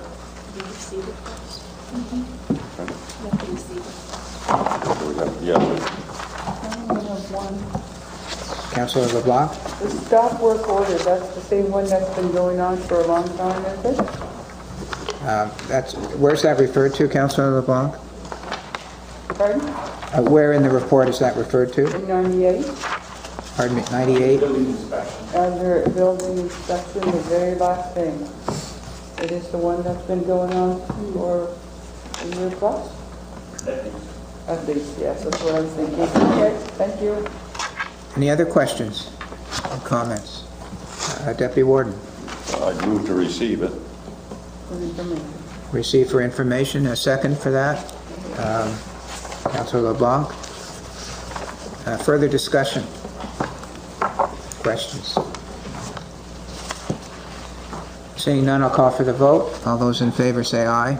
Aye. Opposed, motion's carried.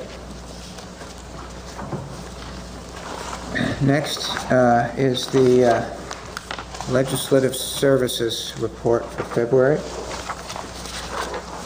I just want to find that. Yeah, I see it, 102, I guess, I guess a motion to receive. Go ahead, Deputy Warden. Deputy Warden moves to receive for information. Is there a seconder for that? Councillor LeBlanc. Discussion about the Legislative Services Report. These are busy. I have a question. Councillor Cotw. On page 103, under Protective Services, it says ongoing discussions with solicitor regarding charges under the A1 dog bylaw. Do we have a municipal solicitor that they're talking to? We have a solicitor, yes, and we do. I'll tell you what, it's still Cox and Palmer. Yes. We're trying to not use them as much as we can, and perhaps I'll ask the CAO to tell you what he's doing about it. So, Warden, through you to Council, I've got a draft. Senior staff have given me all the feedback, so I'll circulate it to Council probably tonight. Draft what? Oh, sorry. A draft RFP for municipal legal services, and it covers everything from all of the work that we currently do around planning and all of the issues that we would normally use for day-to-day stuff. So that's it's going. It'll go out, and hopefully we're looking for a response by March 29th. I think is the date I had on the. Yep. And so, good feedback from staff, and anyway, we're ready to roll. Out and go. If I could just comment on that. Kings County currently has a request for proposals on solicitor services. The County of Antigonish put theirs out maybe 2 years ago, and they retained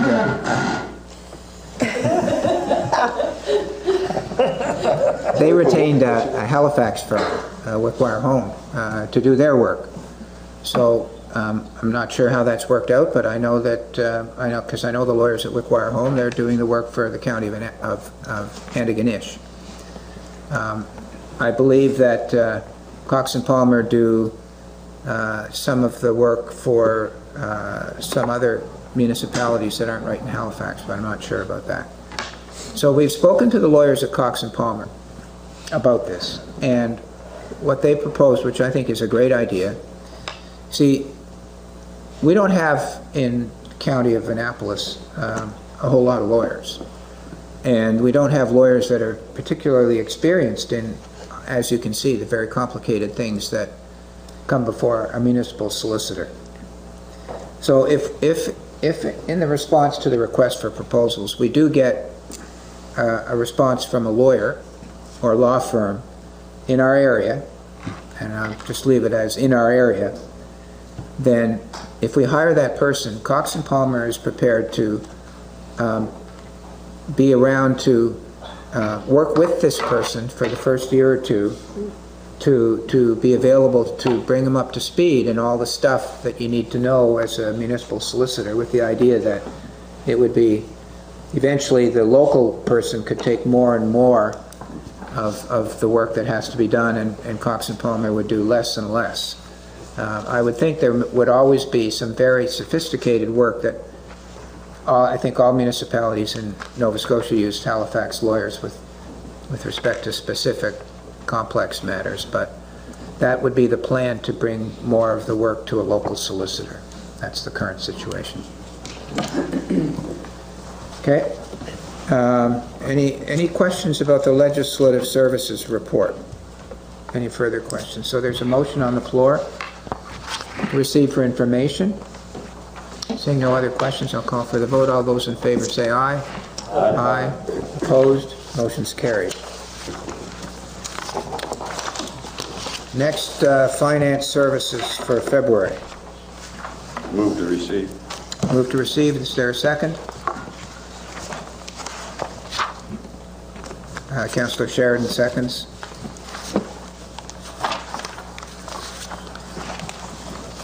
Discussion? This new payment, if I may, this new payment system, is it something similar to, I guess, what we're all familiar with is you go on this site and then you just proceed to the checkout? Yes. That type of thing? And then the customer actually pays the administration fee, and so we've never had to use it because there's such a large cost related to that. Yeah. We must receive a lot of payments by online anyway, do we not? We do. Yeah, from online banking? Yes. Yeah. Or and also the pre-authorized payments where we go in Yeah. and actually get that. Yeah. Deputy Warden? Thank you. The Britex property, with the tentative tender opening June 3rd, will that have conditions to it, or can somebody come in and get it for whatever the highest price and not have anything to back them up? How's that going to work? What kind of conditions are you thinking of? Well, usually a lot of the times when you buy properties like that, there's conditions that, you know, well, yeah, we'll give it this to you for, I don't know, I'm picking a number of $10,000. And, but within X amount of time, you have to have it sealed up, secured. Yeah, we don't own it. So, Yeah, I suppose we can't place conditions on it. Okay. I don't think. Fair enough, thank you. Under unsightly premises, you could probably. Mr. CAO? Warden, through you to council, the only condition we could put on it is the right of redemption. And what that means is that the owner of the property, and I'm not, in this particular case, I think the owner does have the right of redemption. If the owner of the property does find the money in 6 months, they can come and pay up what they owe us in taxes, and then they get their property back. That's the only way, that's the only thing that we have to be careful about, that when you buy, that you are aware that there's a right of redemption on that property. And all that means is for the person who buys it, that they don't go and start making major improvements because they won't get their money back. It's a warning to them that, look, you're buying the property, unfortunately, because it is under right of redemption, that you just have to hang on before you make any major improvements. I mean, they might want to do something to prevent water from coming in and further destruction on the property, that type of thing. In the case of Britex, I can check, and just because I want to make sure I answer your question appropriately, if there is a condition, that's the condition we'd put on. But the warden is correct. We don't own it. We can't put any other account. Thank you. Councillor Connell? Under the, on page 106, under the 2021-22 operating budget, meeting with directors, just as a councillor of my area, I would just like to send a message. Hopefully our staff will really consider that we're not in a year that we need to add things to this budget. We need a really restrained budget till we get our feet back under us. And I think that the proposal to have budget talks over 3 days sure is a way to go, because it's fresh on your mind every day. You're not doing a meeting today and then missing it 2-3 weeks, and then all of a sudden getting some more info pounded in your little brain, and by the time a month goes by, you really don't know what you even thought about at the first meeting. So I like the idea of having our budget talks consecutively until we get our budget. But I would just like for staff to understand that our citizens cannot afford a big tax rate. I would like for them to realize that we are in a money restraint, and I'm hoping they'll bring their budgets forth without us having to chop them to death, because I'm going to be asking questions beyond. Because I haven't got any taxpayer jumping out at me telling me to raise taxes. And I don't mind putting taxes up a bit, but I'd also like to see us county cut back a bit. We've lived very ferociously over the last few years, and the years before when I was there. We've done things that, because we had money. Right now, I think staff has to understand as much as citizens have to understand. We have not got a lot of money to put out there. Yeah, we're going to have even less in a little while, I think. Yeah. So I really hope that staff will take that into consideration when our staff talks to them, that we really need everyone to be a part of this budget and restrain from spending any more than we need to spend. So don't add stuff that we don't need. Any other comments on the financial report? Councillor Bartow? Just going back, I just wanted to follow up on that right of redemption thing. I've had a constituent ask me a question on it, and I wasn't sure 100% how to answer. I think I answered it correctly, but if, for instance, say I have a piece of land, I haven't paid tax on it, and I owe $10,000 on it, but it goes in tax sale for $20,000. When in the end of that 6 months, if I want to buy it back, it's the original what I owe the county. It's not the $10,000 that was already offered for it. Did you hear? I didn't really understand. I think if I understood you correctly, with a tax sale, the absolute minimum that they have to give is what they owe the county. So if it is $12,000 that they owe in taxes, you know, I think we do it here by a tender. So they put their bid in, and they might go $22,000. They'll get that property for $22,000, but because of the right of redemption, we have to hold that. The owner is only obliged to pay us $12,000. Because that's what he owes us in taxes. So if he comes up with the $12,000, unfortunately, we lose the $22,000. Is that what you're asking? Yeah, well, we don't lose it because the balance goes back to the guy that paid the taxes. Also adding to that, apparently there's 6 months interest on that, so that would be added to the $12,000 because that the person would have to pay to get it back, because we have to pay interest on the money we would return to the purchaser. He would pay with interest, because the taxes are accumulating with interest. Okay.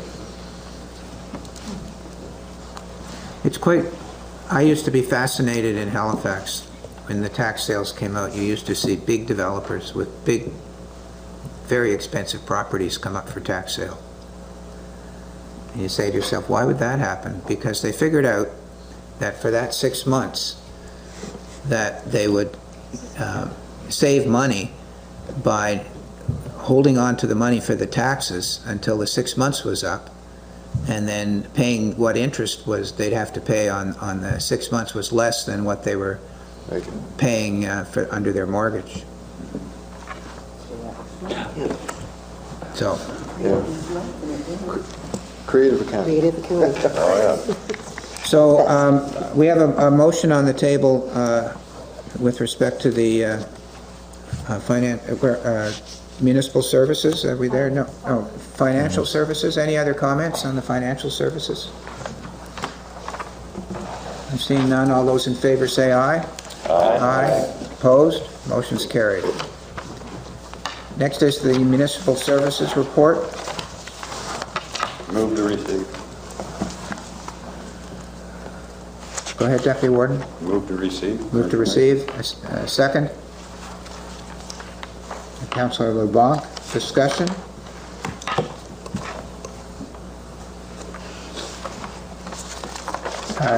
Councillor Hudson. Yes, I received quite a few phone calls in the last month regarding the sidewalks and the snow removal from the sidewalks in Bridgetown. And I guess this is just an observation, maybe correct, maybe not, but it just appears to me that the the new Kubota tractor that was purchased, along with the blower attachment, is the blower attachment is oversized for the job that it was intended to do, in that it's wider than the sidewalk, and it goes up on the people's property, and so on and so forth, which means that it doesn't get down to do a proper job. So that's just an observation I will make. Mr. McGinnis is making notes behind you. You see? Any other comments on the report? I noticed that under the tonnages that for the garbage, the waste management, that the current year the tonnage is down from the previous year, particularly with respect to the recycling, it's down 16%. Any particular reason for that, Mr. McGinnis, or is that just the usual fluctuation year to year? I suspect it's related to COVID, but I don't know how. I was thinking the same thing.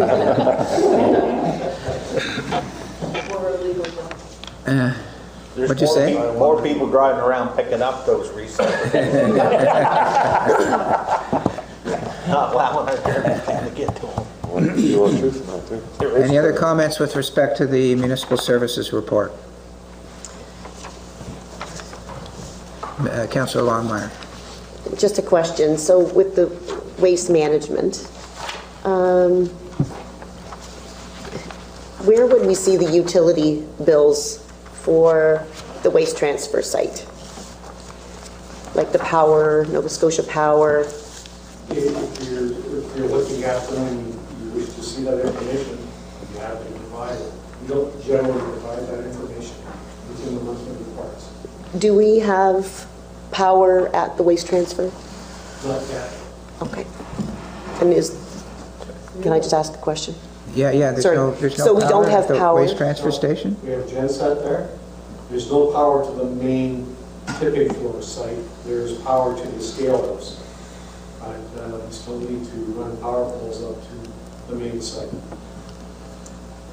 Councillor Longmire, another question? That's good. No, that's good? Yeah. Councillor Barteau? I'm not sure if it was because it was already in the previous year's approved budget or not, but just questioning what's the purpose of towable generator and also the fleet truck purchases. I missed the last part. The generators? Well, there's two points of question. Was the items for the towable generator and replacing trucks. So the total generators was an issue that was brought up after the billion hit. And because it was such a widespread power outage, we didn't have enough generators to run, and it was an extended period of time, service our well utilities, water well utilities, and our lift stations. We had 2 mobile gen sets, but we put a lot of hours moving from Margarettsville to Cornwallis and Bear River. So the previous council authorized the purchase of 1 more mobile gen set. For emergency purposes. Yeah. And the trucks, I'm sorry? Were they just due for replacement? Yes. Yeah. See, there's a problem with getting deliveries on them. I was just wondering when they were, they must have been ordered under the previous budget. I think we closed the tender in September. I think actually we're supposed to deliver in September. We'll have to read my notes again. Yeah, just delivery of any kind of vehicle was really good delay. Any other questions with respect to this report? Councillor Longmire? Thank you. So if there is no power through Nova Scotia Power, then I suspect we're running generators or some type of other form of energy? Not really, because we operate the site at daylight hours, and it's a transparent roof covering, so for most of the working hours, it's just natural light. Okay. So insurance and liability would not require power? Not that we're aware of. No. Okay. Any other questions or comments? Seeing none, I'll call for a vote. All those in favor say aye. Aye. Opposed, motion's carried. Next is the report from the Chief Administrative Officer Office for February. I move to receive. And these are the weekly reports from our CAO.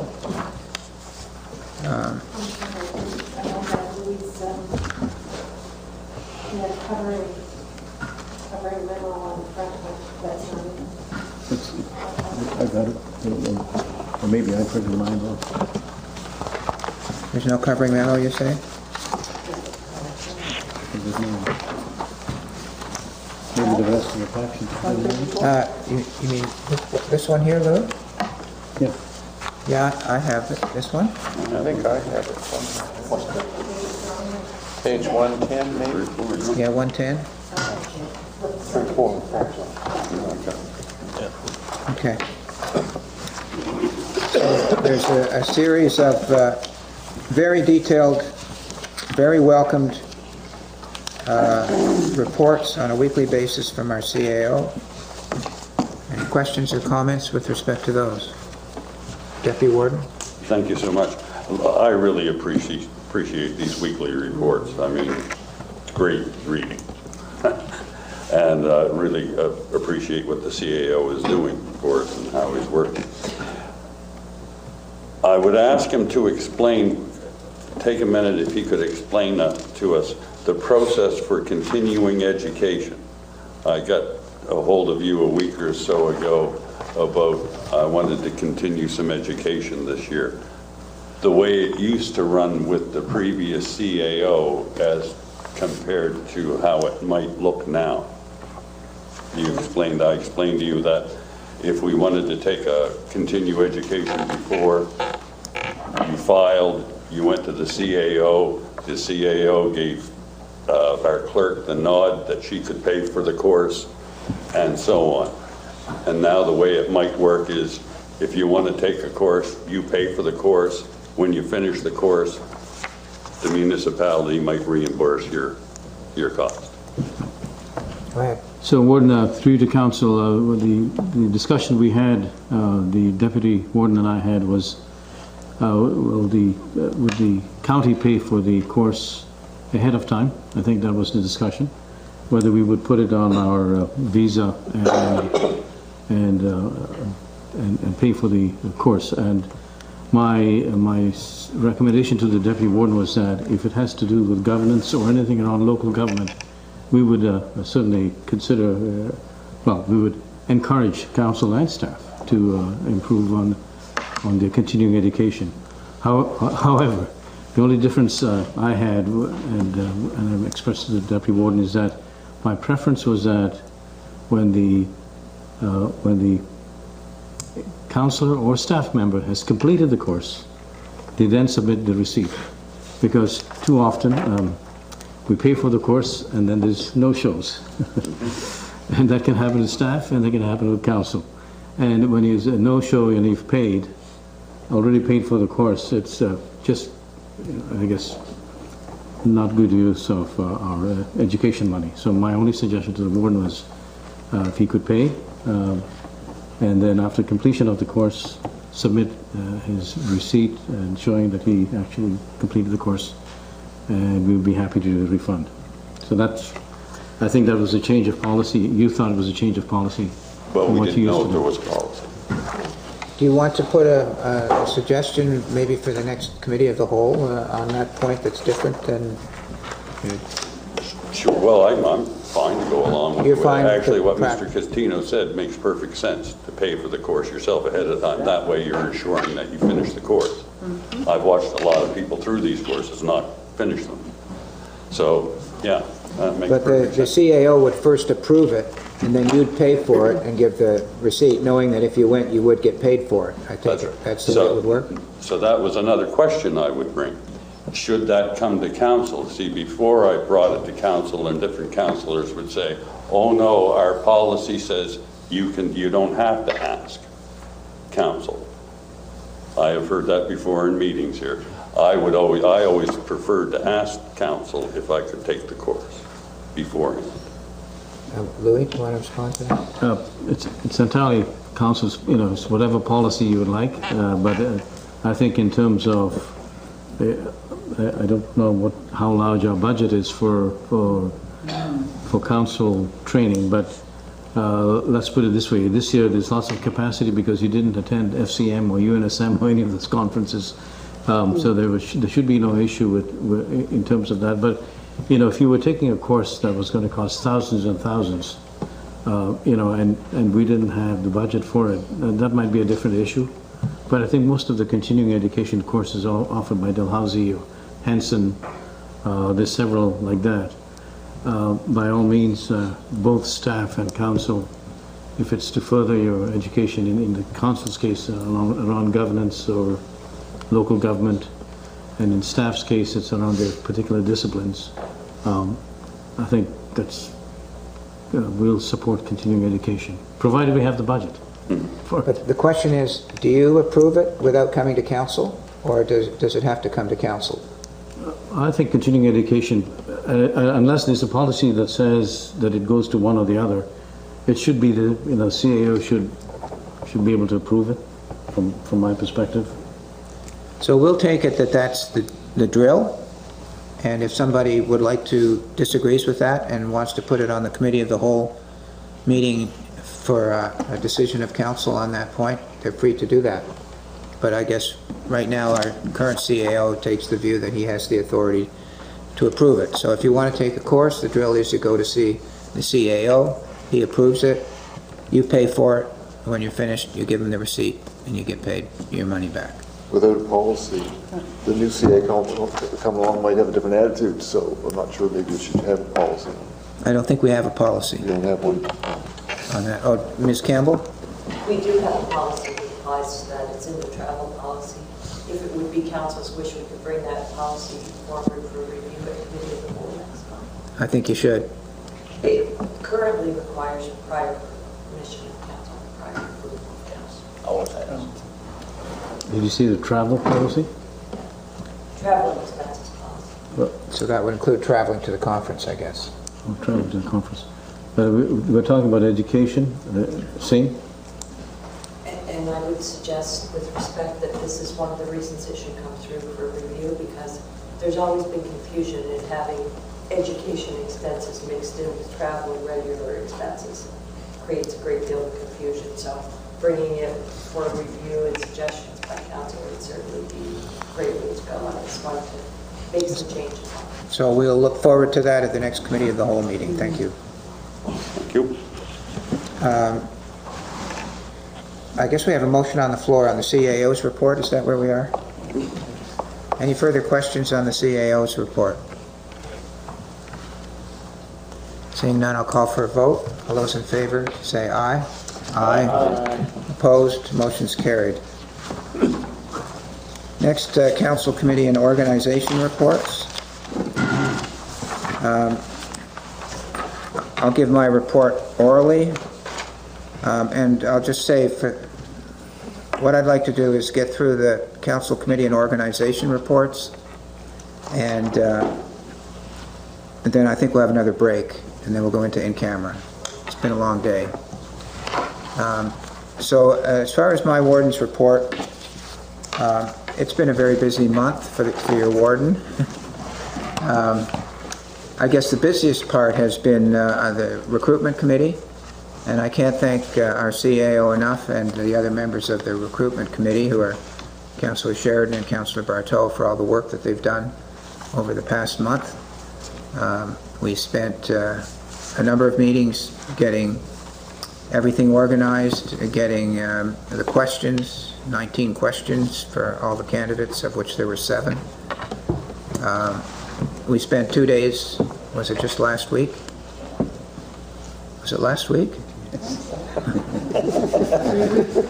Interviewing 7 people, and then we did second interviews yesterday to 2 people, and we will report on who they are in camera later at this meeting. So that's been a lot of work, and those people deserve a lot of credit for that. Another thing I did, and I don't think I've reported on this, it was early in February. At that time, one of the protocols, one of the change in protocols came out that councils couldn't meet in person and that we had to go Zoom. As you know, one of my hobby horses is I like to meet in person. So I contacted Stephen McNeil's office and spoke to Evan Farron, who's his assistant, about this to try and get word to the Premier and Dr. Strang. He said, send me an email about your concerns, which I did. He passed it along, and there on that Friday, Dr. Strang all of a sudden said municipal council meetings can now be back into in-person meetings if you follow the protocol. So we were grouped in with theaters and athletic events. And then I'm pleased to say that later that day, on the Friday, I got an email right from Dr. Strang himself, addressed to me, thanking me for my communication to him and setting out the particular sections of the new change in the protocol under which we could continue our in-person meetings. So that was nice to see. I attended the King's Theatre funding announcement on behalf of the council. That was on Zoom, and I think we all know that King's Theatre has got $485,000 grant from the federal government to improve their building. Your CAO and I attended a meeting in Halifax this month with our lawyers. As you can imagine, it was a lengthy meeting covering a lot of the things we have to deal with. On another day, I guess this was a week ago Wednesday, I lose track of the weeks, the CAO and I met with Mayor Matart from Kings County, our lawyer, their lawyer, the CAO from Kings County regarding the various Valley Waste matters. And we'll be reporting on all those negotiations and discussions in camera later at this meeting. It was a very good meeting, I can publicly say. I got a call from Jason Hahn, which is, he's our local regional municipal affairs person. I don't exactly know what his title is. Wanting to come to meet with me, so I said, sure. And he said he just wanted to meet with me alone. I said, sure, come to my house. I didn't know what was up, if anything was up. I think our CAO was a little mystified, but the reality is we'd been talking on the phone quite a bit over the past 4 months, and he just wanted to meet me in person. So he came by and we had a cup of tea and spent a couple hours chatting. I got to know him. He got to know me. So that was kind of fun. You may recall at the last meeting I reported that Councillor Morrison and I had been to a meeting with Simon Bonington about the X-ray technician services at the Annapolis Royal Hospital, I'll call it, the Collaborative Health Center. And the problem there was that the emergency really can't be open without an X-ray technician there, because if somebody shows up that needs an X-ray, the doctor can't put him in an ambulance and send him somewhere else. The doctor has to go with him once the person comes and is in the care of the doctor. So if there's no X-ray technician, there's no emergency.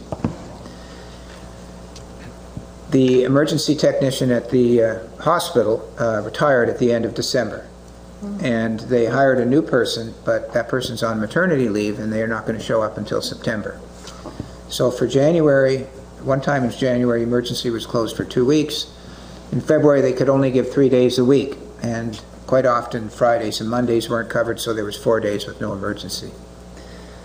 So the mayor of Annapolis Royal and myself co-authored a letter to the CEO of the Nova Scotia Health Authority on February the 2nd, I think it was, explaining the difficulty and wanting to see if we could get better service. Well, what happened is that we never heard anything. So Dr. Bonington got in touch with me, and this one moved pretty quickly.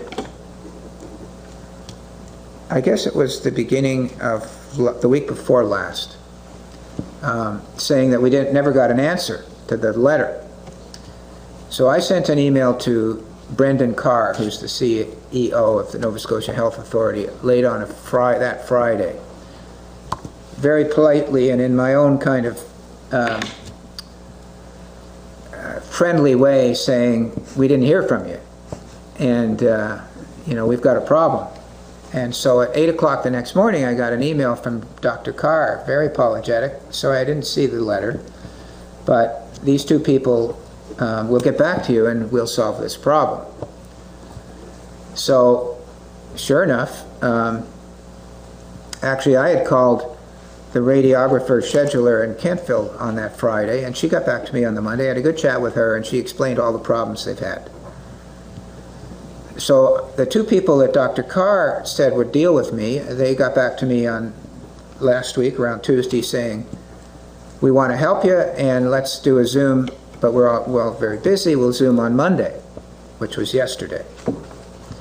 And then on Wednesday, I got a call from Simon Boddington saying, hooray, we've heard we've got 5-day-a-week coverage of X-ray technicians at the hospital.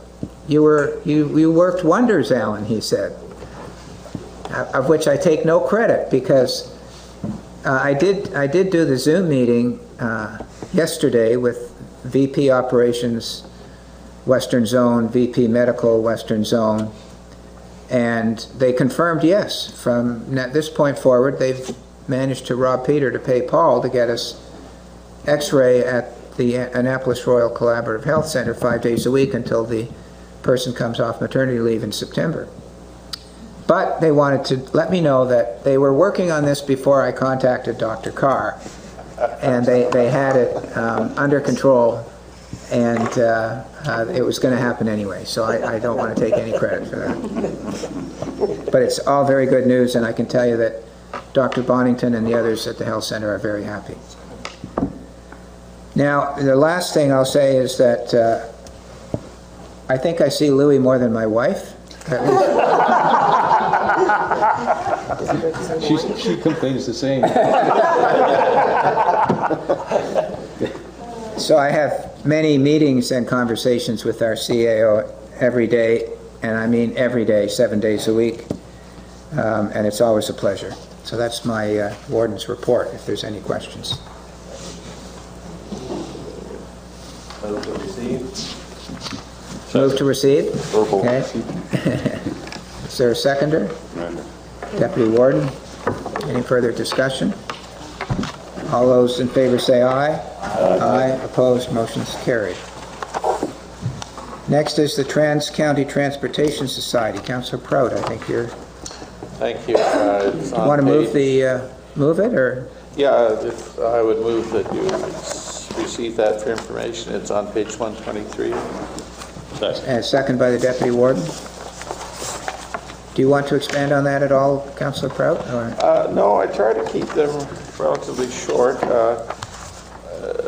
Number 2 was probably one of the most interesting. 1 and 2, I assume at the time I just said details to be worked out, but the vaccine rollout seems to be picking up speed, so hopefully that'll be something that they'll be able to provide. That'd be very important, yeah. Any questions or comments with respect to that report?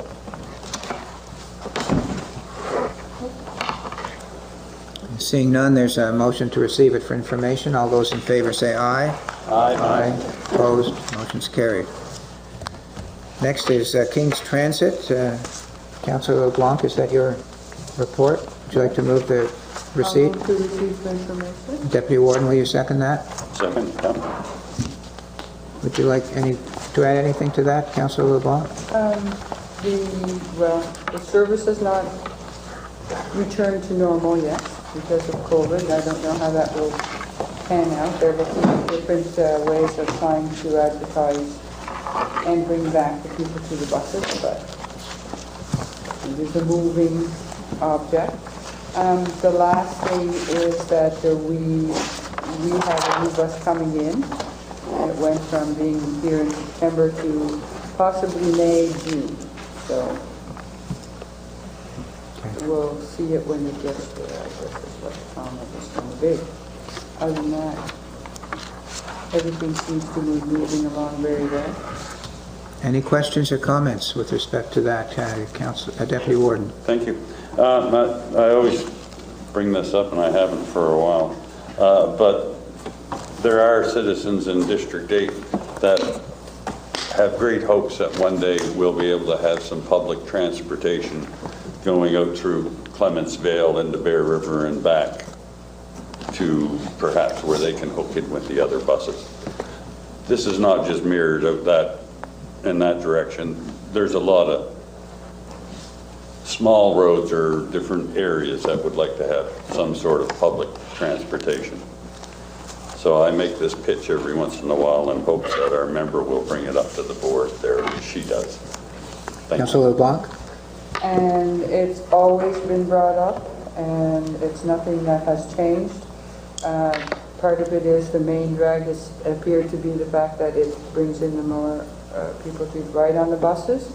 And not only that is, the other problem was to do a detour in a certain space, or area, I should say, would then put the timeline of the buses off, so that caused it to be a longer haul. And plus, so it has been looked at, and it wasn't viable, according to the general manager, to be able to do it. Other aspect is to be doing such a change, you would have to also request it and write into the UARD for approval and all the other steps that go with that.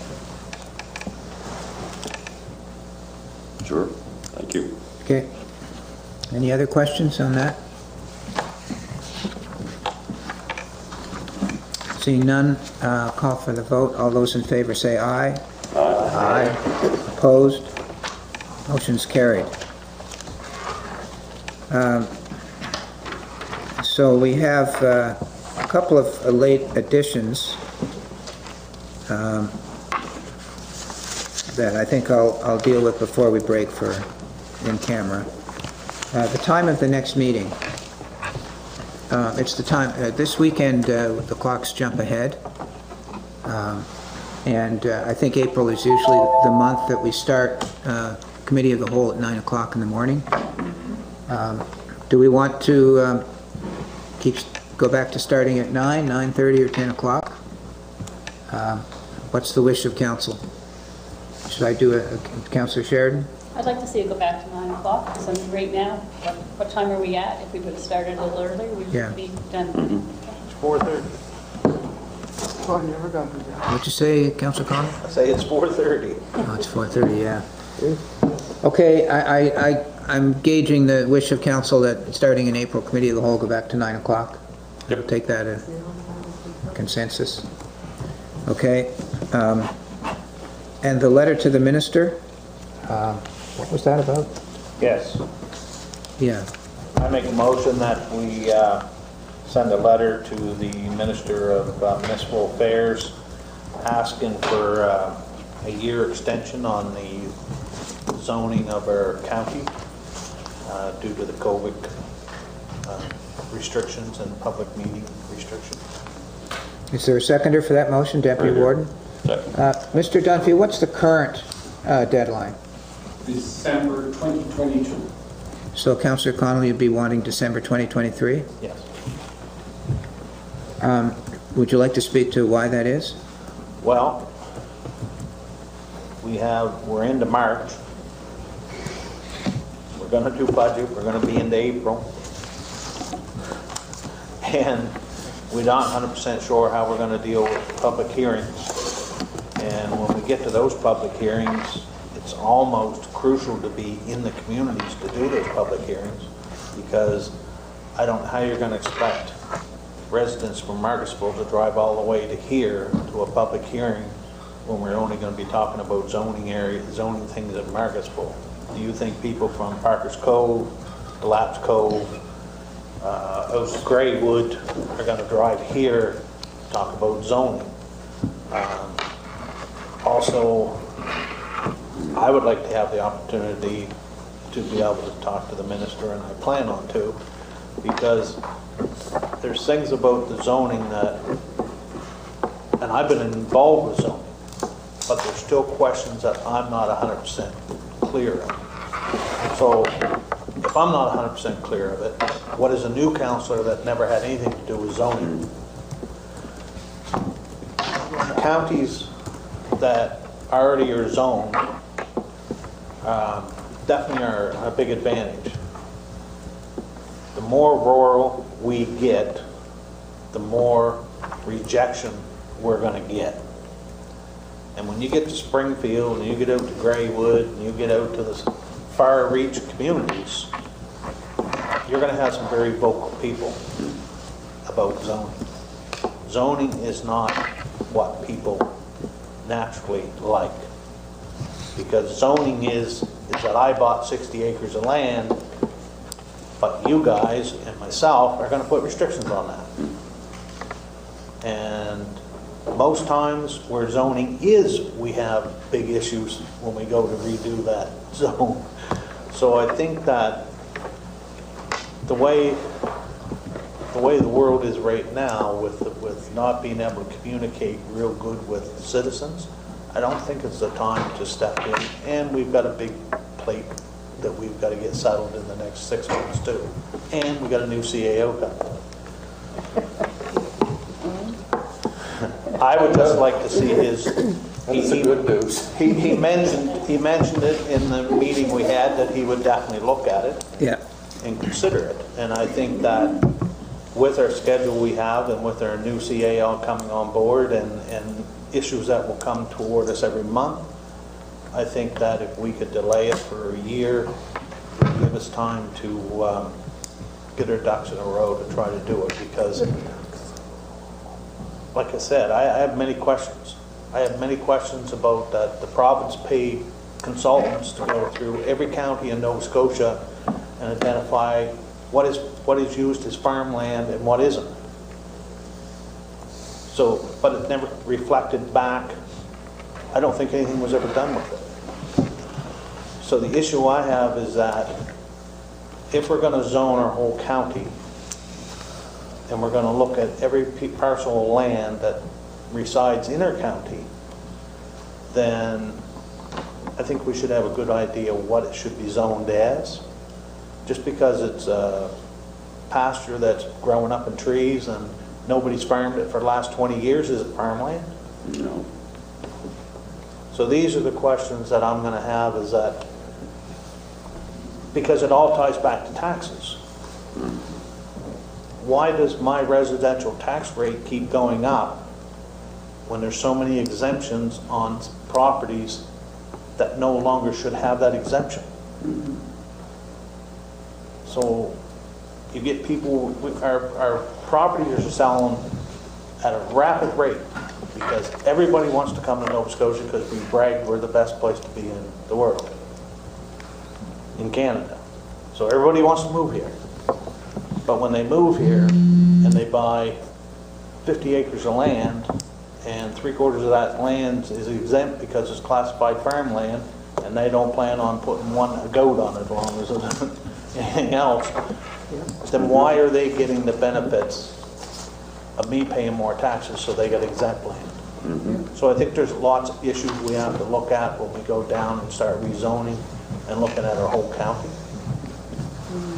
So I think it's a bigger project than what we participate because of the communication gaps we're going to run into. And I think, like I said, I think that our plate is full.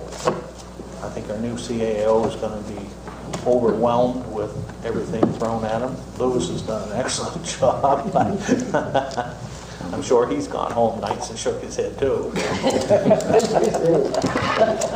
and he's already said that he would look at it. So I would like to see a letter go. If he says no, we'll give you 6 months extension. No, we'll give you none. That's fine. But I'd like to at least take the avenue if we have the opportunity to take it. Do you have any comments on that? Good idea. I'll be gone. No, I don't. But I think the council is correct. We'll be lucky even to get it done by December 2023. There's a lot of work in putting starting from the beginning. And Albert, I know you're fretting about it, but there's an awful lot of work that goes into putting a zoning plan together. So So, yeah, a good request. I mean, even if you can buy more time, that's even better. But it's going to be hard pressed to get it done, even by December 2023. Yeah. A lot of work. Mr. Dunphy, before we vote on this, is there anything you'd like to say? Thank you. 2024. Yes. Okay, any other comments with respect to writing a letter to the minister asking for your extension on that? No. Good idea. More. I don't see any further comments, so I'll call for the vote. All those in favor say aye. Aye. Opposed? Motion's carried. Thank you for that. So I'm going to declare another 5-minute break, and it will be 5 minutes this time. And we'll come back and go into the in-camera session. I would like to entertain a motion to go in camera. There's in fact 3 separate headings that we're going to be discussing in camera. One is with respect to section 22(2)G, legal advice, eligible for solicitor-client privilege. Also section 22(2)C, personnel matters. And thirdly, contract negotiations under section 22(CE). Would someone make that motion? So moved. Moved by the Deputy Warden, seconded by Councillor Sheridan. Is there any discussion on the motion to go in camera with respect to those issues? Seeing none, I'll call for the vote. All those in favor say aye. Aye. Opposed? Motion's carried. We're now out of the in-camera portion of this meeting. There's a motion we're putting on the floor. Would the clerk please read what she has for the motion? Relating to taxation of account, to recommend that municipal council instruct legal counsel to proceed to a taxation of the account of GMG law on the waste management file. So moved. It's moved by the Deputy Warden. Is there a second? Councillor Longmire. I will just explain that taxation is a vehicle in which every lawyer has to justify his account to what's called a taxing master. Any client can ask that the lawyer's account be taxed, and all we're doing by this is asking that that law firm, the Gilbert McGlone Gillis law firm, come before a taxing master and prove their account, which every lawyer is required to do if so requested. So is there, if there's nothing further, I'll call for a vote. All those in favor say aye. Aye. Opposed? Motion's carried. Move to adjourn. Move to adjourn. Seconded by Councillor Bartow. All those in favor say aye. Aye. Motion's carried.